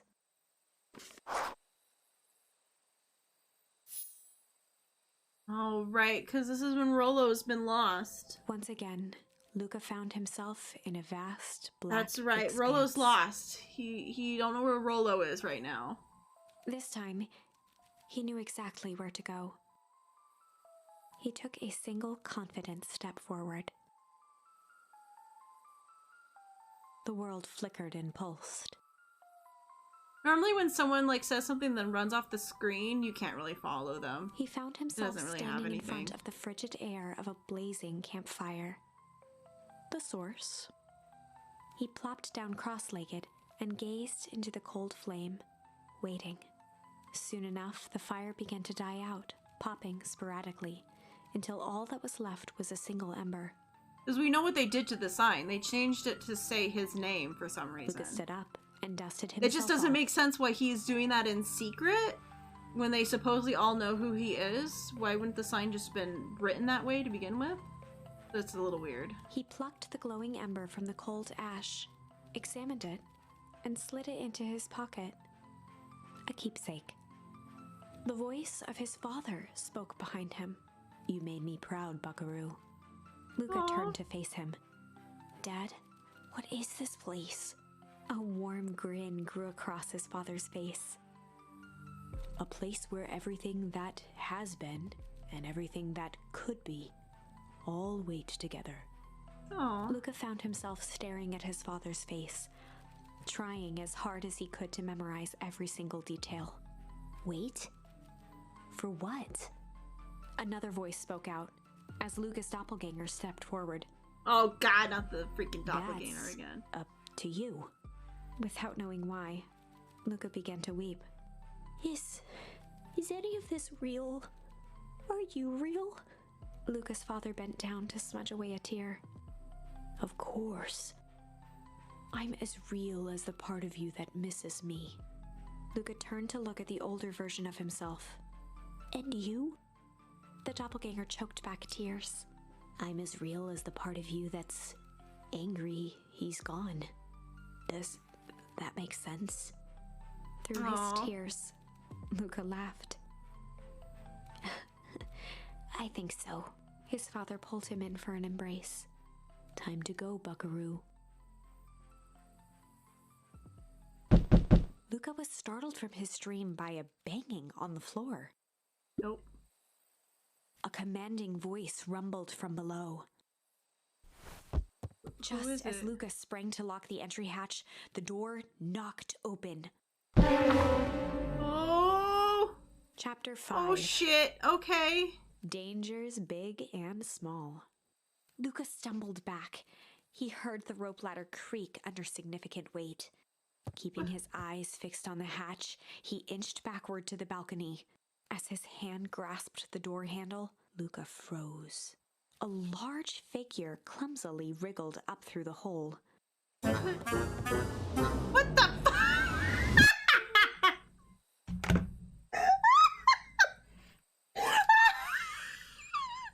Oh no! He stop!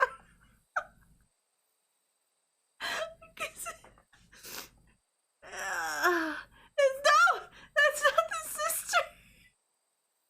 I think that's Rolo. Stop right there, Harl. She's it's dark and all, but I figured you'd recognize me. Who are The large you? figure cocked its head inquisitively. Stop now or I'll clobber you with a baseball bat. Oh, whoa. Take it easy. Luca, you need to get your eyes checked. It's me, Rolo. Nice try, but I know you aren't Rolo. You're like his random uncle or something. Where is he? Uncle? Luca, quit messing around. It's me. I need to try. I don't know if I can. If it really is you, prove it. A flaming chicken coop, Luca. Luca's I don't think I jaw can. I don't think I can drop it down with that octave. He peered more closely at the man standing in front of him. Something about him was undeniably Rolo. Only bigger, older, changed. How? What happened to you?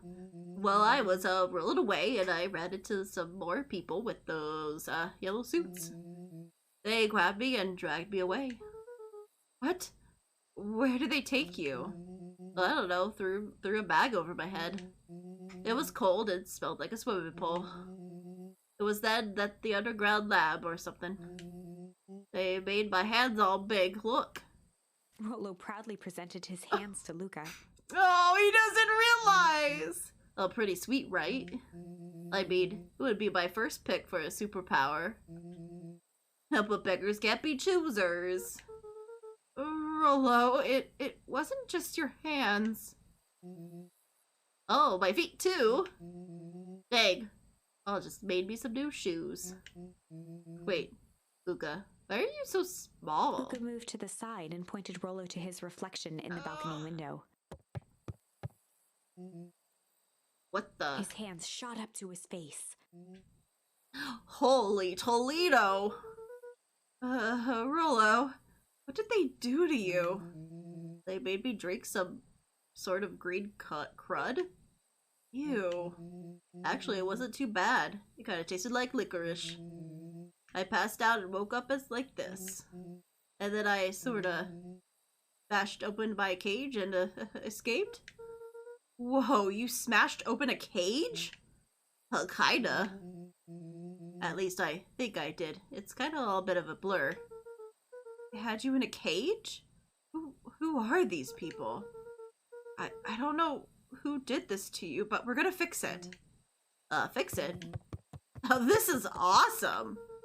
Well, I'm just glad you're safe now. Luca, you don't need to worry about me. Sure, I got snatched, but look at it this way. I got snatched. I know where snatched people go. We may finally have a lead on what happened to your family. Maybe you're right, but this all seems dangerous. Danger, ha! Rolo shadowboxed a few jabs. I'll take all of them. I'll take them all on. Hey fellas, what's up? With a yelp, Rolo dove behind Luca. Take cover. Did I come at a bad time? Who the heck are you? This is Beck. Sorry, something truly bizarre just happened. I need help. I don't know where else to go. You're just, hanging out here with your large adult friend? She dyed it blue. She did! She dyed it blue. No, this is my, buddy, Rollo. This is your missing friend? One and the same. He seems a little old. I have you know that this is a recent development. What the heck does that mean? Oh, I'm sorry, you're the one who just showed up out of nowhere. So we'll be asking the questions here. That's fair. How did you find us? Your silly little treehouse? Oh, I think you mean our silly little mission control. I hate to break it to you, but your secret path isn't so secret. I could hear your racket from a mile away. See, Luca, this is why we need to improve security around here. Not now, Rollo. Beck, you said something bizarre happened? Yeah, but... She shot a nervous glance at Rollo. Anything you could say around me, you could say around Rollo. This has been a weird day all around, hasn't it? Yep. Beck's eyes narrowed. So it was all started when I made it back home. In order of business was to try to salvage my hair. So I dyed it with some of the chemistry set my mom gave me. Okay. Just play it cool and hope no one notices. Notice what? Nothing. I was just... come over here. Let me have a look. Oh, honey, what in the world did you do to your hair? It just kind of felt like a change. This is going to take forever to grow out. You were the one who said that change was a good thing, right? I was talking about your mother's new job. I was talking about us moving. Well, I guess I took your lesson to heart. Ilona tried to put on a smile. Before I forget, I came up here to tell you that Nellie had to go into work. Tonight? Her and Mr. Kerr decided it would be good for her to get some things done before tomorrow. That Kerr guy seems like a grade A creep. Beck! He is! Him and his weird cult of personality. You are not going to ruin this job for Nellie. That means too much to her. Oh, I know exactly how much it means to her. It means enough for her to exile her own daughter to this podunk town. This place sucks. The people are weird. You just don't know them yet. It's always cold. We're in the mountains. You'll get used to it. They can't even pick up a single decent station on the radio. It's all banjo music and farm reports. You know, I grew up in a town not that different from this one. Is that why you're better at talking to plants than people? Okay. So here's what we're going to do. First of all, you're grounded. What? In the morning, I'll have Nellie come and see what we can do about fixing your hair. You need to look presentable for the festival. But... not another peep. She sighed, and after a moment, looked down at Beck sympathetically. Yeah, I know moving is hard, honey. But that doesn't mean you have to make yourself miserable all the time. Other people seem to have that covered for me. And if you decide to rebel by dyeing your hair more... She flashed a sly grin and tousled Beck's hair. I'll just shave it off for you. Think about how rebellious you'll look then. Very funny. Thank you. Good night, sweetie. Night, Mom. Wait. First of all, this town does not suck. Second of all, you need help because you got grounded? No. I'm sorry I got you into trouble. It's my fault that your hair got screwed up in the first place. Don't worry. I actually kind of like it like this.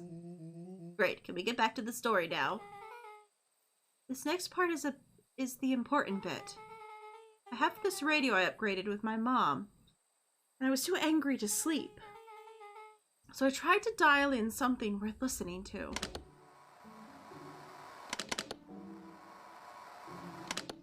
Hey. Mr. Kerr, are you there? Mr. Kerr? Yes, I'm busy. What is it? Apologies. I have the founder on the line. Patch him through immediately.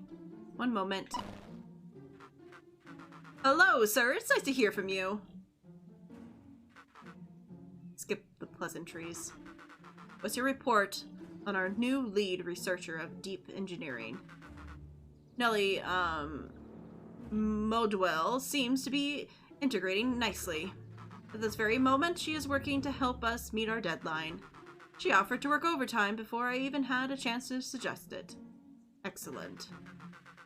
And you have faith that she is capable of finishing the work left by her predecessor? Her work must be completed before the festival. I will make sure she stays day and night until it's accomplished. Good. You know how it feels about how I feel about loose ends. Yes, sir. Once she's finished the work, we need to make a determination regarding her long-term prospects in the company. Immediately, sir? I usually have more time to fully bring people into the fold. We are in an in-game, Bill. After our failures with Dr. Prescott, I'm afraid I cannot afford to take any risks. Of course, sir. No loose ends, sir. Once she finishes the work, she'll either leave the office completely committed to Pernal Harvest, or she won't leave at all. Perfect. Sir, if I might suggest, maybe we should delay just for a bit. Oh? It's just, we seem to be rushing to hit this festival deadline, and rushing into things has caused some issues in the past. I see. Please understand that it just wants what's best for you.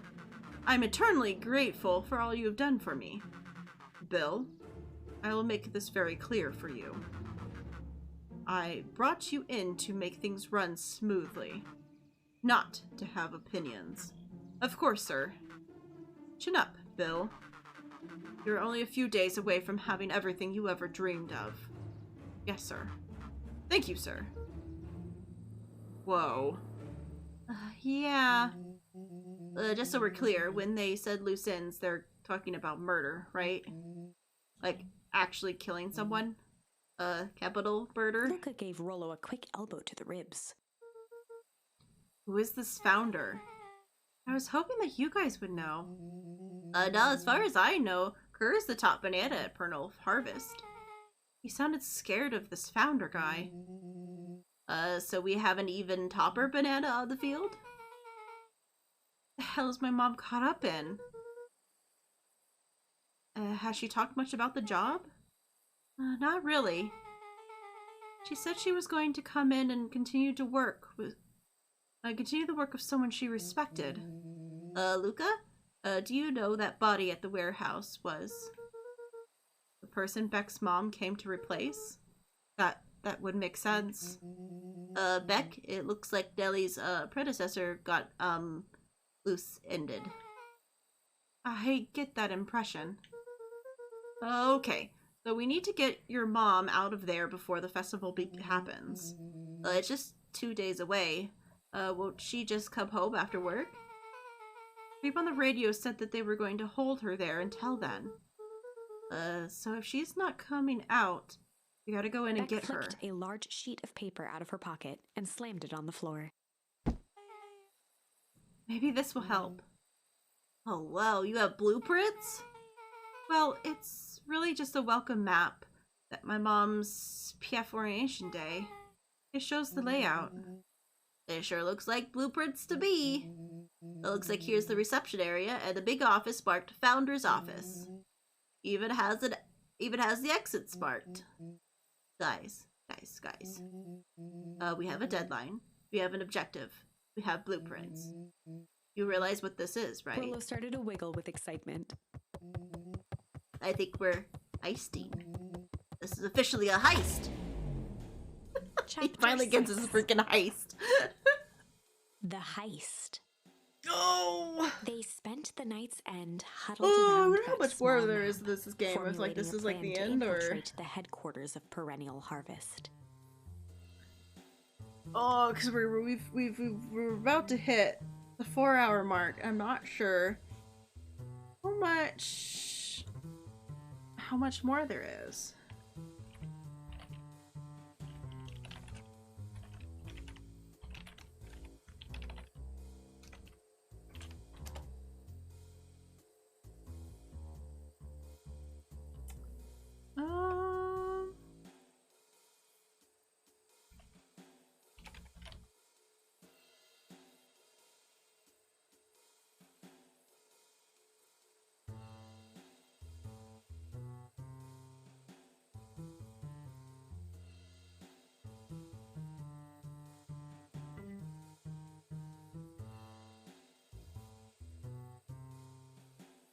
I guess it's kind of hard to like even be able to tell how much like we've gone through.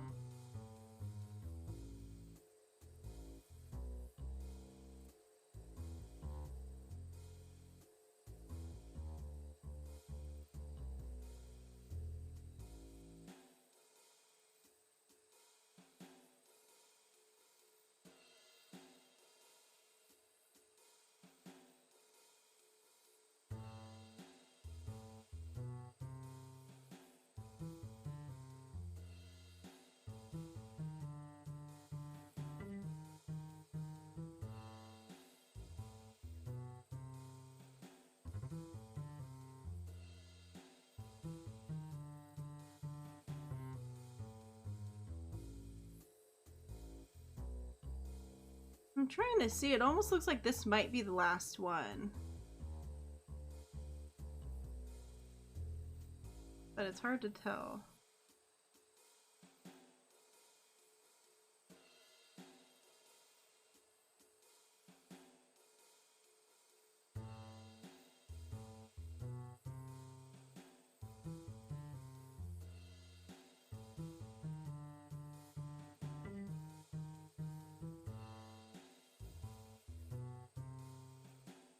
Yeah, it seems like it's hard to tell. It kind of sounds like, though, that this is like the last. This might be the last one. Let's see. How many more achievements do we have left? Oh shit, we have only 2 achievements left?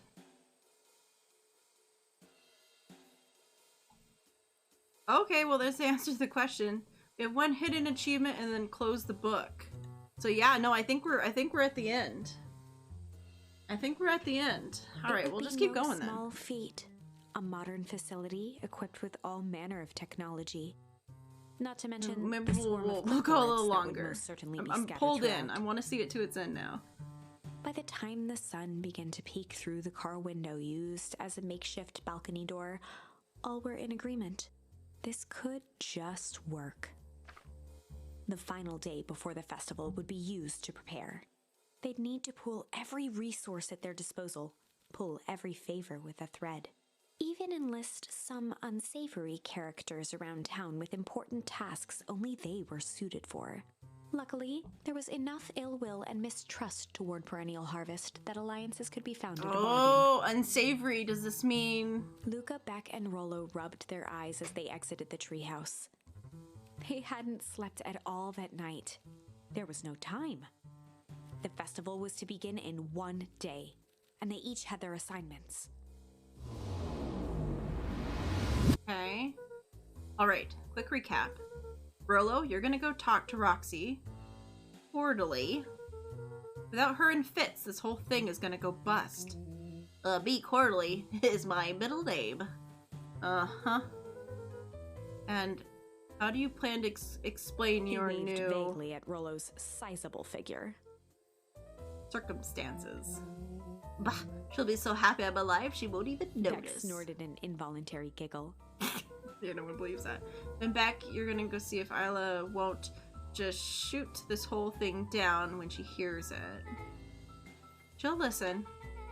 When she understands that the danger Nellie is in, danger we're all in, the plan will make sense. Okay. That leaves me with Jeff, then Iggy. How are you gonna persuade them? I'll think of something. They each looked at each other. Yeah, because if Iggy's with us, and nodded. if we end up in the cold zone and Iggy's with us, we can stop it. Well, Godspeed.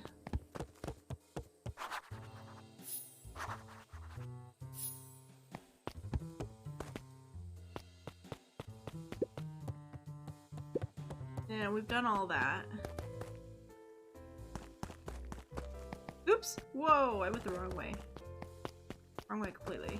Alright.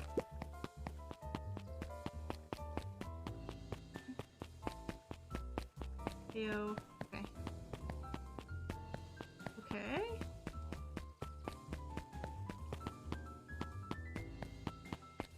Oh, okay. I can't talk to anybody. No one wants to talk to me. What's up? Undaunted, he shook his head. Over, no.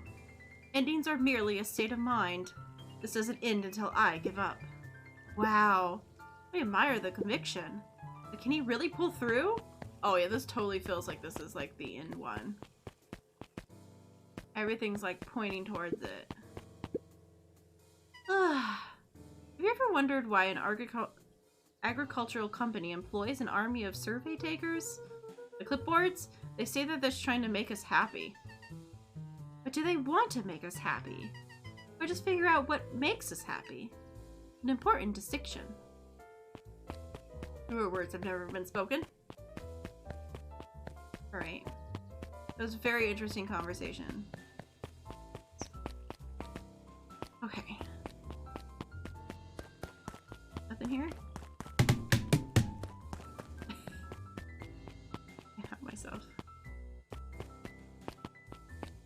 Alright, this way.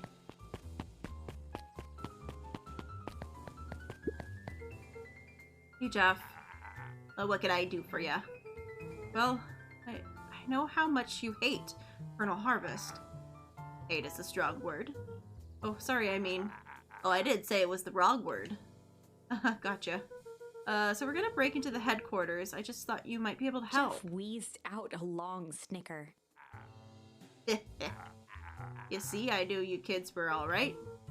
Great, so you'll The help? joy in Jeff's face drained instantly. Oh, not a chance. But give me one good reason why I should risk my hide aiding and abetting you rascals. Looking into the sullen eyes of his would-be accomplice, Luca blurted out the first word that came to mind. Oh shit! Oh no! Crook? Crooked! Yeah, they're all crooks.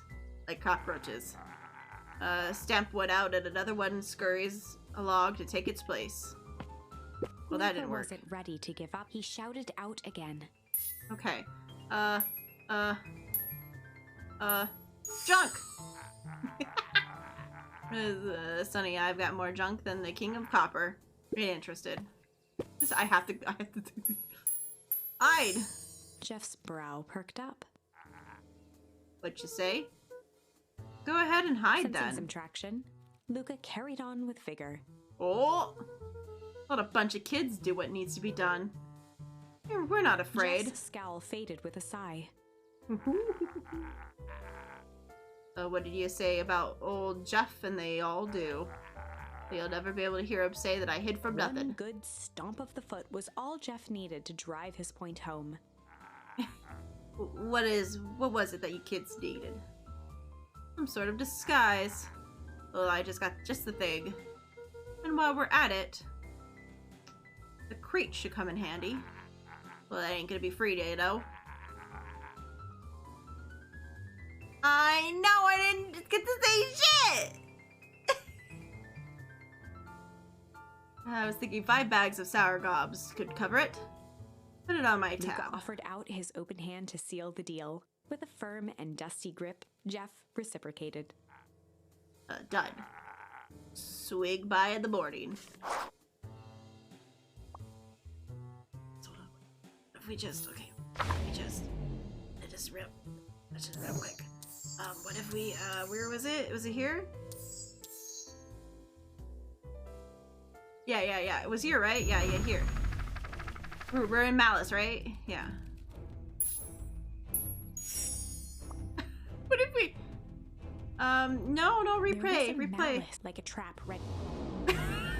No reason, just replay. There's no reason. There's nothing happening. We're just gonna quickly do the thing. It's fine. Yeah, it's fine. Don't worry about it.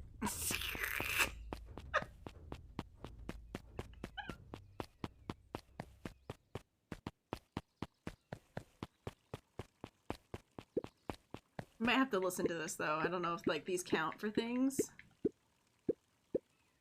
The two scurried up. Okay, they're gonna scurry off with their plan. No, totally not just to hear Lucas scream shit. No, there's definitely nothing about this that we're doing.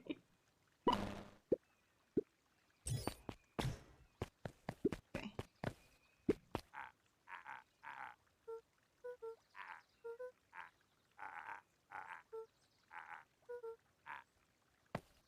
Okay, cool. Hold on, I'm getting stuck.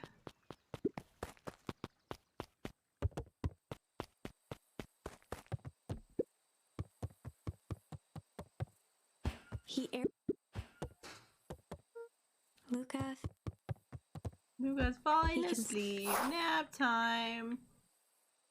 Then scary time. Once again, this time he took the world. He found the sword. He plopped. Soon Luca stood up. He plopped a keeps. The void you made me. Luca turned. Dad, a warm, a plate. Luca found. Wait, another. That's without notice.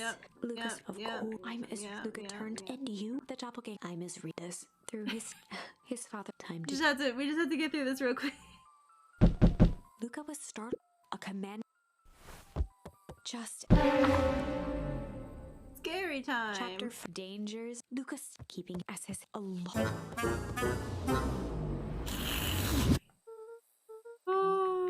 The large.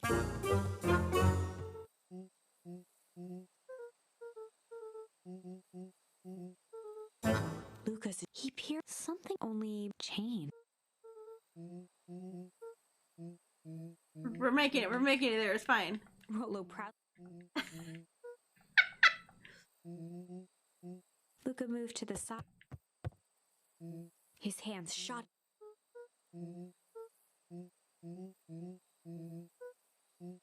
Can't believe they took a little kid and experimented on him though. Like, what the fuck?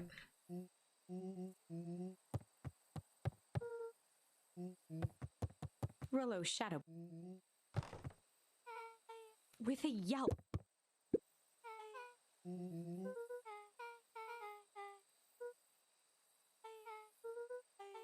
I wish there was like a button to just like hold through this instead of having to click through everything. She shut Beck's eye.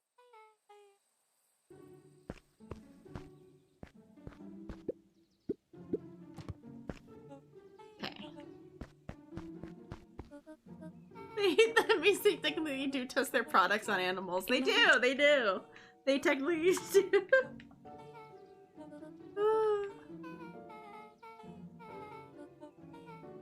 Not any animals, small animals.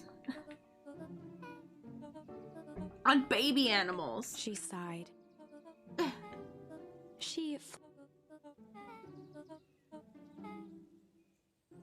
Well, like 12-year-olds. 12-year-old animals.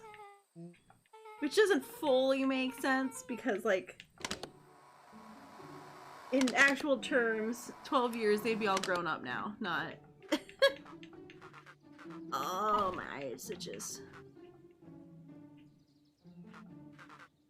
Yeah, we know. Yep, we're gonna keep her forever.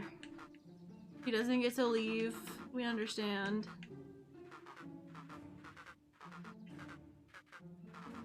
My thumb's getting tired. Gotta use a different finger to spam click.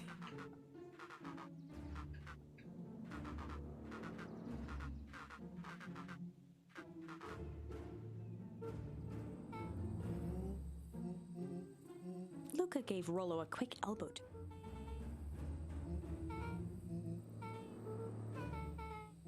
Okay, we're almost there. Beck flicked.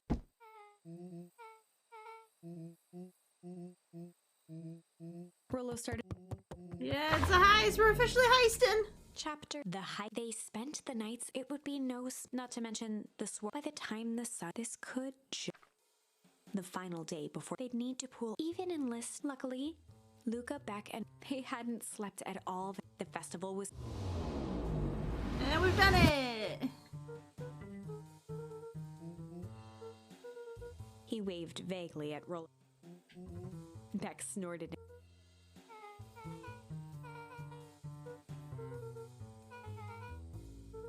They each looked at each other.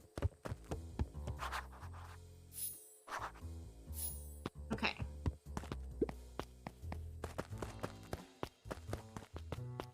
This should probably make sure this is like collecting that it's okay. It looks like it is.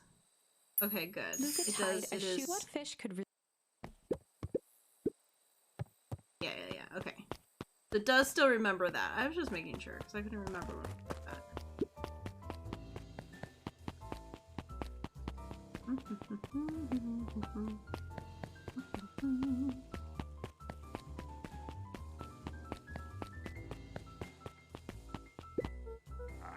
Okay.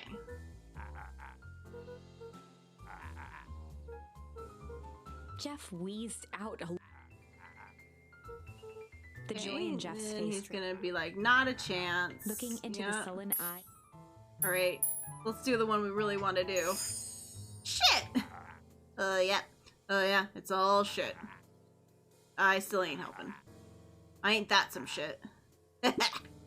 Ain't that some shit. Luca wasn't ready. He shouted out. Fight! I've done enough fighting for one lifetime. More than my share of losing. Time's come to hang up the glove. Alright, so that was all of them. Now we're gonna do hide. Jeff's brow perked up. What do you say? Sensing So some go traction. hide. You know, a bunch of Jeff's kids are gonna do scowl it. fade- Yeah. One I hid good from stomp. nothing. What was that you kids needed? Some sort of disguise.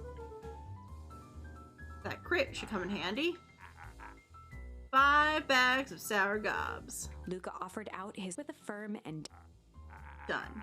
Swing by first thing in the morning. Nice. Okay.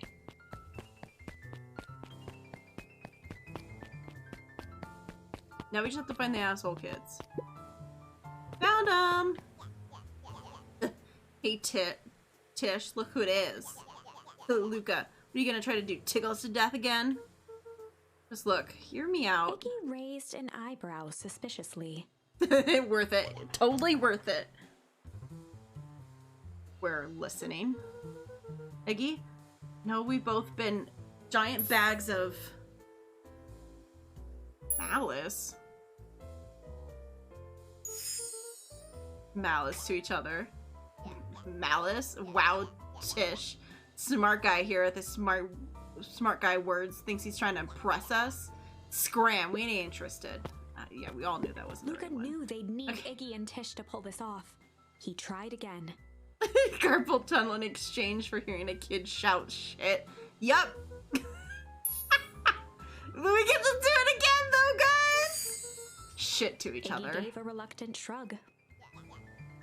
You're not wrong. But lately, life's been kinda crooked. Crooked, you know? Crooked? Well, yeah, life's always been crooked. Get over it. We ain't interested. We ain't interested. Bag of shit. Iggy gave a reluctant. Life has been kind of hard. Hard, you know? Hard? Well, life's always been hard. Yeah, that's what I figured. I was just curious what it was. We all knew it's supposed to be fucking, it's shit and Iggy weird. gave We a all know. reluctant shrug. But I had to try the other ones. Strange, you know? Iggy considered the point. Things have been weird around here. So I'm offering a truce and asking for your help. What do you say we... Hide our hostilities, at least for now. Hide, we ain't no cowards. Yeah, I saw that coming. Bags of shit. Iggy gave a And kind of strange.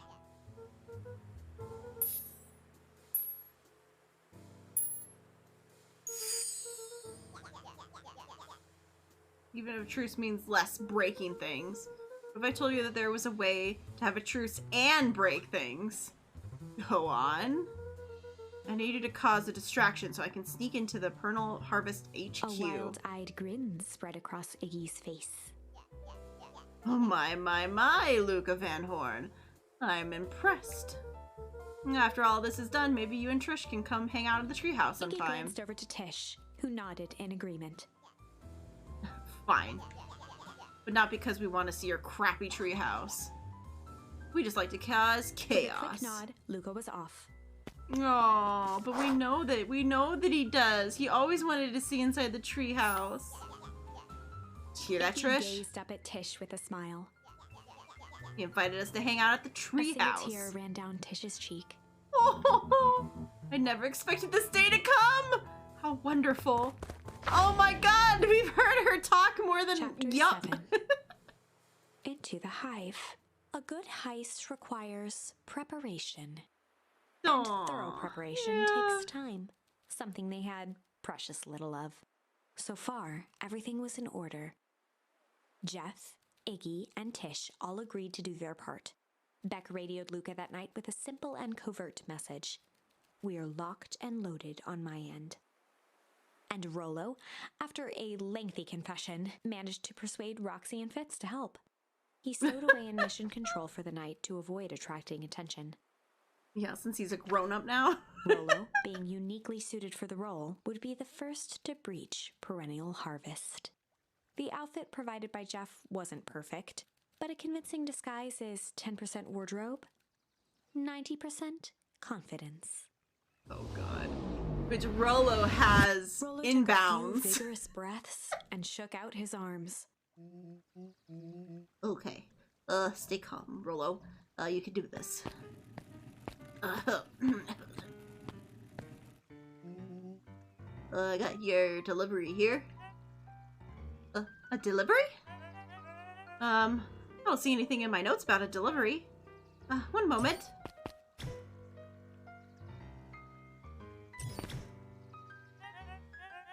I'm so sorry, but there is no delivery scheduled for this morning. Right. He had to think quick. That's because this goes directly to the founder. He asked it be kept Rollo secret. sighed, adjusting his tool belt.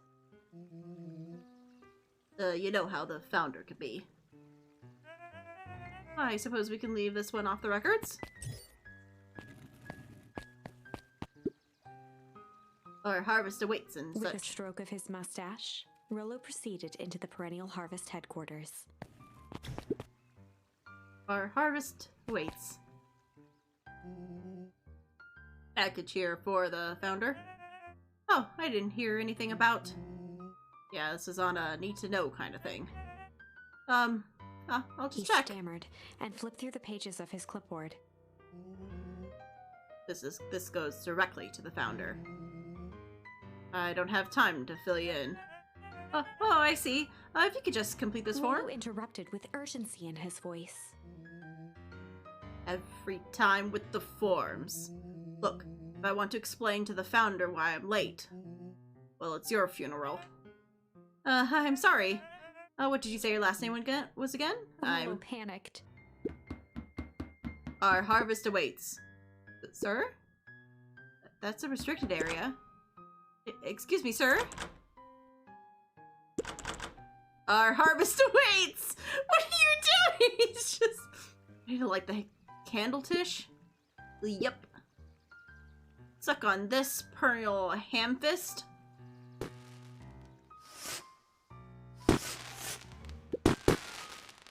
What was The that? distraction was enough for Rollo to regain his confidence. Just open the damn door. I got a job to The do. clipboard fumbled around in a frenzy. I should check on that noise. Oh, come on. Just buzz me in already. Oh, okay, okay.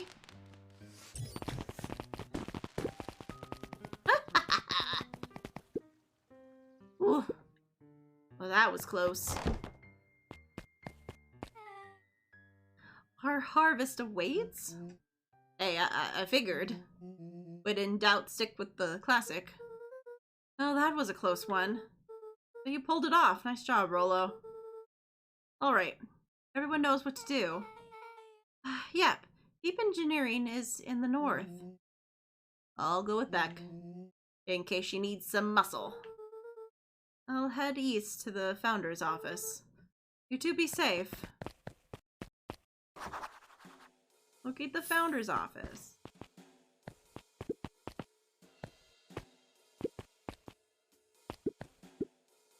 That's odd. There's not even any cups for water. Okay. I'm gonna get myself lost. Walking around. A hallway to nowhere. What's going on here? You can do it. Some sort of mind game? Okay. Okay. Okie dokie.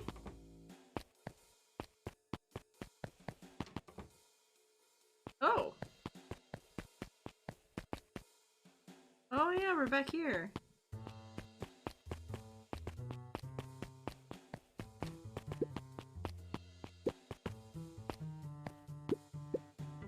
This whole place just feels fake. But of all things, big plant? Oh! Hold up. Solomon stopped in his tracks. Shit! Luca? What are you doing here? It's a long story. What are you A okay? flare of confusion flashed across Solomon's face. His words rushed out dramatically. No, I am certainly not okay. Strange people grabbed me and... Oh, were they in hazmat suits? Yes, how did you know? They brought me here and locked me up when they were distracted. I ran. Dang, okay, well you should stick with me. We've got a plan. Solomon's facade briefly faltered. We? Yeah, Rolo Beck, we're headed to the deep engineering. Thanks heavens, you found me. We've got to get out of here. We can't leave just yet. But they'll catch us again. We gotta do something first. When you were running, did you happen to see a door marked Founder? Founder? Why are you looking for him? I'm not. I just need to get into that office. Now that you mention it, I do think I saw a door that said Founder. It was just down this way. Luca happened to notice a plaque above the door. Office of the Founder. Knocking comes with consequences. Oh, here it is. You just came out of that room, dude. So it is. I was pretty lucky that I ran into you, or else I would have missed it. Truly fortunate. Luca tried the handle. Locked. Solomon leaned forward to examine the mechanism. Regrettably, it seems to be some sort of electrical lock. I don't see how we could possibly defeat a lock like that. Luca smiled and looked at his watch. Let's just wait a minute.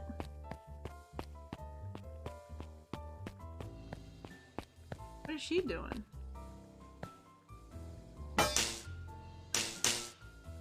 Oh!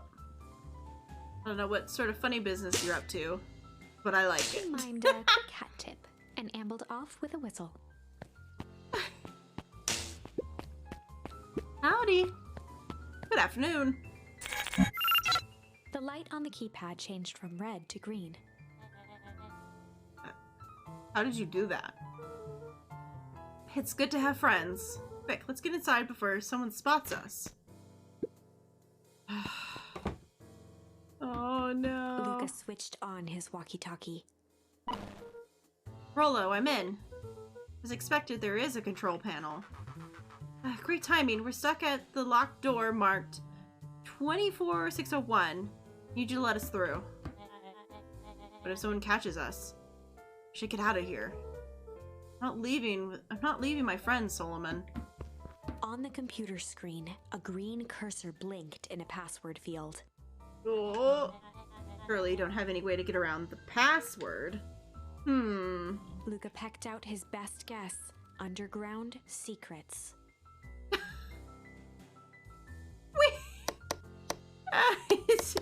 So the password for that is everywhere. Columns of green numbers glowed on a black background. That's really funny.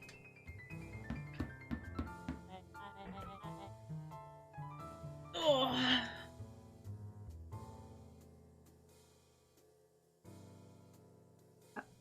How did you guess that? Oh, it's this absurd password Rollo heard when he was down here before. It's funny how someone arrogant enough to call themselves the founder uses such a default, basic password. Or they were thinking several moves ahead and not expecting anyone to guess something so simple. These villain types are always end up outsmarting themselves. Solomon's jaw clenched into a half smile. Your powers of deduction are as impressive as your Luca luck. quickly scanned the columns for number 24601. Rollo, I think this should do it. Bingo bango, the door is open. Luca, you never fail to impress. What is that slippery lout even doing down here? Oh, we have a friend whose mom's is in trouble. We're here to get her out. I see. Okay, Luca, it looks like we're close. The next door is marked 1386. Once again, Luca scrutinized the numbers on the screen. In that moment of distraction, Solomon reached forward and pressed a large red button. Maybe this one opens the lock.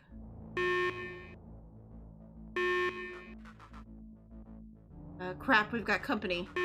Luca, I must go faster. One sec, I can't think with all the He quickly noise. skimmed the screen with his finger. Oh, here it is. Go, go, go. First, these fumbling hands. My apologies, Luca. Now don't beat yourself up. I know you were just trying to help.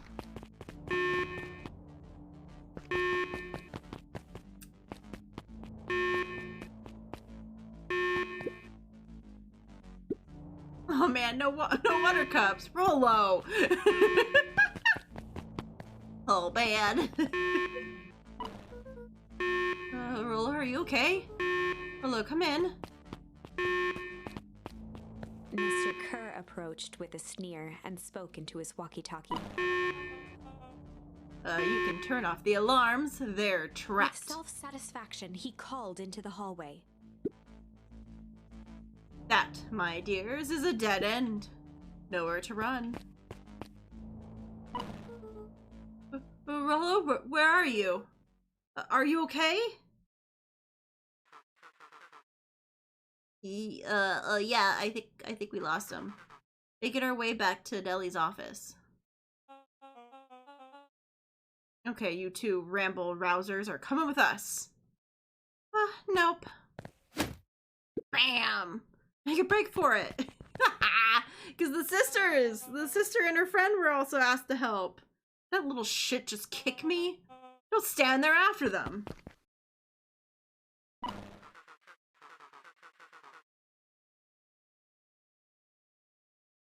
Okay, I think that worked. Roxy and Fitz have them on a wild goose chase. I'm having troubles following what just happened. Like I said, it's good to have friends. Rollo, how long do you think Roxy can distract them? How long Roxy could keep someone so pissed off that they can't see straight? Let's just say we've got time. Entering Nellie's office now. Mom! Oh, honey. Oh, what did you do with your hair? I thought you'd be happy. I finally used the young chemist lab kit. Oh, you sure have a knack for making me incredibly proud in the most frustrating ways. We need to get out of here. Who is your adult friend?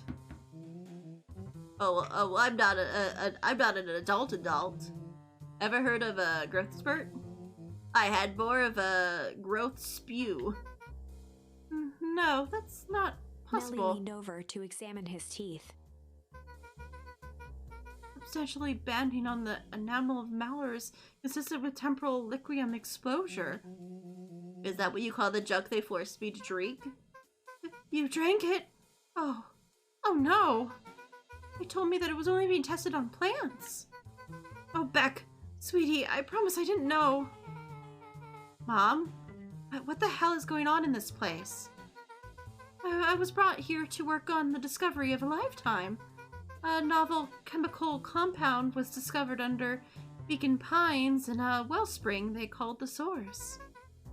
They named it Tempus Liquium. It pulls energy from the surroundings in order to fundamentally alter matter's relation to time. It was a secret to Valentine's fertilizer. They harvest the source, infusing small amounts of Tempus Liquium into the product. It worked wonders, dramatically accelerating plant growth. Crops would be ready to harvest in a fraction of the time, but it led to some complications. The foul harvest. Colonel Harvest came in to clean up the mess, to succeed where Valentine failed. But Tempus Liquium is rebellious. Rebellious? You could think of it as a manifestation of change itself. It's volatile by its very nature. So the more you try to force it to do certain things, the more it resists, yes. I can relate to that. My role was to finish the work my predecessor, Dr. Prescott, harnessing the Tempus Liquium to reliably manipulate an organism's age. Just imagine how many people we could feed. Mr. Krill was very insistent that we achieve a successful result before today's festival. You didn't, right? Nellie sighed. You know how much I love a good puzzle. I poured myself into the problem. It wasn't long until I discovered oddities in Dr. Prescott's notes. Oddities? They were contained obvious errors, mistakes that someone of his reputation would never make. So I fixed them and... now I get to replace my entire wardrobe. Oh, I am truly sorry. Beh, those clothes were all hand-me-downs anyways. It sounds like Dr. Prescott figured it out, got cold feet, and intentionally sabotaged his own work. I had considered that possibility. I've sent a letter asking him to clarify his thinking. Mom, Dr. Prescott is dead. Cure had him killed. What? I overheard them talking about it on the radio. That's why we gotta get you out of here. I just... Like, now. Wait, the vial. I finally solved the chemical equation, allowing direct control of aging. Mr. Kerr picked it up just before you came. Well, the more reason we gotta hightail it. Luca, we got Dr. Moldwell. Heading your way now. Roger that, be careful. Alright, everything's on track. And what is your plan for escape? Well, we'll go over everything when they get here. In the meantime, maybe we can dig up some information. Malice 80 proof whiskey. A hard drink for a hard man. Wow, even his alcohol is arrogant. Solomon muttered inaudibly. I should just smother you right now. What was that? I said, I shouldn't be bothering you right now. But don't be silly, you're no bother at all.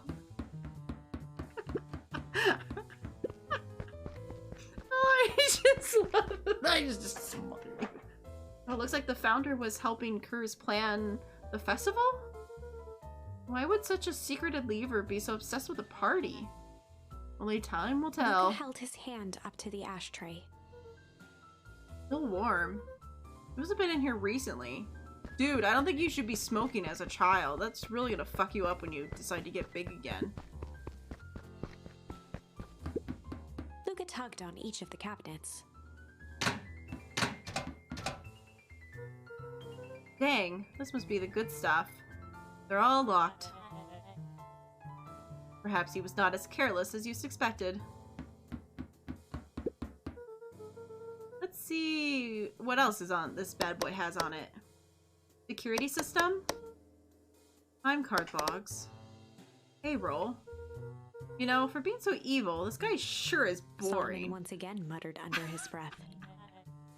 So you wait. Huh? Oh, nothing. This guy is just like fucking pieces of shit. Is there anything else for me to look at? Can we make note of the fact that the like things like books on his seat? But I guess I just need to talk to him now. Yep, that's it. I'm really sorry I got you dragged into this mess, Solomon. You don't need to worry about me. I feel bad either way. We're gonna get you out of this, I promise. With a subtle, quivering lip, a smile crawled across Solomon's face. They heard the trampling of frantic footsteps from the hallway. Lock it, lock it, lock it! Locked. Well, that was close. When we left Deli's office, it was swarming with clipboards. Barely got away. Did they follow you? Rollo? Before we started tossing, blame around. It's possible someone ordered a pizza? We'd love to hear your thoughts. Definitely not pizza. But now... Well, don't look at me. I'm officially retiring from the heisting business. We're so sorry for the inconvenience. We just have a few quick questions. So let me think. Can someone watch the door? Of course. Everyone else, huddle up. Whoopsies! This little capper has gone on long enough. Solomon, no! Hush now, child. The adults are speaking. Dr. Moldwell, a brief reintroduction is in order. We've never met in person, but we have corresponded. You see, it was I who hired you. Solom, that pathetic orphan child. The powerful Anatic founder. Sharper, the fallen, progenitor who created this town. Pennuel Harvest, Valentine. Fertilizer. All connected by one single thread. Yours truly. But that's... Her eyes searched the floor in thought. Solomon watched eagerly, waiting for the flicker of epiphany. With a sickened look, she peered into his soul. Yes, now you've got it.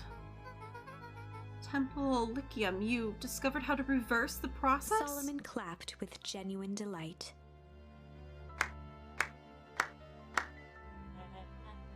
Very good, Dr. Moldwell.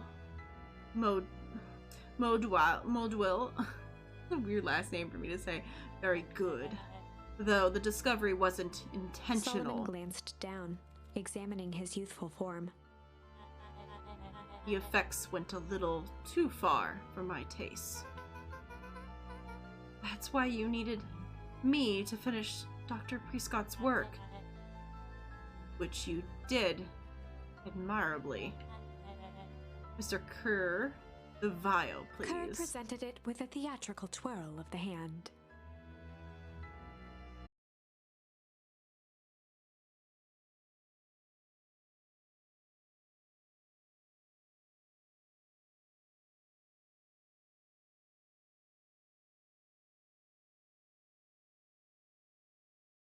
No idea what you have in your hand. Well, actually, we do. We did the whole evil... You just did the whole evil villain monologue thing about it. Casually tossed the vial to Luca.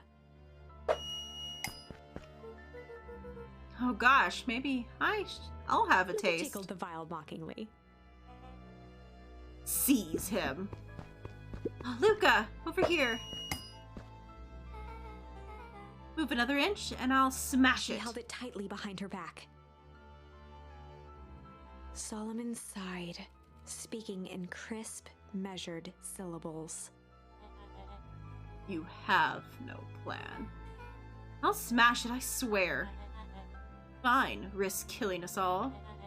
Or if you're lucky, nothing happens, then what? We capture you and grant you much less leniency? He pursed his lips with feigned sincerity. But I give you my word, if you hand it over now, none of you will be harmed. A deep uncertainty washed over Beck. You're a smart girl, Beck. But there's no shame in being outwitted by someone smarter than you. We both know there's only one way this ends. She looked to Nellie shakily. With a dispirited nod, Nellie sighed in defeat. Beck slowly approached Solomon. That's a good girl. Oh, Beck, don't do it. We can't trust that jerk. I'm sorry, he's right. With apprehension, Beck conceded. Solomon pocketed the vial and brushed off his shoulder with a sharp flick. Mr. Kerr, you have allowed yourself to be humiliated by a group of children. Report to my office tomorrow for a performance review. The blood drained from Kerr's face. Of course, sir. But first, you have a speech to make. Trot out there and give me the introduction I deserve. And don't forget to smile. Yes, sir. And to think, all of this is thanks to the efforts of Mr. Van Horn. I don't understand. How is all of this because of me? I said Mr. Van Horn, silly child. Dr. Walt Van Horn. Yeah, what about Mom? I know, right? Your father was always a thorn in my side. I offered him an opportunity to be part of something great, but the fool was blinded by righteousness. He even broke into my laboratory in an attempt to sabotage my work. Solomon shook his head with gratification. But the universe has a funny way of correcting course. By meddling with a force he didn't understand, Walt showed me its true potential. As fate would have it, Luca, your father's dying act was to grant me eternal life. A muffled applause resonated faintly through the walls. Well, that's my cue. After the festivities, my subsequent ascension, I will return to deal with you all. Until then, I suggest you use this time to reflect on the magnitude of your failures. You three, keep post outside the door. Yeah, I'm in a big what about Mom, though? Oh, yeah, maybe Beck swapped vials with something? But yeah, what about Mom? Mom's still on the rampage to go throw the stuff in, right? Or is this the time period where they have to change what they were doing? Is this the one where they had to change what they were doing? So maybe she's not planning that? Because something happened? Right, yeah, because he disappeared and a call went through. So maybe she's not doing what she was going to be doing? I guess we'll have to see. Oh, crap. Otherwise, the whole world's gonna get frozen over in a second. Well, I can't believe Beck sold us out like that. I'm not sure she had any other choice. So what now? What's the plan? I don't have one. Of course you do. You always have a plan. Rollo. You just need some time. Rollo, it's over. We lost. Nellie was staring at the floor, deep in thought.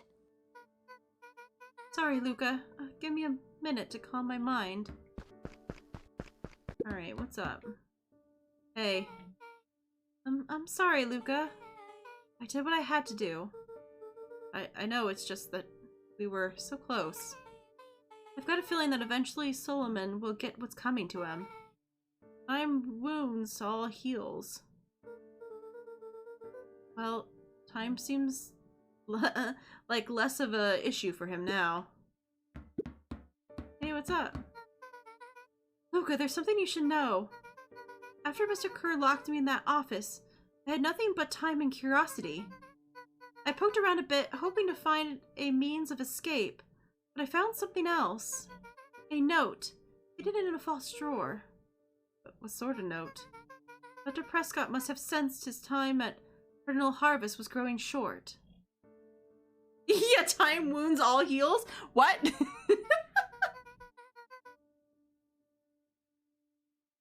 So he left behind a letter, the hope that it would be found by his successor. Words. It was a confession of sorts. He left it for me, but its contents... Look, I think they were meant for you. What? Why? What did it say? It was about your incident with your mother. Dr. Prescott found her in his office with a stolen keycard. There was an accident. She was exposed to an extreme amount of Tempus liquium. The color dropped from Luca's face. You know how angry Sol was gonna be when he changed all of his passwords later. Yeah. Did she survived. Dr. Prescott decided to help her recover. He no longer trusted Perennial Harvest, so he kept her whereabouts a secret. Over time, your mother led him to reconsider the purpose of scientific discovery. Science is often at a vanguard of change, but that doesn't mean it's always right. He realized that no one should have control over something as powerful as time itself. I now believe that's why he began to intentionally sabotage his own work. That cost him his life. It's a reasonable conclusion. Luca was overwhelmed with emotion. But if she's alive, where's she been? Where's she now? A sudden explosion sounded from the hull. Chapter 8. Comeuppance. Ears still ringing, Gran picked herself up off the ground. Through the dust and smoke, she looked over to see Mrs. Fratelli helping Hiram Tolliver to his feet. What? She'd had to beg, borrow, and steal to acquire those explosives. How many nights had she spent visualizing how she'd use them to make things right? And now, her one shot at destroying the source, that damned hole that swallowed so much of her life, was gone. Wait, what just happened? Did she Traded just blow for up the this house? jagged hole in a wall and a foolhardy shot at rescuing Rollo. Oh, that's what happened. With Fratelli and Tolliver at her side, she stepped through. It was a strange feeling. The last time she'd stalked this maze of hallways, it was in a different body. They quickly rounded a corner to find a group of clipboards guarding a door. Something worth guarding is probably something worth seeing. So that's what happened when they got the call and she said, do not leave the house, as she was going to go off and do something.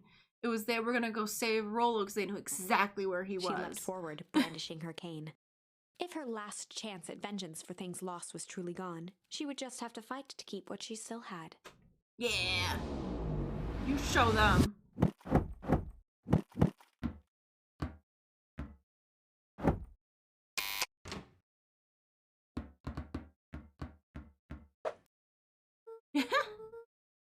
Gran, what are you doing here? Luca, what are you doing here? We're here to save Nellie. We're here to save Rollo. Hey, Mrs. Luca's Gran. It's awfully nice of you, but I'm fine. Oh no, what did they? Gran, there's no time to explain. We have to go now. Come on, everyone. We've got a party to crash. They made their way out from deep within Perennial Harvest, just as Solomon finished up his speech. Thankfully, we can distribute the formalities from here on out. Solomon pulled a glass vial from his pocket. Gotta stop In him. one smooth motion, he downed its contents. A triumphant smile grew across Solomon's lips. No. Well, I guess that's it. We've lost. I wouldn't be so sure about that. Oh, With I think Puck was mischievous right! look, Beck elbowed Luca. Oh, I think Beck was right! Remember when I had the vial behind my back? I might have tweaked his wonder potion with a little... junk. I might have tweaked his wonder potion with a little junk. I can't wait to see the look on his face when he realized he drank his own cigar ash. Somebody better answer that phone because I fucking called it. How did Ash get into the vial? It was pretty easy to mess with a vial when it was behind my back. Oh, that's sneaky. Well, it's a bad habit anyway. Papa always says bad habits are like 50-yard field goals. Huh? Hard to kick.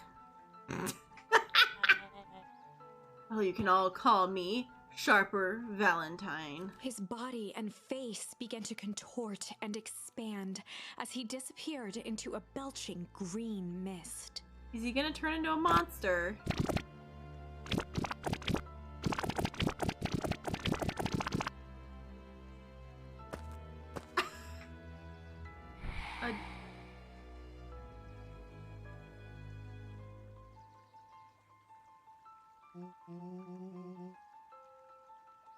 Well, that's one way to kick a bad habit. What the fuck? As the last of what was once Sharper Valentine wafted into the air, the crowd began to disperse, still numb from what they had just observed. Sharper Valentine was gone for good. His end would be a new beginning for Beacon Pines, a new chance to let go of the things they had lost and grab hold of a new future. The end. Well, I'd be lying if I said that wasn't a bit gratifying. If that feels to you like a good note to end on, I won't stand in your way. We gotta find out what happens if we do the other ones. A little change. He might have tweaked his wonder potion with a little change. Like money? Like pocket change? Your unlucky penny. Yeah, I plopped it into the vial when he wasn't looking. What's it gonna do? No idea. That's the beauty of science. Now we observe. Alright, you can all call me Sharper Valentine. His body and face began to contort and expand as he disappeared into a belching green mist.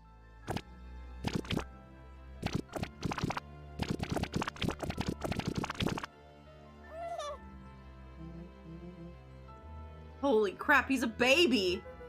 Yeah, but he's still Sharper, right?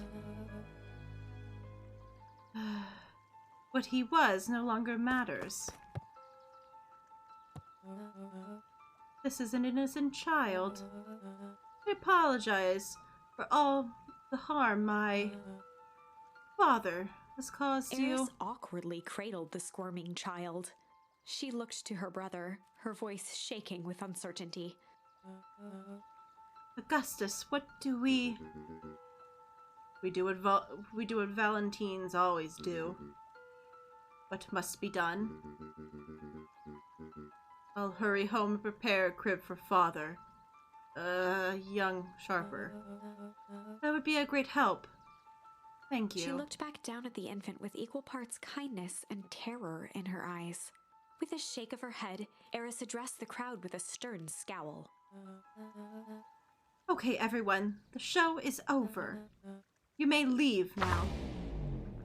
Yeah, no, that did not look like a face of an innocent child. Beacon Pines' coldest summer on record came and went without much fanfare. Folks shared what they had, and none were left wanting.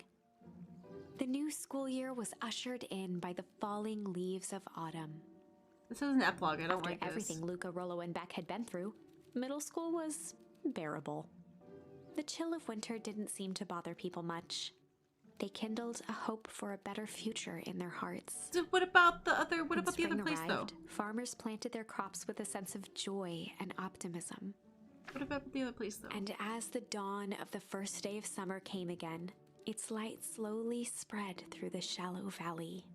It crept over the town square, across the river, past the neglected welcome sign, and came to rest on a young boy sleeping at dawn, his mind at peace, knowing he is here for a reason. What?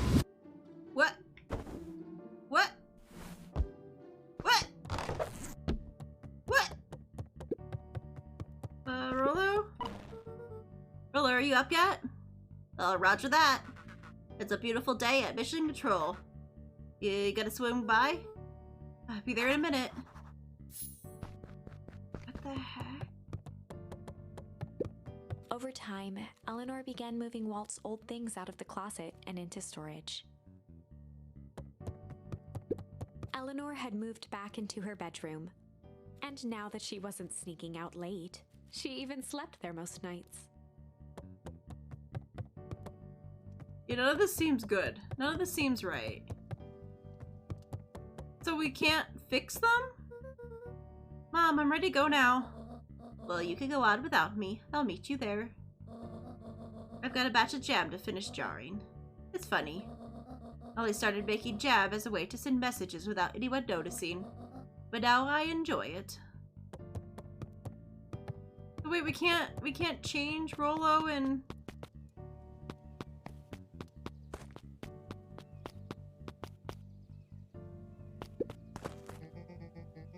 Reddy and Rollo have big plans for that little tree house. Yeah, after getting crowded...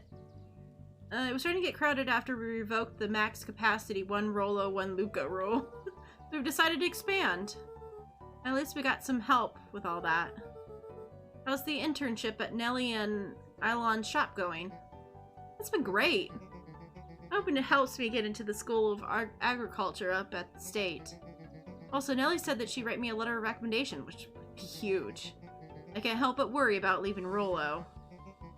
He's grown up so fast, but he's still my little brother. Yeah, he had a heck of a growth spurt. I don't mean grown, literally. This morning, he was up and finished his chores before I even had breakfast. Well, that might be his excitement about the treehouse renovations. Don't tell him this, because it will go straight to his head, but I'm really proud of that little punk. I'm sure he feels the same way, but he's just too darn proud to tell ya. I know. This just feels really weird. Yeah, this just feels extremely weird. Hey Gus, how's the tree planting going? Couldn't be better.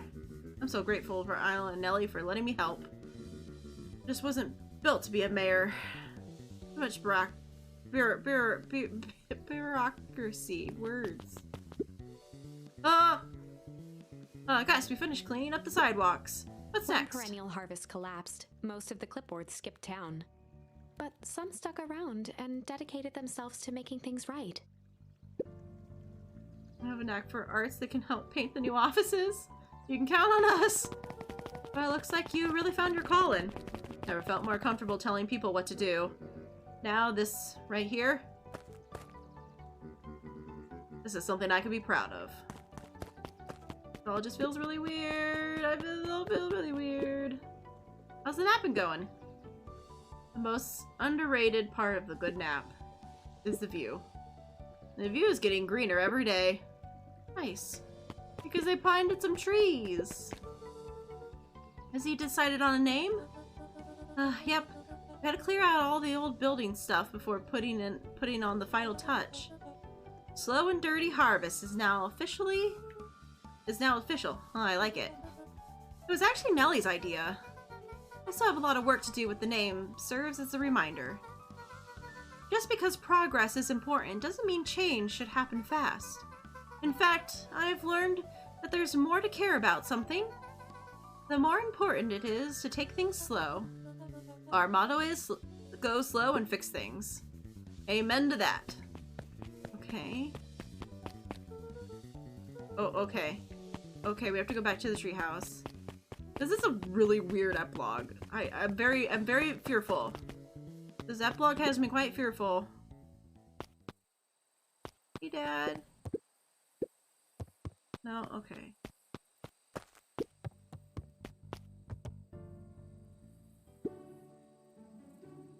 A little higher.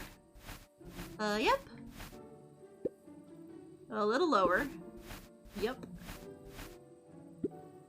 A little higher. Yep.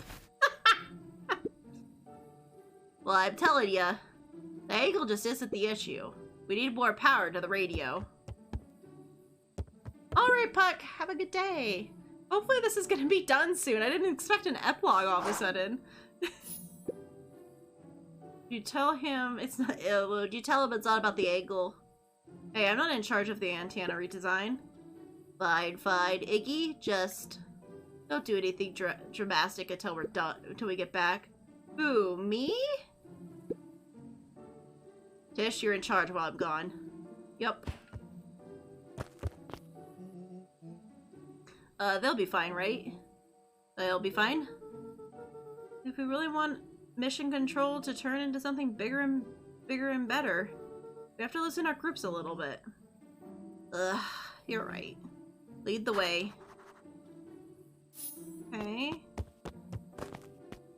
It all feels very strange. Because the other one, he just disappeared and that was it. There was no, like, epilogue to it. Young Mr. Valenhorn. How's, little Solem, Sharper doing? Young Sharper seems to enjoy nature more than I. We do have a lot of strolling. We do a lot of strolling these days. As he, you know, attempted to crawl out of his crib and plot world domination. Yeah. Thankfully, no. I spoke at length with Dr. Model, and she feels that Sharper's infant mind was not developed enough to retain his previous memories. For all intents and purposes, the child is unmolded clay. Well, let's hope he's a little nicer this second time around. That is the objective, yes. But really, all I can do is try and hope. Two activities endeavoring to find less distasteful. Well, I think you're doing a great job. The whole town is ready to help out however we can. I can't wait to teach him how to throw a baseball. Eris did her best to ignore the tears welling in her eyes. Aw, that would be acceptable.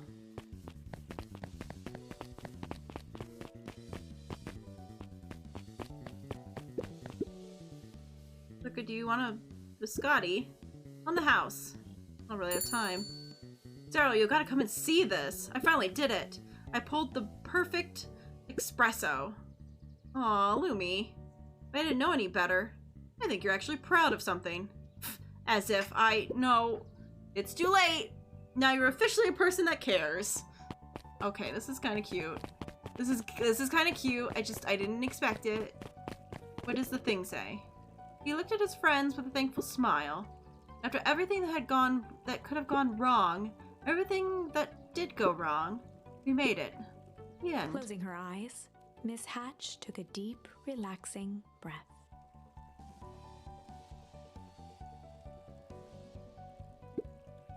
Oh, hello, Luca. How are you? Really good, actually. Oh, that's wonderful. Did I miss anything? I think you're pretty much up to speed. It's the idea that she's just been, like, unaware of everything that had been going on the entire time. Hey, Luca, can you tell Roxy I'll be free in an hour? Oh, sure thing. My dad's making me stock the shelves for the summer. He said it builds character. I think he meant it builds calluses. Builds character. Yeah, it builds something, alright. Luca, can I interest you in a delicious He apple? playfully waggled an apple. No thanks, just saying hello. Well, hello then. Mind telling your mom we need a new crate of jam? Already? It's funny, I used to hide this stuff in the back, terrified that someone would find out about our secret messages. Now that everyone can get their hands on Eleanor Van Horn's famous spy jam, they love it! Whoa, back for seconds? It's not too much trouble. For the longest time, I never understand the appeal of ice cream. It serves no purpose, other than to be briefly enjoyed and then it's gone. But it tastes it's pretty tasty while it lasts. I'm inclined to agree. Okay. Oh, they got rid of the thing. No more history anymore. What's today's news that needs knowing? I'll give you tomorrow's headline today.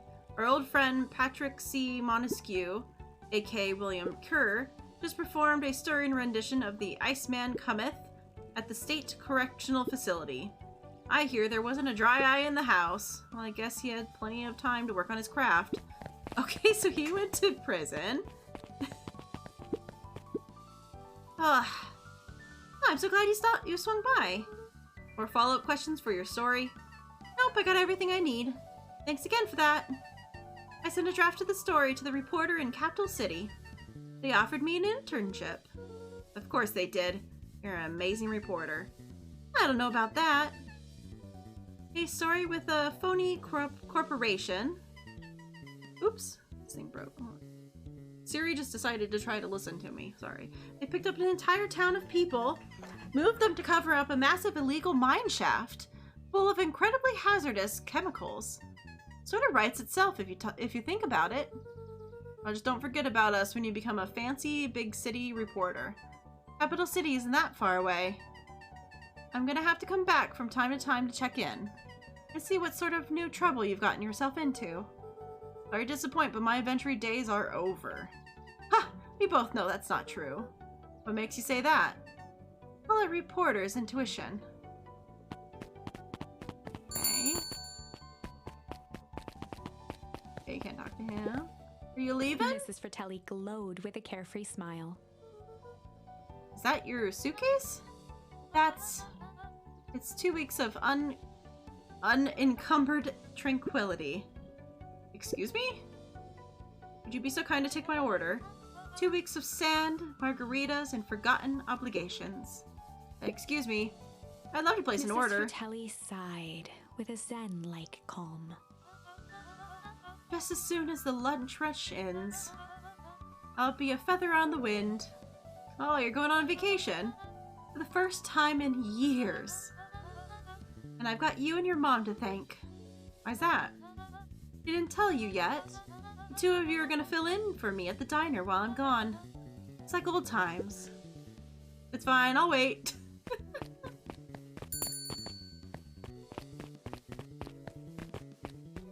Okay.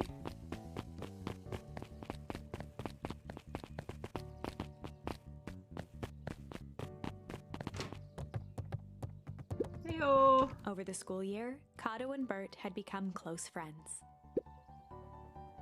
But did you know that when they cover up the source, they found a new species of fungus? Yep, and then they're studying it in the new labs. Did you know that Beacon Pines is now the smallest town in the county? Yep, close to the population before Pernal Harvest moved in. It typically went on like this for quite some time. That's really funny. Okay. Can't believe it's over. Yeah, the town's really starting to turn a new leaf. The town? I was talking about Hank Atomic. I just finished the latest issue. Oh, how was it? As great as always. Hank finally returned to Earth. But I just feel weird now. Weird to be cool. It means that you're ready for something new. Any suggestions? You could ask Miss Hatchet about what she's always reading. She seems really enjoying it. Maybe I'll do that. Well, it pretty much sounds like she was reading the journal. Luca peeked over Piper's shoulder. Laid stealthily inside a large volume of mathematics was the first issue of Hank Atomic. Aww. Piper, are you reading Hank Atomic? Do you mind not telling anyone? I've got a reputation to uphold. Oh, it's nothing to be ashamed of. Just about every kid in town reads Hank Atomic. Honestly, I'm excited for you.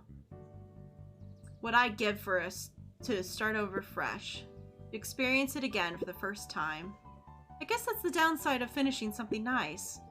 Well, at least now I can enjoy it again through you. Promise to tell me about it as you go? Oh, sure thing. Oh, that's sweet.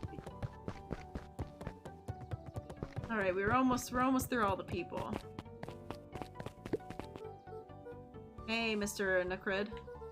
We're gonna go see my dad in a bit. You wanna come with?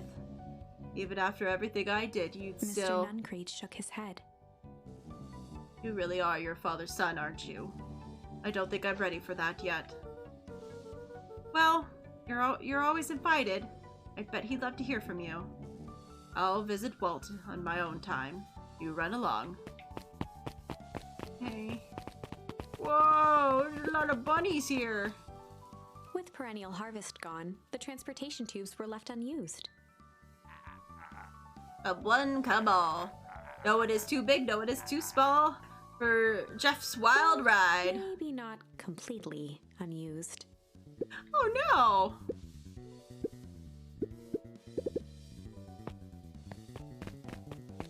Okay, I don't know if that's a good thing. Guess what? Yesterday I saw a Dynastus Titius. And that's good? It's great!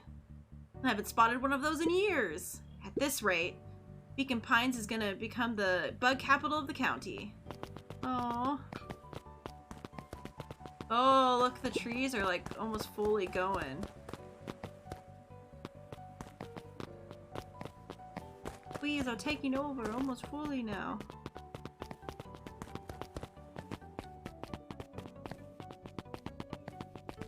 Hey, we made it. I have news I think you'll enjoy. This morning I unpacked my last box. You're officially moved in?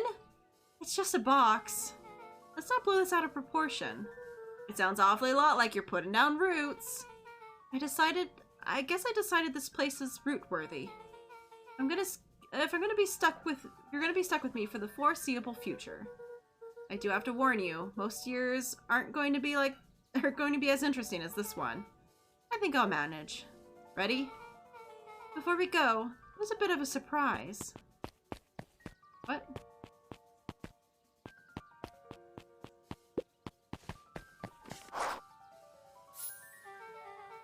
My mom's prepared this tree especially for you.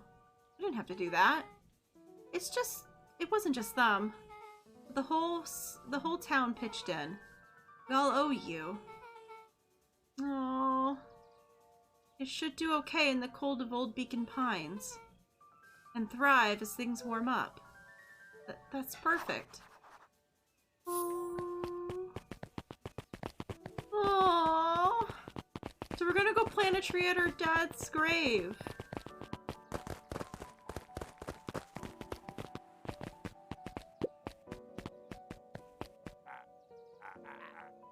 That's a good looking tree. Being a special occasion and whatnot, the ride's on the house. You're gonna want to hang on tight to that little tree. My heart cannot take this.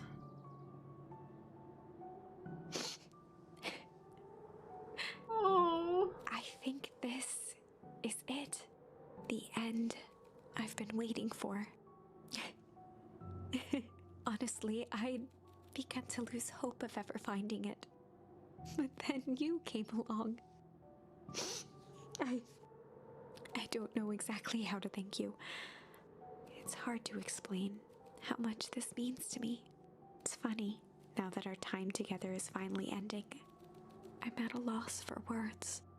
Let's just watch the end together. Done. Good little tree. Oh, the best little tree. Thank you, children. This means a lot. Thanks for everything. Shucks, I only did what any super awesome best buddy would have done. We should probably give you some time alone now. You good? Yeah, I am. It's been a wild year. How you feeling? Well, everyone keeps asking me that. I'm fine, really. Pa always says the only thing fitter than a fiddle is a cello. I feel like I'm a dang cello. Well, if you ever stop feeling like a cello, I'm here for you. I know. You don't have to say it. You two make an awesome pair. Excuse me? We're a trio now. Yeah. Hi. Thanks. Well, there's one thing missing now from our And now that you're part of our group. Missing? Let me tell you a little story about a man named Hank Atomic. Oh, God. I won't be long. Oh, we'll be waiting for you back at the phone booth. I found a perfect way to start our summer. You said last time. Well, you've got some good friends. I'm proud of you. Your father would be so proud. I know. Mom, can I ask you a question? You ever dream about Dad? Not a night goes by that I don't. Are you ever afraid that you're going to forget him? Forget what he looked like? Forget his voice? No, because so much of him lives on in you. He loved that old tree, but I know that he would have loved this one more, because his two favorite people planted it. I'll give you two a moment.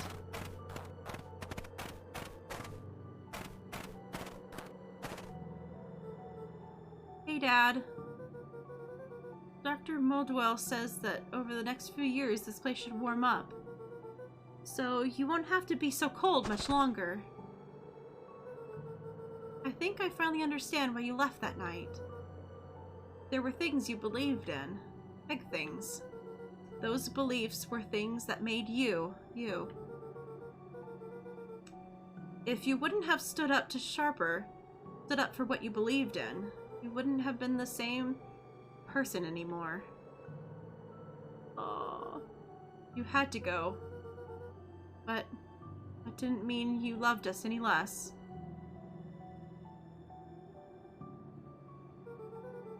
I might not visit you as much as I used to. I know you understand.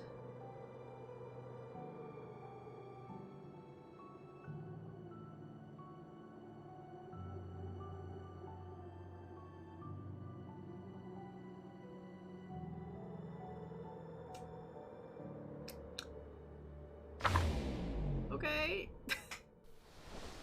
Oh, the book closed!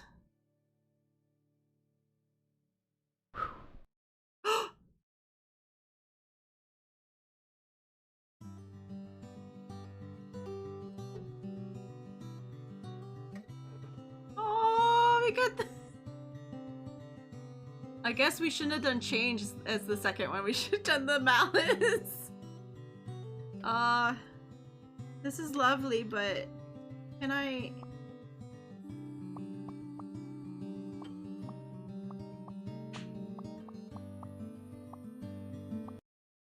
Oh, that's not what I wanted. Oh, okay.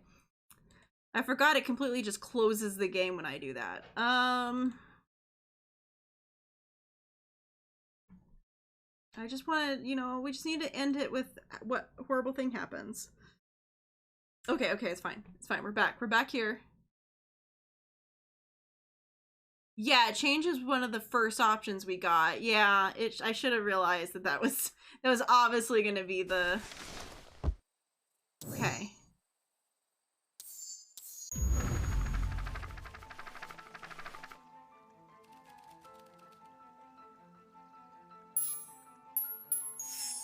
I might have tweaked his wonder potion with a little malice. Malice? The whiskey from his office? Yep, the dude had an unfinished glass on his desk. Figured his grow juice could use a little hair of the dog. His body and okay. Face. What happens when there's whiskey in it? Do you turn to whiskey?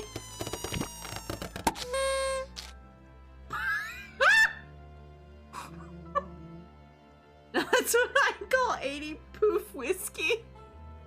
Damn, dude. The crowd gazed in stunned silence at the now empty stage. The quiet was broken when William Kerr sprinted off stage and into the distance. He was never seen around Beacon Pines, or anywhere else for that matter, again. Watching the silhouette of Kerr disappear over the horizon, Luca began to laugh. First, a low chuckle that became uncontrolled, heaving laughter. Through his tears, he was vaguely aware that the crowd had begun to laugh with him. The end. That was unexpected. Perhaps a bit of an absurd ending for my taste, but to say. I'm only writing the damn thing. Oh, that was a beautiful ending. Okay. All right. Well, with that, we can finish. We could be done. Thank you for staying with me on this extra long journey. Getting roped into finishing this game because it's just too good. It was just too good. It was such a good game. Oh, man. That was a wild ride. That was the perfect ending for stream. Perfect ending. Well, I'm gonna go eat some food now and rest my eyes from staring at a screen for this long and going through so many emotions. Thank you everyone for being here. I will talk to you guys tomorrow. And I hope you all have a great day. Bye.